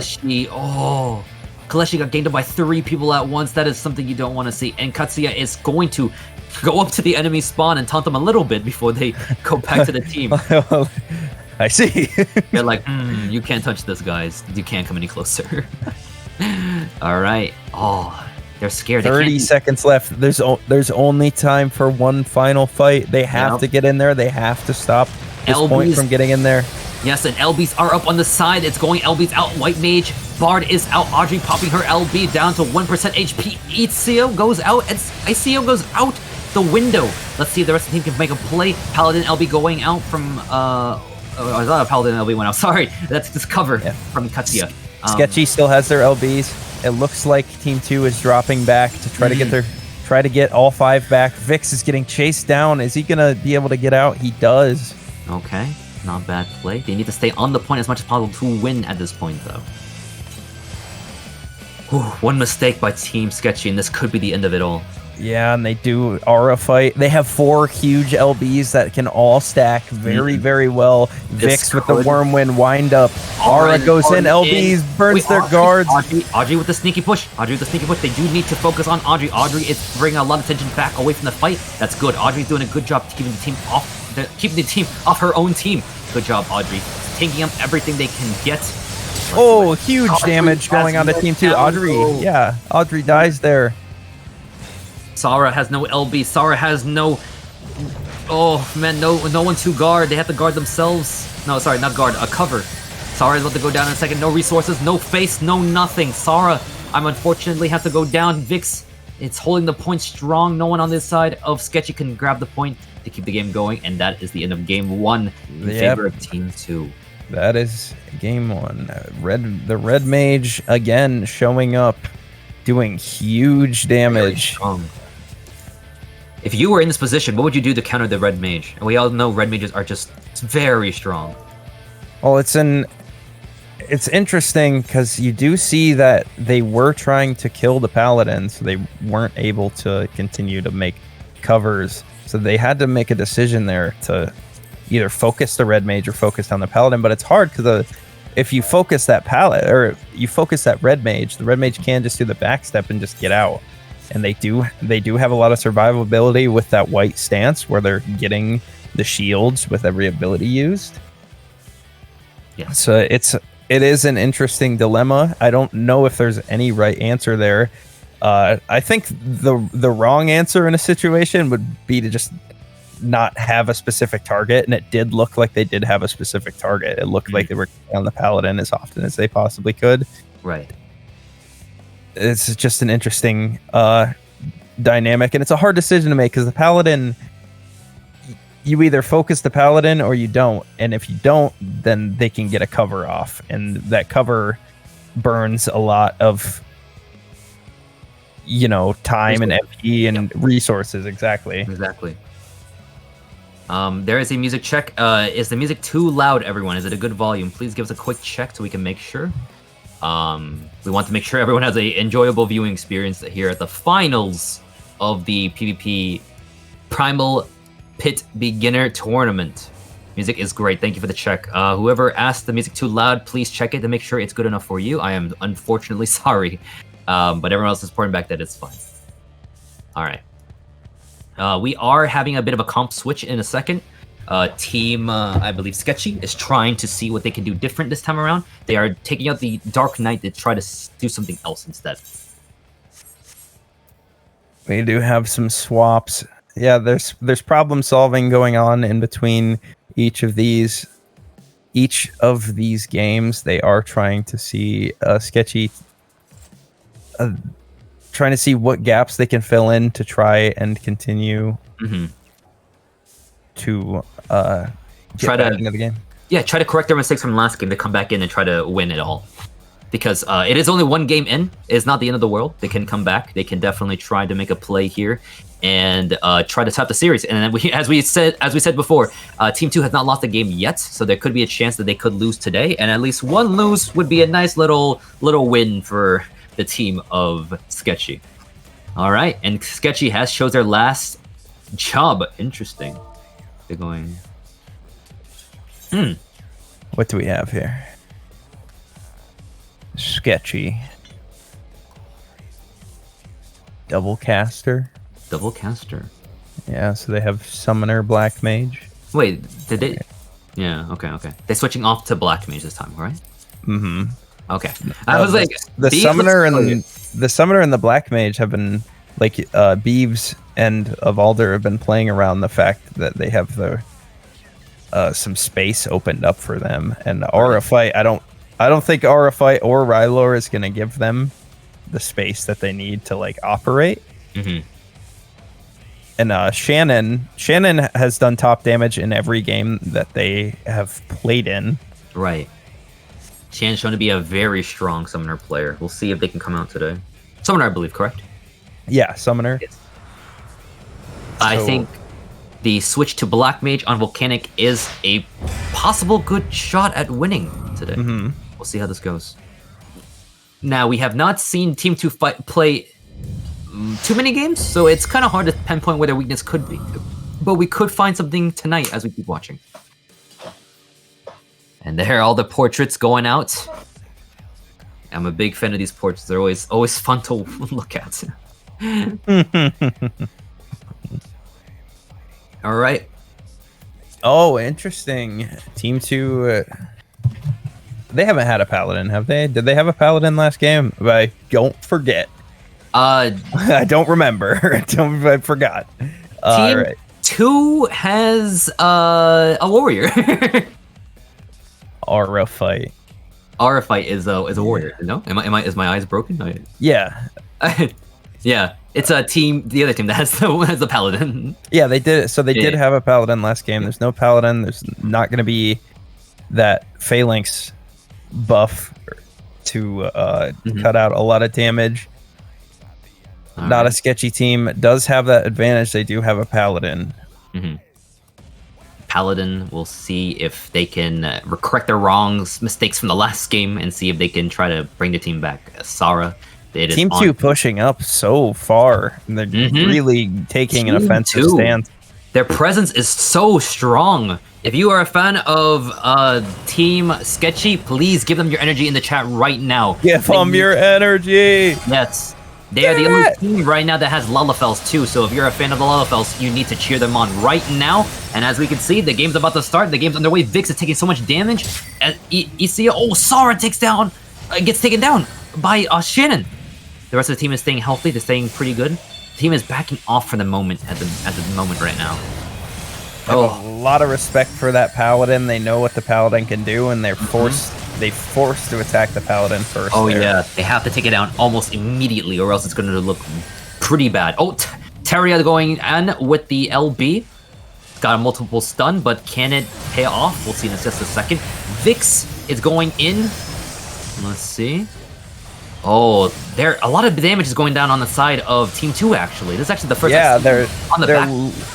Yeah. You'll remember that I said they were trying to decide to attack either the Paladin or the Red Mage. It seems like they're trying to attack the Red Mage, but they're just not able to. The Red Mage just keeps getting out with that backstep. 2 go down on the side of not a sketchy team. Audrey does go down as well. A little bit of paint going out from Rylor onto Audrey. Audrey turned into a canvas by Rylor. Oh no, the paint BM is coming out. A little bit of paint. Yeah. I'm not sure about the decision to do that while winning. But I do not recommend you do that in a normal solo queue game. I think that can be counted as a reportable offense of bad. The Aussies do endorse this, it appears. Representative Prime Minister of the Australians in the chat, Ponbelly. Oh gosh, all the damage coming out.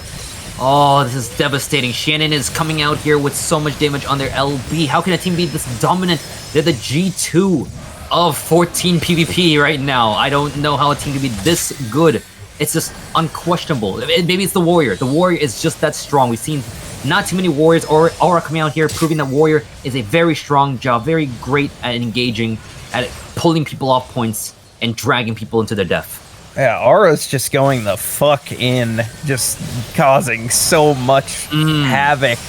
Like, what are you supposed to do when there's a Hrothgar man just running wild on you, brother? That is what I'm saying. saying. Look, he's just going in, non-stop, elixiring, stepping back, getting his cooldowns back, flying in.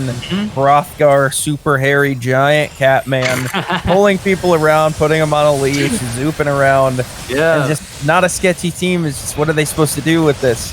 Yeah, it is.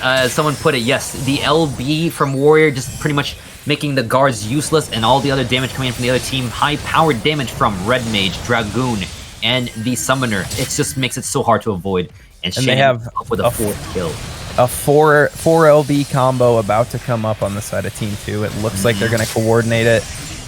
Just so much damage constantly. Yeah, it makes you think though. Why weren't other teams running with the Warrior in their comp? I question that, because Warrior just seems to be very strong at the moment. And that will be game 2. Yeah. Team 2, way too strong. If I'm not mistaken, they probably took on only 1 death, 2 deaths, 0 deaths that whole game. Clean AF. Shannon once again top damage. Shannon is killing it. So is Vix and Rylor. Like we said, those two will be carrying damage. Not only that, Aura and ICO coming out on top with so much damage, as well as supporting jobs. It is absolutely nutty how much these guys are coming out and just swinging with damage. It's not just ridiculous. Heading into game 3. Now, I asked Venair about the coaching experience. And actually, we've seen Shannon show up top damage every single game. And Venair had a shout out to Shannon Lay Turtle. She was on Venair's team for the Revival Community Cup tournament and was a bronze player at the time. And now she's a force to be reckoned with on the battlefield. And Venair is surprised to see how much she's improved since then.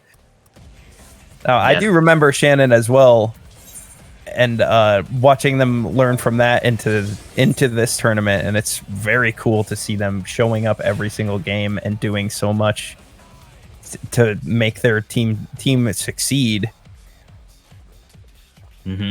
These players are coming out really strong, and someone did point out that Shannon was a bronze at the time, and it's impressive seeing these players come through and just shine very strongly. And we see it today as Shannon is topping charts with damage, is constantly back to back. And as we're sitting here, Rylor, please remember to change your portrait for the team. Please. We are waiting to see you actually match with your team's synergy. Can we please get everyone to tell Rylor to change the portrait? Portrait check. Yes, there we go. There we go. But overall, everyone this whole entire tournament has played extremely well. And I just want to say that this has been a great tournament set up by a bunch of players who just love PvP. And I just can't wait to see what more you guys would have to set up in the future, because this community is pretty much one of the few communities I know that's keeping up the PvP scene going and keeping encouraging players to keep getting better and etc. Yeah, let's all keep rolling with this. Put a team together, join a team, and we'll make more tournaments. We need teams. We need people to be participants. I don't know about you. This has been super fun. This has been great. I hope it's been fun to watch, but this has been a blast to do, to make, to produce. We had so many people show up, so many players just perform, carry their team, wise man the crystal, blow people up, top damage. We've just seen so much. It's been so cool. It's been great to watch, and hey, there could potentially be more matches if Team Sketchy manages to pull it back tonight. We'll see in just a moment. They are running it back with the Dark Knight and Paladin comp, keeping in Beebs as the Black Mage. But on the side of Team 2, they're keeping the comps just the same. There's no changes. Why fix what's not broken? We are taking just a little moment to get ready. One player is ready. One more player needs to be ready, and we will be set. Now, when it came to scheduling the scrims, Venair says that Aura, Vix, and Ryler were very active and aggressive and really wanted to get in the scrims, and I guess that they were excited to just play and dive in and just press the W key during scrims with Ivan Venair, and it's very cool to see that they are doing that in games, and it is winning them games. I hate to break it to everyone, but there's a potential chance that the final map of the night is the map that we have started with this since the very beginning of this tournament. Cloud9. The map I despise could be the map that it's what do you call that? That could end it all. It's interesting to see how the coaching has come through. Kasai Kage said that they wanted to keep it more about having fun and then providing constructive criticism afterwards. I like that approach. Genuinely like the approach of having fun first, because that's what it is. It's a game, and it's meant to have fun through teamwork. And as I've said, this game mode is the most fun that you can have. I've said it before. It's the most fun you can have when you play on a team. Leaf Hero says CC isn't fun and is dominoes open and the big three, and I disagree, Leaf. I mean, solo queue isn't fun. Playing on a team is really, really fun. And I'm sure these teams have had a blast today. I have had a blast today watching them perform. And it's just teamwork is fun. Yes, it is fun. And I also want to point out, I am sorry, I was the one who did not ready up, I believe. But we are ready to go. We're ready to rock. I apologize. I'm ready to get this game going. And this could be the last time you see these beautiful faces. So everyone, please give it a good watch. Give it up. This could be the last game. 100 quadrillion fucking gil on the line. Let's go. And this is it, everybody. Here we go. The final match. Potentially, can we see Sketch bring it back on Cloud9, which could be in their favor because they do have a Black Mage, and a Black Mage is very great on this map. But this Black Mage has been jumped on throughout all the games. Let's see if they can correct the wrongs, peel them appropriately, and we'll see what happens tonight in just a second. I hope you guys are also enjoying the music that's being provided in the stream because we can't hear it at all as commentators. I hope it's playing. I think it is. I hope you guys got some good songs. They almost put on Answers, but I had to stop them because Answers is a DMCA song. Oh. Yeah, but music is good. Awesome. Enjoy it. And here it is, guys. The final match. Here we go. The classic wall. Aura's like, I don't care. No one's gonna stop me. Aura's wants this game done. He wants. Audrey goes in and tries to answer though. Audrey is going in trying to stop Aura, trying to match his aggression. Too bad for them that they got covered by Sarah. Sarah with the Paladin cover, always being a great support for the team. Sleep has been thrown out. Some debuffs on movements on the other team. Let's see what's happening here. Vix is getting hit a little bit. Audrey is going deep in. 5 focusing Audrey. Can they get Audrey? Audrey with the excellent guard to stop all of the engage from the 5 enemies on the side of Team 2. Ooh. Audrey going down, potentially? No, Audrey to the get covered. Casters. Oh. The casters on Team 2 taking a whole lot of damage. Can they finish them off? It looks like they're not going to be able to. Oh, they kill Aura fight. Oh my god, Aura fight dies?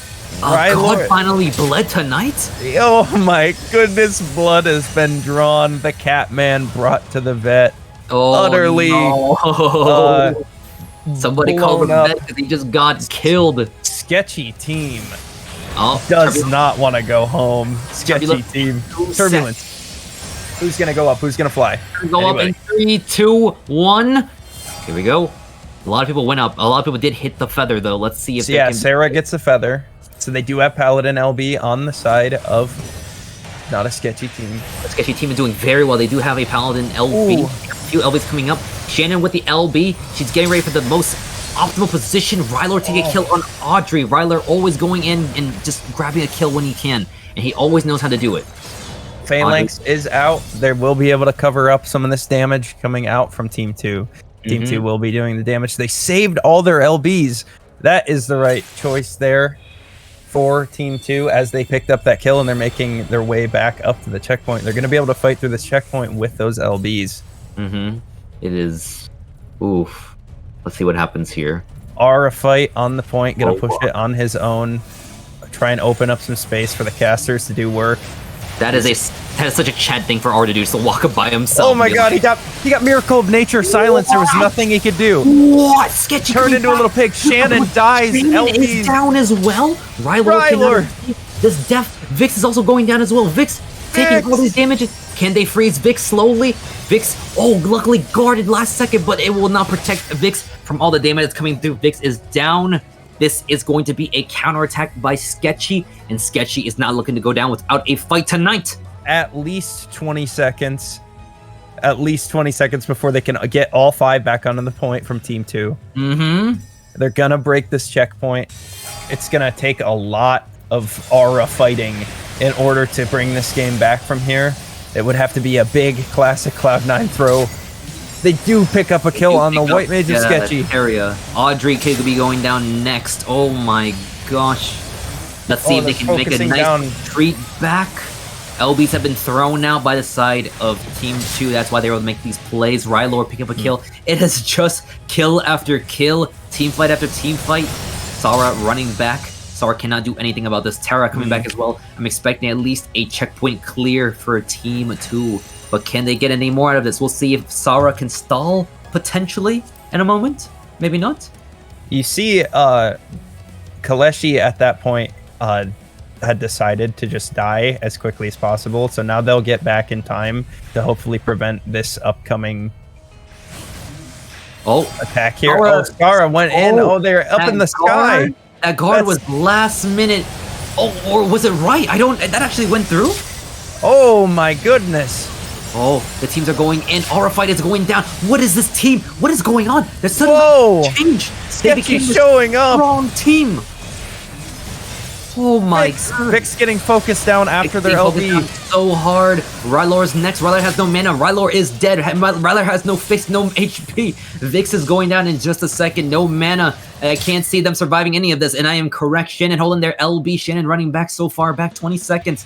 They're chasing Shannon all the way. They're chasing back to spawn. Oh, they give up. They give up. They're gonna just take the kill on ISO here. The question is, where is the checkpoint? The checkpoint's in the middle. They're doing the checkpoint. Oh, they're leaving it there.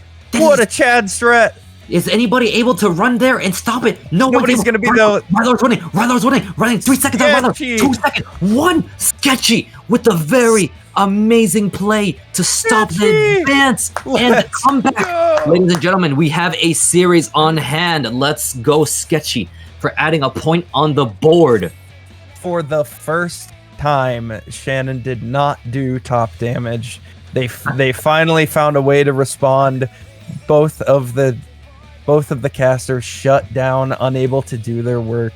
Not only that, but for the first time tonight in history, Team 2 has taken 1 loss. A loss. 1 loss, finally, after so many of these games where they have been just demolishing players. They finally have taken an L. F's in the chats for Team 2, just for that 1 loss. It's not over yet, but there's 1 F in the chat for them. F. Oh. It is great recovery. Oh my goodness. Sketchy, great. Not a sketchy team. Wow. They came back. I don't know what they did to change their mentality to come back, but they did excellent on that map. They really went all in on. So when the warrior came in, they were silencing and miracle of naturing right away. And then capitalizing on that kill to move right from the warrior, going straight after the casters. They were going right after Shannon on the summoner and Rylor on the red mage. They're saying, you guys are going to cast on us. You guys are going to pad damage on us. Right. We are going to live and we're going to push the point. And it was constant. I saw the white mage LB comes out. And then right after that, the polymorph. It was just a lot of constant CC layered in the right way, concentrated onto one member at a time to grab these kills, and that's what's making them win. Oh, I do see a comp switch that could shake things up for the entire game. We'll see in a second. Yeah. I see. A comp switch, which you could tell the crowd what the comp switch was. On the side of Team 2. Team 2. Wait, hold on, we thinking different things. No, it's Team 2. Oh, no, I see the comp switch. Wait, there's a couple comp switches. There's a couple comp switches. Okay, so, yeah, all right, okay, here's what's going on. All right, let's tell you. So, Audrey is... Okay, never mind. Okay, you're just lost. I think they did added a bard in there, if I'm not mistaken. Yeah, there's a bard. There's some. All right, everything's different. There's different player. I don't even know who these players are. Everything's different. I do see they did add a paladin to Team 2. As we all know, paladins have been very strong all tournament. And the fact that they're adding a paladin to the comp in this last potential game still, as you all know, only 1 game's needed to win for the side of Team 2. This could be the team pick that they need. So we have Paladin Warrior versus Paladin Dark Knight. 2 very, very strong comps. Right. I am scared. I'm scared to see Team 2 back on a Paladin, because we know Paladins are one of the strongest jobs out there, and if played well, they may not. Putrid in the chat says, fuck Paladin. I agree. Based, honestly. Absolutely based. Nerf Paladin. And I Paladin. I am a fan of Paladin. After watching these tournaments, I'm sorry, I cannot turn my back on. They protect me, and I will forever appreciate that. All right, this is it. The last potential match on Clock Town. Oh boy. And by the way, if you guys like PvP matches, Sketchy needs to win at least this set plus, they need to win this plus 3 more maps after. So they have to win at least 5 maps in order to win. That is a lard. That is a lard. You said I was gonna say long, and then you said hard, and then I just combined the two. They got some lard. They gotta eat through.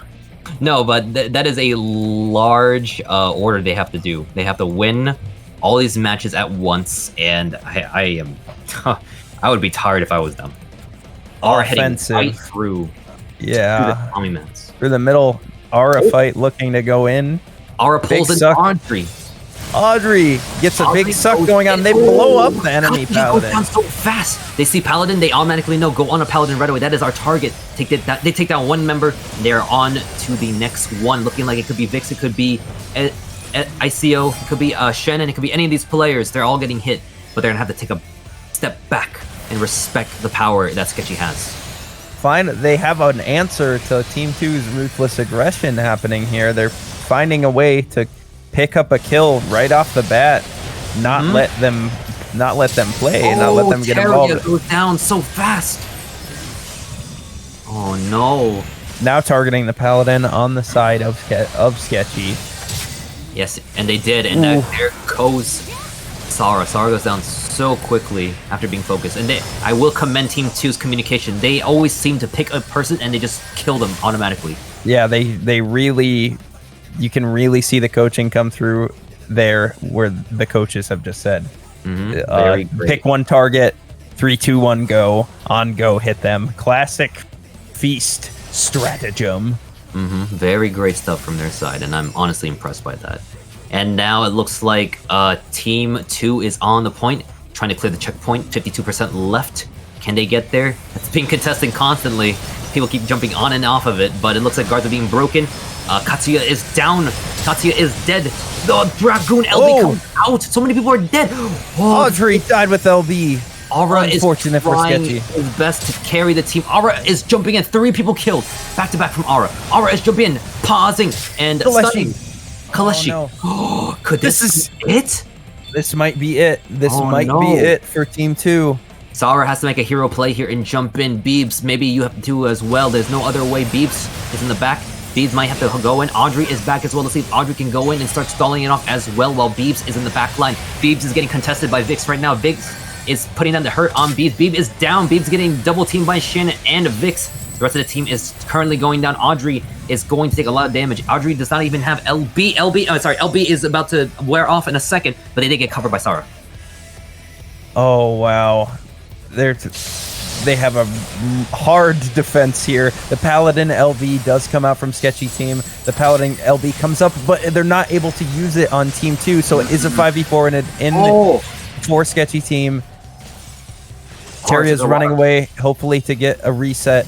Aura fight doing work on the point, trying to keep up, burning the MP on the enemy team, just applying all this pressure, chasing down the Bard, trying to get a kill on him. They know he doesn't have Purify. They know he doesn't have Guard. He does get away. There are 5 LBs on Team 2. Team 2 is going to look for a wombo combo, slamma jamma explosion. There it is. 1 broken Guard. Ooh. Oh, no. 1 kill picked up from it. Shannon, Bahamut comes out. Most of the people are now little man. They're baby men. Oh, they're baby men. Everyone's being absolutely fricked. Bahamut has come from heaven. Answer starts playing in the background. Base boosted. Oh, Audrey, no MP. Is Audrey going to be able to live until they can get their LB? I don't think so. Audrey, get it out. Audrey is out, unfortunately. And it looks like Aura's just going to walk the little crystal back to the point to try to take it all. Aura is honestly a force to be reckoned with here. He is an absolute monster. Aura fight. Aura freaking them up. He's just pushing the crystal and walking it in. Aura is going in. Terria is trying to push the point back. Terria is doing a sneaky push. No one is contesting it until ICO sees it. Audrey comes in. Audrey does have limit break. They are going to be able to hold this point for quite some time. They do Dark Knight LB. Gonna look to do some AoE, burn down some of the MP. Ooh. Alright, a little bit of progress on the side of Sketchy. Sketchy does have some LBs up, also on the side. Oh, can Aura... Terria! Terria passes away. Kaleshi as well. 2 down. The Paladin LB will be able to come out. Hopefully. If they can get it out. Come on, get the Paladin. Don't die, dude. Don't die, dude. Just use it. Just use it. Just use it. Okay, they get it off. They get it off. They broke the guard too. That was well played. Okay. Let's see here. They're staying alive. Ooh. There is hell on earth. Bahamut has come out once again from Shannon. We are in overtime. They do have to stand on the point. Get on the point. Okay. This is going to be hell in a second. If they do not pay attention to the Dragoon LB coming out in just a second, now, Vix. They need to keep an eye out for this right now. Yeah, they saw it. They saw it. Okay, yeah. Good. Okay. So the Paladin came out on Team 2. Big damage reduction. They are still healthy on Sketchy. Very little MP happening on Team 2. Are they going to be able to... They have to stay on the point here. Sketchy has to keep one person on the point or they do lose. This is overtime.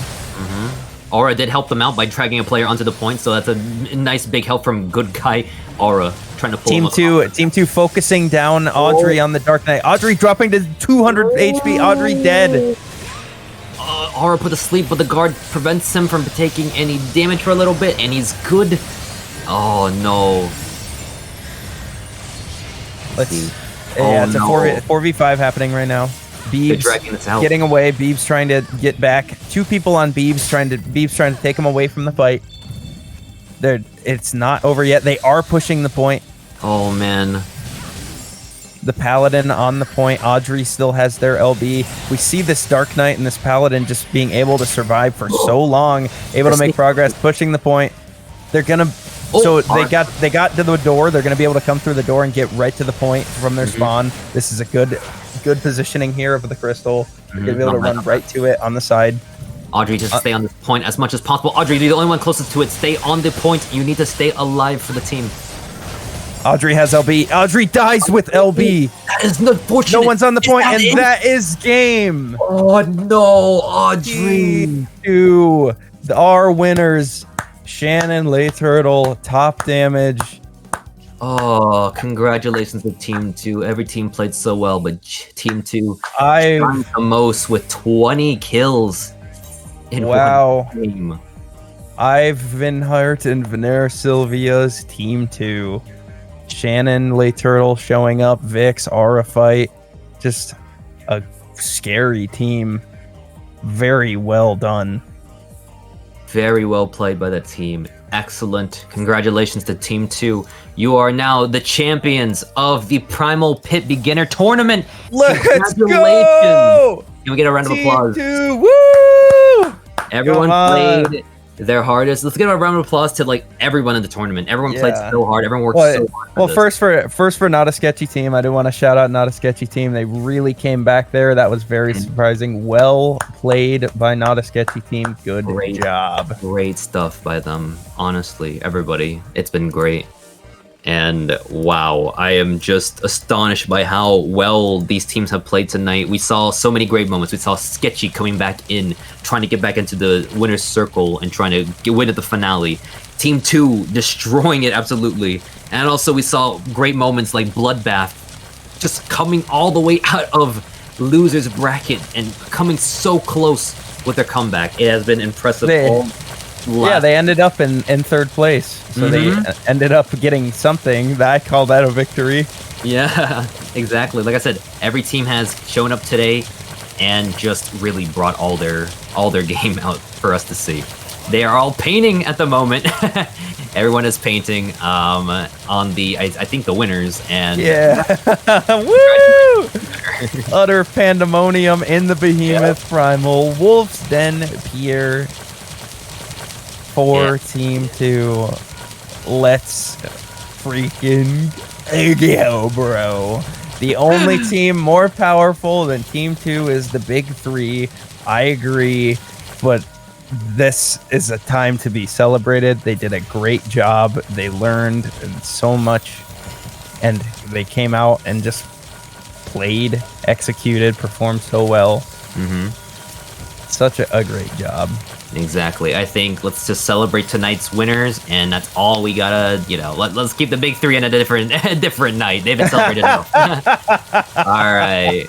And also, welcome in Garu. Hello. Gary. Yeah. Round of applause for Gary put this all together. Yeah, Gary employed us. He asked us to do this. Gary! Employed, yes. Yes, he's paying us $50,000 each. He's actually paying me more than Kogan. He's paying me like $25,000 more than Kogan. It's crazy. I don't let's go! Gary, thank you. I'm waiting for my PayPal to clear. Thank you. yeah. But on a serious note, thank you to everybody, who helped make this happen. Thanks to the players for signing up, the coaches. Oh man, this was a great tournament. This was what an ending. I was really rooting for Bloodbath and Beyond. They were making a crazy run through the losers bracket today. Yeah, they were. And they were just kept finding ways to win. And third place is nothing to scoff at. They did really great. Yeah, especially with I was talking to Ria through this and in the coach VC with the rest of the coaches, but their coach got COVID right before, so we had to have Vivian. I hope Vivian's feeling better. I hope everything goes well with Vivian. But Raven had to fill in another one of the admins here because it was okay, quick last minute, they need a coach. We need somebody to just to be there for them so they don't feel lost, because a trend that was during some of the scrims was if ever a coach was late or a coach couldn't make it and it was just their team still they all showed up to scrim, not having somebody there, it was always they feel lost, they're losing, they don't really understand why or what's going on or what they could do to improve.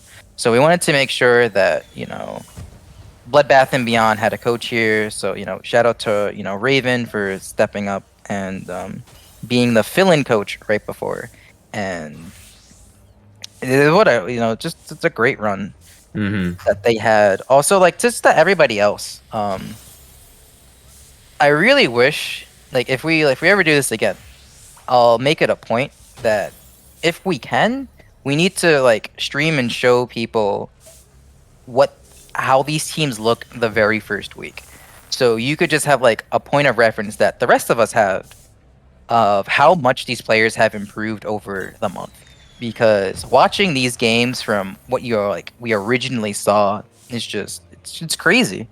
They all improve so much. I really hope that a lot of them continue, if they had fun and they enjoyed their experience, to continue playing Light Party or even just CC in general.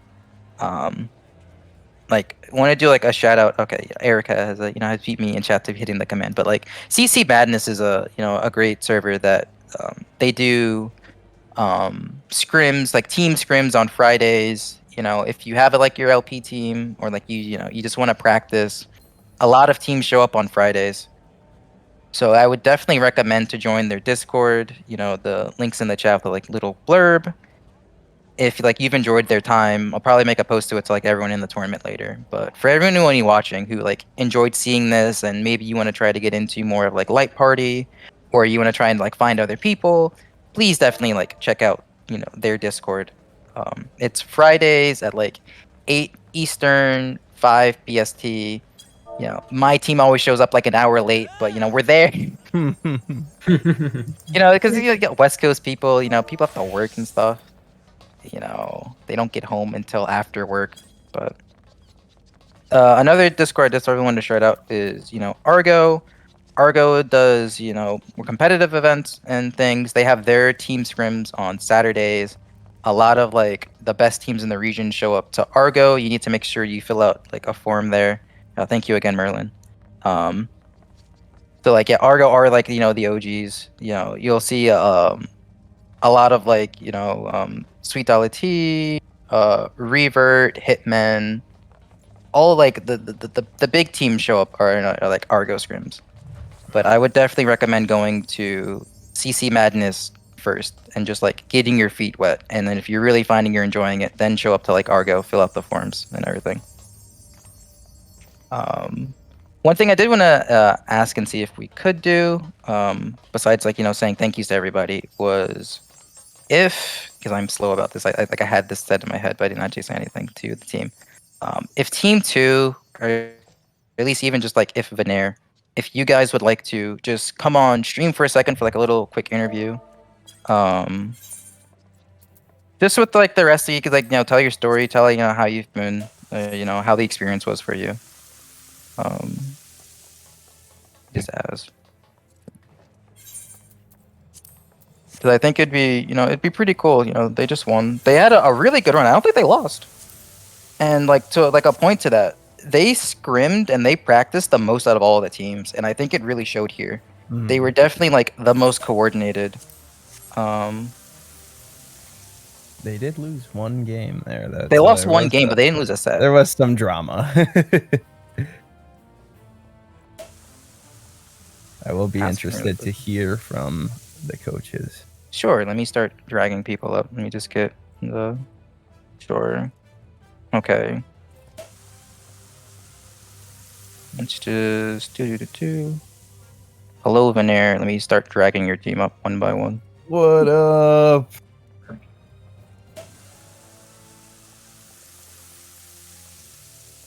Yo. Hello, Vic. Vic. Yo. What's up, Shannon? Let's go. Team 2. Aura fight. The monster. The man, the myth, the legend, Aura Let's go. Congratulations, guys. Wow. Thank you, everybody. Thank you. That's everyone. Nice job, guys. That was awesome. Utter domination. So we're honestly glad that the other team just broke our streak. Yeah. Let me go see if Ive is alive. Sketchy put up a great fight. Yeah, I'll give him the... Yeah, tell us about like the journey coming here. What was it like day one compared to now? Day one. We were actually discussing that while we were waiting for one of the games earlier. We were literally saying that we've all noticed in ourselves like a big improvement from day one, especially with like being able to focus targets. It was mentioned that, like I personally said, on day one, there'd be a call out to focus one person, and I'd be like, oh, where is this person? Can't find them. Look on the list, grab them, and then it was like, that was a solid 3 seconds after the call had been made, and now like we come to the day today where, a target gets called and they're dead within that 3 seconds now. Oh yeah, there was a lot of focus there. You guys, so I noticed day one of this tournament, it seems like you guys had a lot more aggression in today than you did on day one. Did you guys have like a discussion or something after the first day leading into this day two here? Origin of the Blood. Yeah, today was discussion. We fought a black mage twice, so the idea was just run down the black mage. Yeah. And just don't let them play the video game. Right, like in solo queue, right. If their comp is based on the black mage having damage, if they don't have the black mage, they don't have damage. Yeah. Exactly. Yeah, that's true. So if the black mage crumbles, the team crumbles. Now, how did you decide on your composition? Was it comfort picks or? It was. Well, actually, some of us it was, some of it wasn't. I think for me and Shannon, it was comfort picks. Wylo was comfort picks as well. ESO, if you want to talk about your white mage. Yeah. So in the first day of scrims, like a month ago, I had about like less than 50 games of CC total. And oh my god! My white mage reached level 30 about 30 minutes before scrim started. What? And I have only really played it for the last month. Holy crap! Yeah, I wish you guys could have seen like ISO's growth from them just picking up white mage to like how they are now. Their comms too, like sitting when I would sit in with like Veneer wasn't there, listening to like they're always calling out their polymorphs. They're much better with like their cure 2s, their aqua veils. Yeah. Wow. Only You've only been playing White Mage for that month. That's and kind of CC amazing, in general. It's CC. What? I am still only Silver 1. I've played thousands of games and performing and winning tournaments. Ah. Like I remember in the first few days, like Iso and Venair were talking about, like Iso was asking, when, like who should I be polying? When should I be polying? How should I position? And like they took that on board and like really grew really fast. Yeah, wow. Now, a question for Venair. How what did you tell them? Well, I just told them it's mostly about fundamentals, and I trust my team. They already know what they're doing, so I just gave them some tips, advice whenever they asked for it, and they really went far with it. I'm really proud to see them go this far. Yeah, it was awesome. And Shannon, you did top damage in, I think, like in 9 out of 10 games. That's pretty crazy. Were you just, what was your mind? What was your headspace like? Were you just like, yeah, I'm just gonna pad this whole time on the summoner? I actually took Venair's advice because she noticed that I was out of position a lot during the scrims. So then I went back on the videos and like kind of studied when I would be focused. And then like the team was doing call outs and I was just making sure that like I was giving support to Aura and the Paladin, and like I think it just worked out that way. Yeah, you guys, so you were doing VOD reviews and looking back and trying to find your mistakes. Yeah, I was. And then another thing I was looking for was the LB. I think I made a couple mistakes, but in general, like syncing with Aura was really helpful, and Venair pointed that out to me, which I didn't know before going into this tourney. So that was really insightful. What was it like having Ive? Like, how did Ive do as a coach? I don't know if we have him here to get him here. I'd like to hear about his contribution. Venair was asking for Mava to Photoshop Ive into. Okay. Mava, do it. One second. Because I found his lowstone picture. Coach Ive is right here. Yeah, because Ive is probably. Yeah, we go. There we go. Hey, Ive. Yeah. He's a little out of place, tired after playing scrims with Yoshi P earlier today. Oh yeah, he totally did that. Yeah. That is true. That's not a joke. He did play with Yoshi P. He's He's got the screenshots. Yeah. He was asking Yoshi P not to nerf Nin next patch, and Yoshi P's like, I don't know. Now, are you guys going to continue to play Team CC in the future? We haven't actually talked about it. Maybe. Maybe. Perhaps. Yeah. I already go to CC Madness almost every Friday. So once again, shout out to them. Oh yeah, doing a great job. CC Madness, just constant weekly scrims. Yeah, didn't Venair, you dragged some of them to CC Madness one week. Oh right? yeah, that I did. Like, wait, what? Yeah, because Venair was like, they're not really losing enough. They can't like see the mistakes that they're making. So what if we drag them to the CC Madness so they could see? Who did you play against? It was myself and Iso and was there a third one? I think it was just you two because the other people weren't able to make the time. Oh, yeah, it was like you, Venair, and Ivan Shuki. Yeah, Iso and I played, and like I'm pretty sure I messaged Iso like in the middle of the match saying, I messaged someone saying this is like I've never tried so hard in a CC game in my life. This is so hard. Yeah, we got humbled real quick while I had this Blazar in CC Madness. Very much a wake-up call from the slower pace of the scrims to the much faster pace of CC Madness, and I think it at least helped with how we performed today, at least.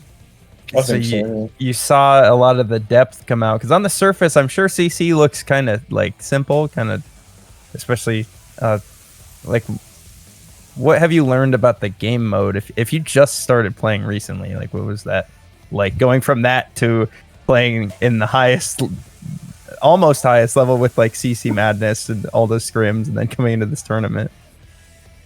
For me personally, it was you get your mistakes punished so hard in like against good players. Right. Yeah. Like, because obviously I'm used to nothing more than, just casual and ranked, and I'm not like, I've never gotten out of silver, so people rarely capitalize on mistakes, and then you make one in CC Madness and like you're dead before you even realize what happened. Yeah, I do. So Kogan does have to go. Our other commentator. Let's let him say goodbye really quick. Do you have any last words before you have to go, Ko? One last thing I want to say is that congrats to you guys on Team 2. You guys were killing it, and it's awesome to see you guys come together as a team, coming from almost no experience or little to no experience to now coming to be the winners of this tournament. So first off, congratulations. Second, everyone else in the tournament did great as well. So you guys just always remember you guys are also, winning, which is like, getting better at this game. And who knows if there's other tournaments out there where other players come together and, crush it. You never really know. And also, one last thank you to everybody who set up this whole thing: Garu, Mava, and sorry, I'm terrible with names that we all know. No, it's actually Mava. It's actually Mava. Let me know. No, and Socks as well for co-casting with me, and as well as to Isabel for setting up all the PFs, because that's not easy as well. Yeah. But just want to say thank you. You guys are great. Thanks for having me on here, and have a good night, everybody. I want to thank Kogan. He was great. This is my first time meeting him. I had no idea he was a super famous guy, apparently. But like our bromance, I think we had something going there. We might get married in real life now after that. I'm thinking about him. I'm thinking of popping the question. I think there was very genuine stuff happening. I feel like we're good friends. So it was really nice to meet you, man. Thank you for doing it with me. That was fun. It was funny as fuck. Mm-hmm. Yeah, it's nice to meet you guys. And once again, thank you. Have a good night. See you guys later. Thank you again, Ko. Have a good night. No problem. Yeah, thank you. I wish we could get like Ivan here. I don't know if he's awake though. He is. No, I think I might be asleep. Let me just. That's Kogan's YouTube. You guys should definitely check it out. Kogan is hilarious. If you never seen his content before, what was the Asheville thing? He's like Yashtole is his wife or something. That's like his big running joke. Yeah. No, I love Ko. Thanks. Obviously, like thank you to like Kogan. Thank you to Socks. Thank you to Mava for streaming, doing, commentating, all this. We are going on like 5 hours now. One thing I really wanted to say on stream was shout out to trans rights. Oh yeah, of course. Absolutely. Trans rights are human rights. I agree. That should be shouted to the heavens. Thank you for that. Is there anything else anybody wanted to say? You guys did an awesome job, by the way. Congratulations, Team 2. Oh my god.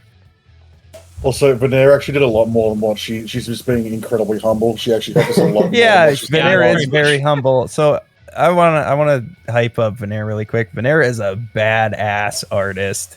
She's so good. She drew my profile picture that you've been looking at this whole time. And also just a wonderful person and just a very good coach, as you can see, because it pulled something out of all these players and made them want to get better. So go clap for Venera. Thank you. Yeah, I don't think I would have been anywhere near as good as I got with Venera.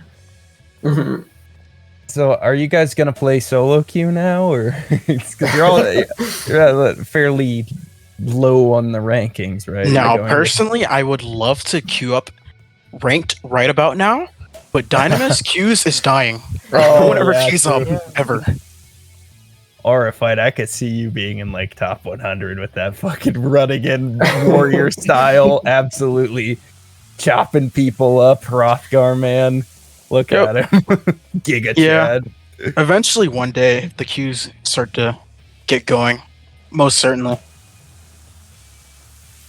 Give it some time. These will probably start picking up towards the end of the season when everyone's trying to rush onto the board again. Yeah. So.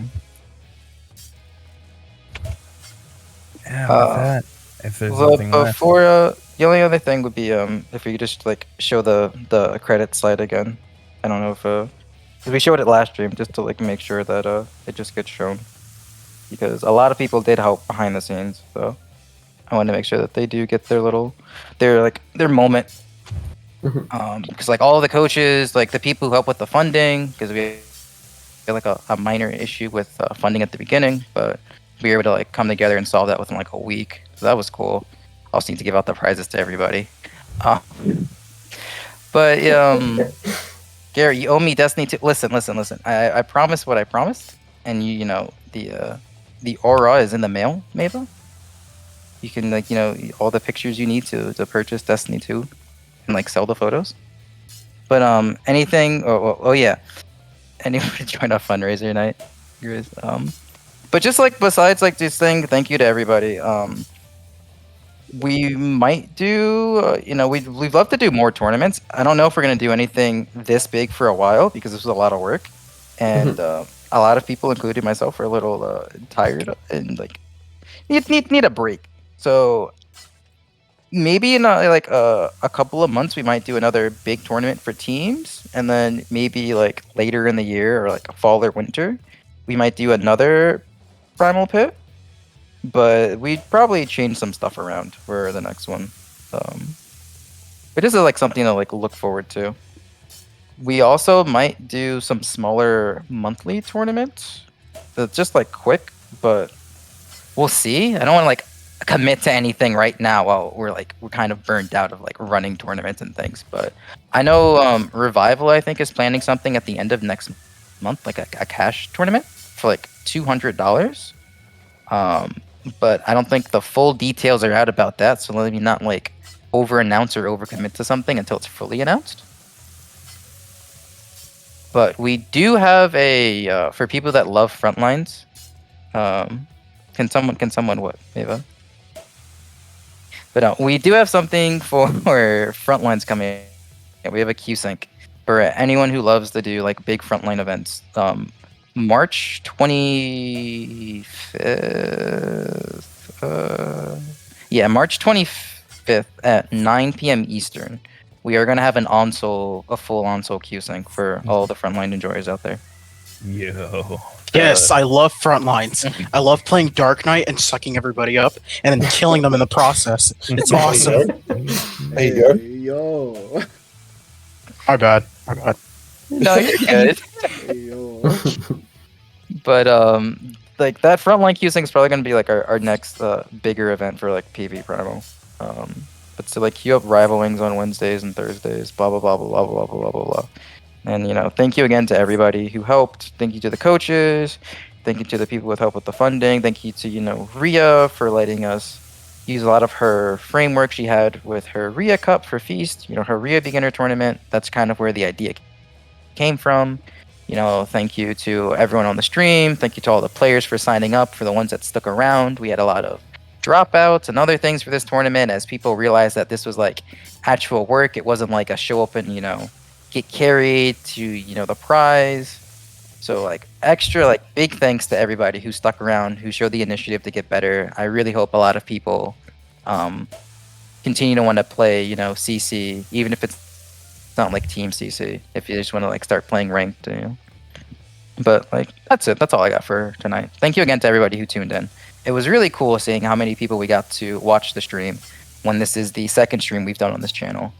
And it's really just, seeing who in the community wanted to come and support not just like their friends in the tournament, but just see and watch something like this. So it means a lot to me. I know it means a lot to like a lot of people at like, PvPrimal, the staff. It's been like just really cool. So thank you again to everybody. I hope you enjoy the tournament. I hope the guys help us get affiliate. Please like follow the the stream so we can get the affiliate goal, so we can do cool things the next time we do a tournament, like predictions or polls. I know Brian wanted us to try and do a poll for like how many people would be interested in like a casual CC queue or like for casual team queue for CC, and it'd be like I'd love to do something like that. but we don't have affiliate. So really, thank you to everybody. None of this would have been possible without like you guys. I know like I'm one of the people organizing or running it, but it wouldn't be possible without everybody else just taking time to support. That was it. That's all I had for the stream. Thank you, Gary. Well, thank you, Socks. Thank you, Mava. And we are at past 5 hours. I think that's good. 5 hours and 2 minutes. We're definitely hitting the 8 hours streaming goal for affiliate. Alright, we're turning the stream off. I'm playing Destiny 2. Bye, everyone. Go have a good night. Thank you again. Queue up Rival Wings if you want to on Primal.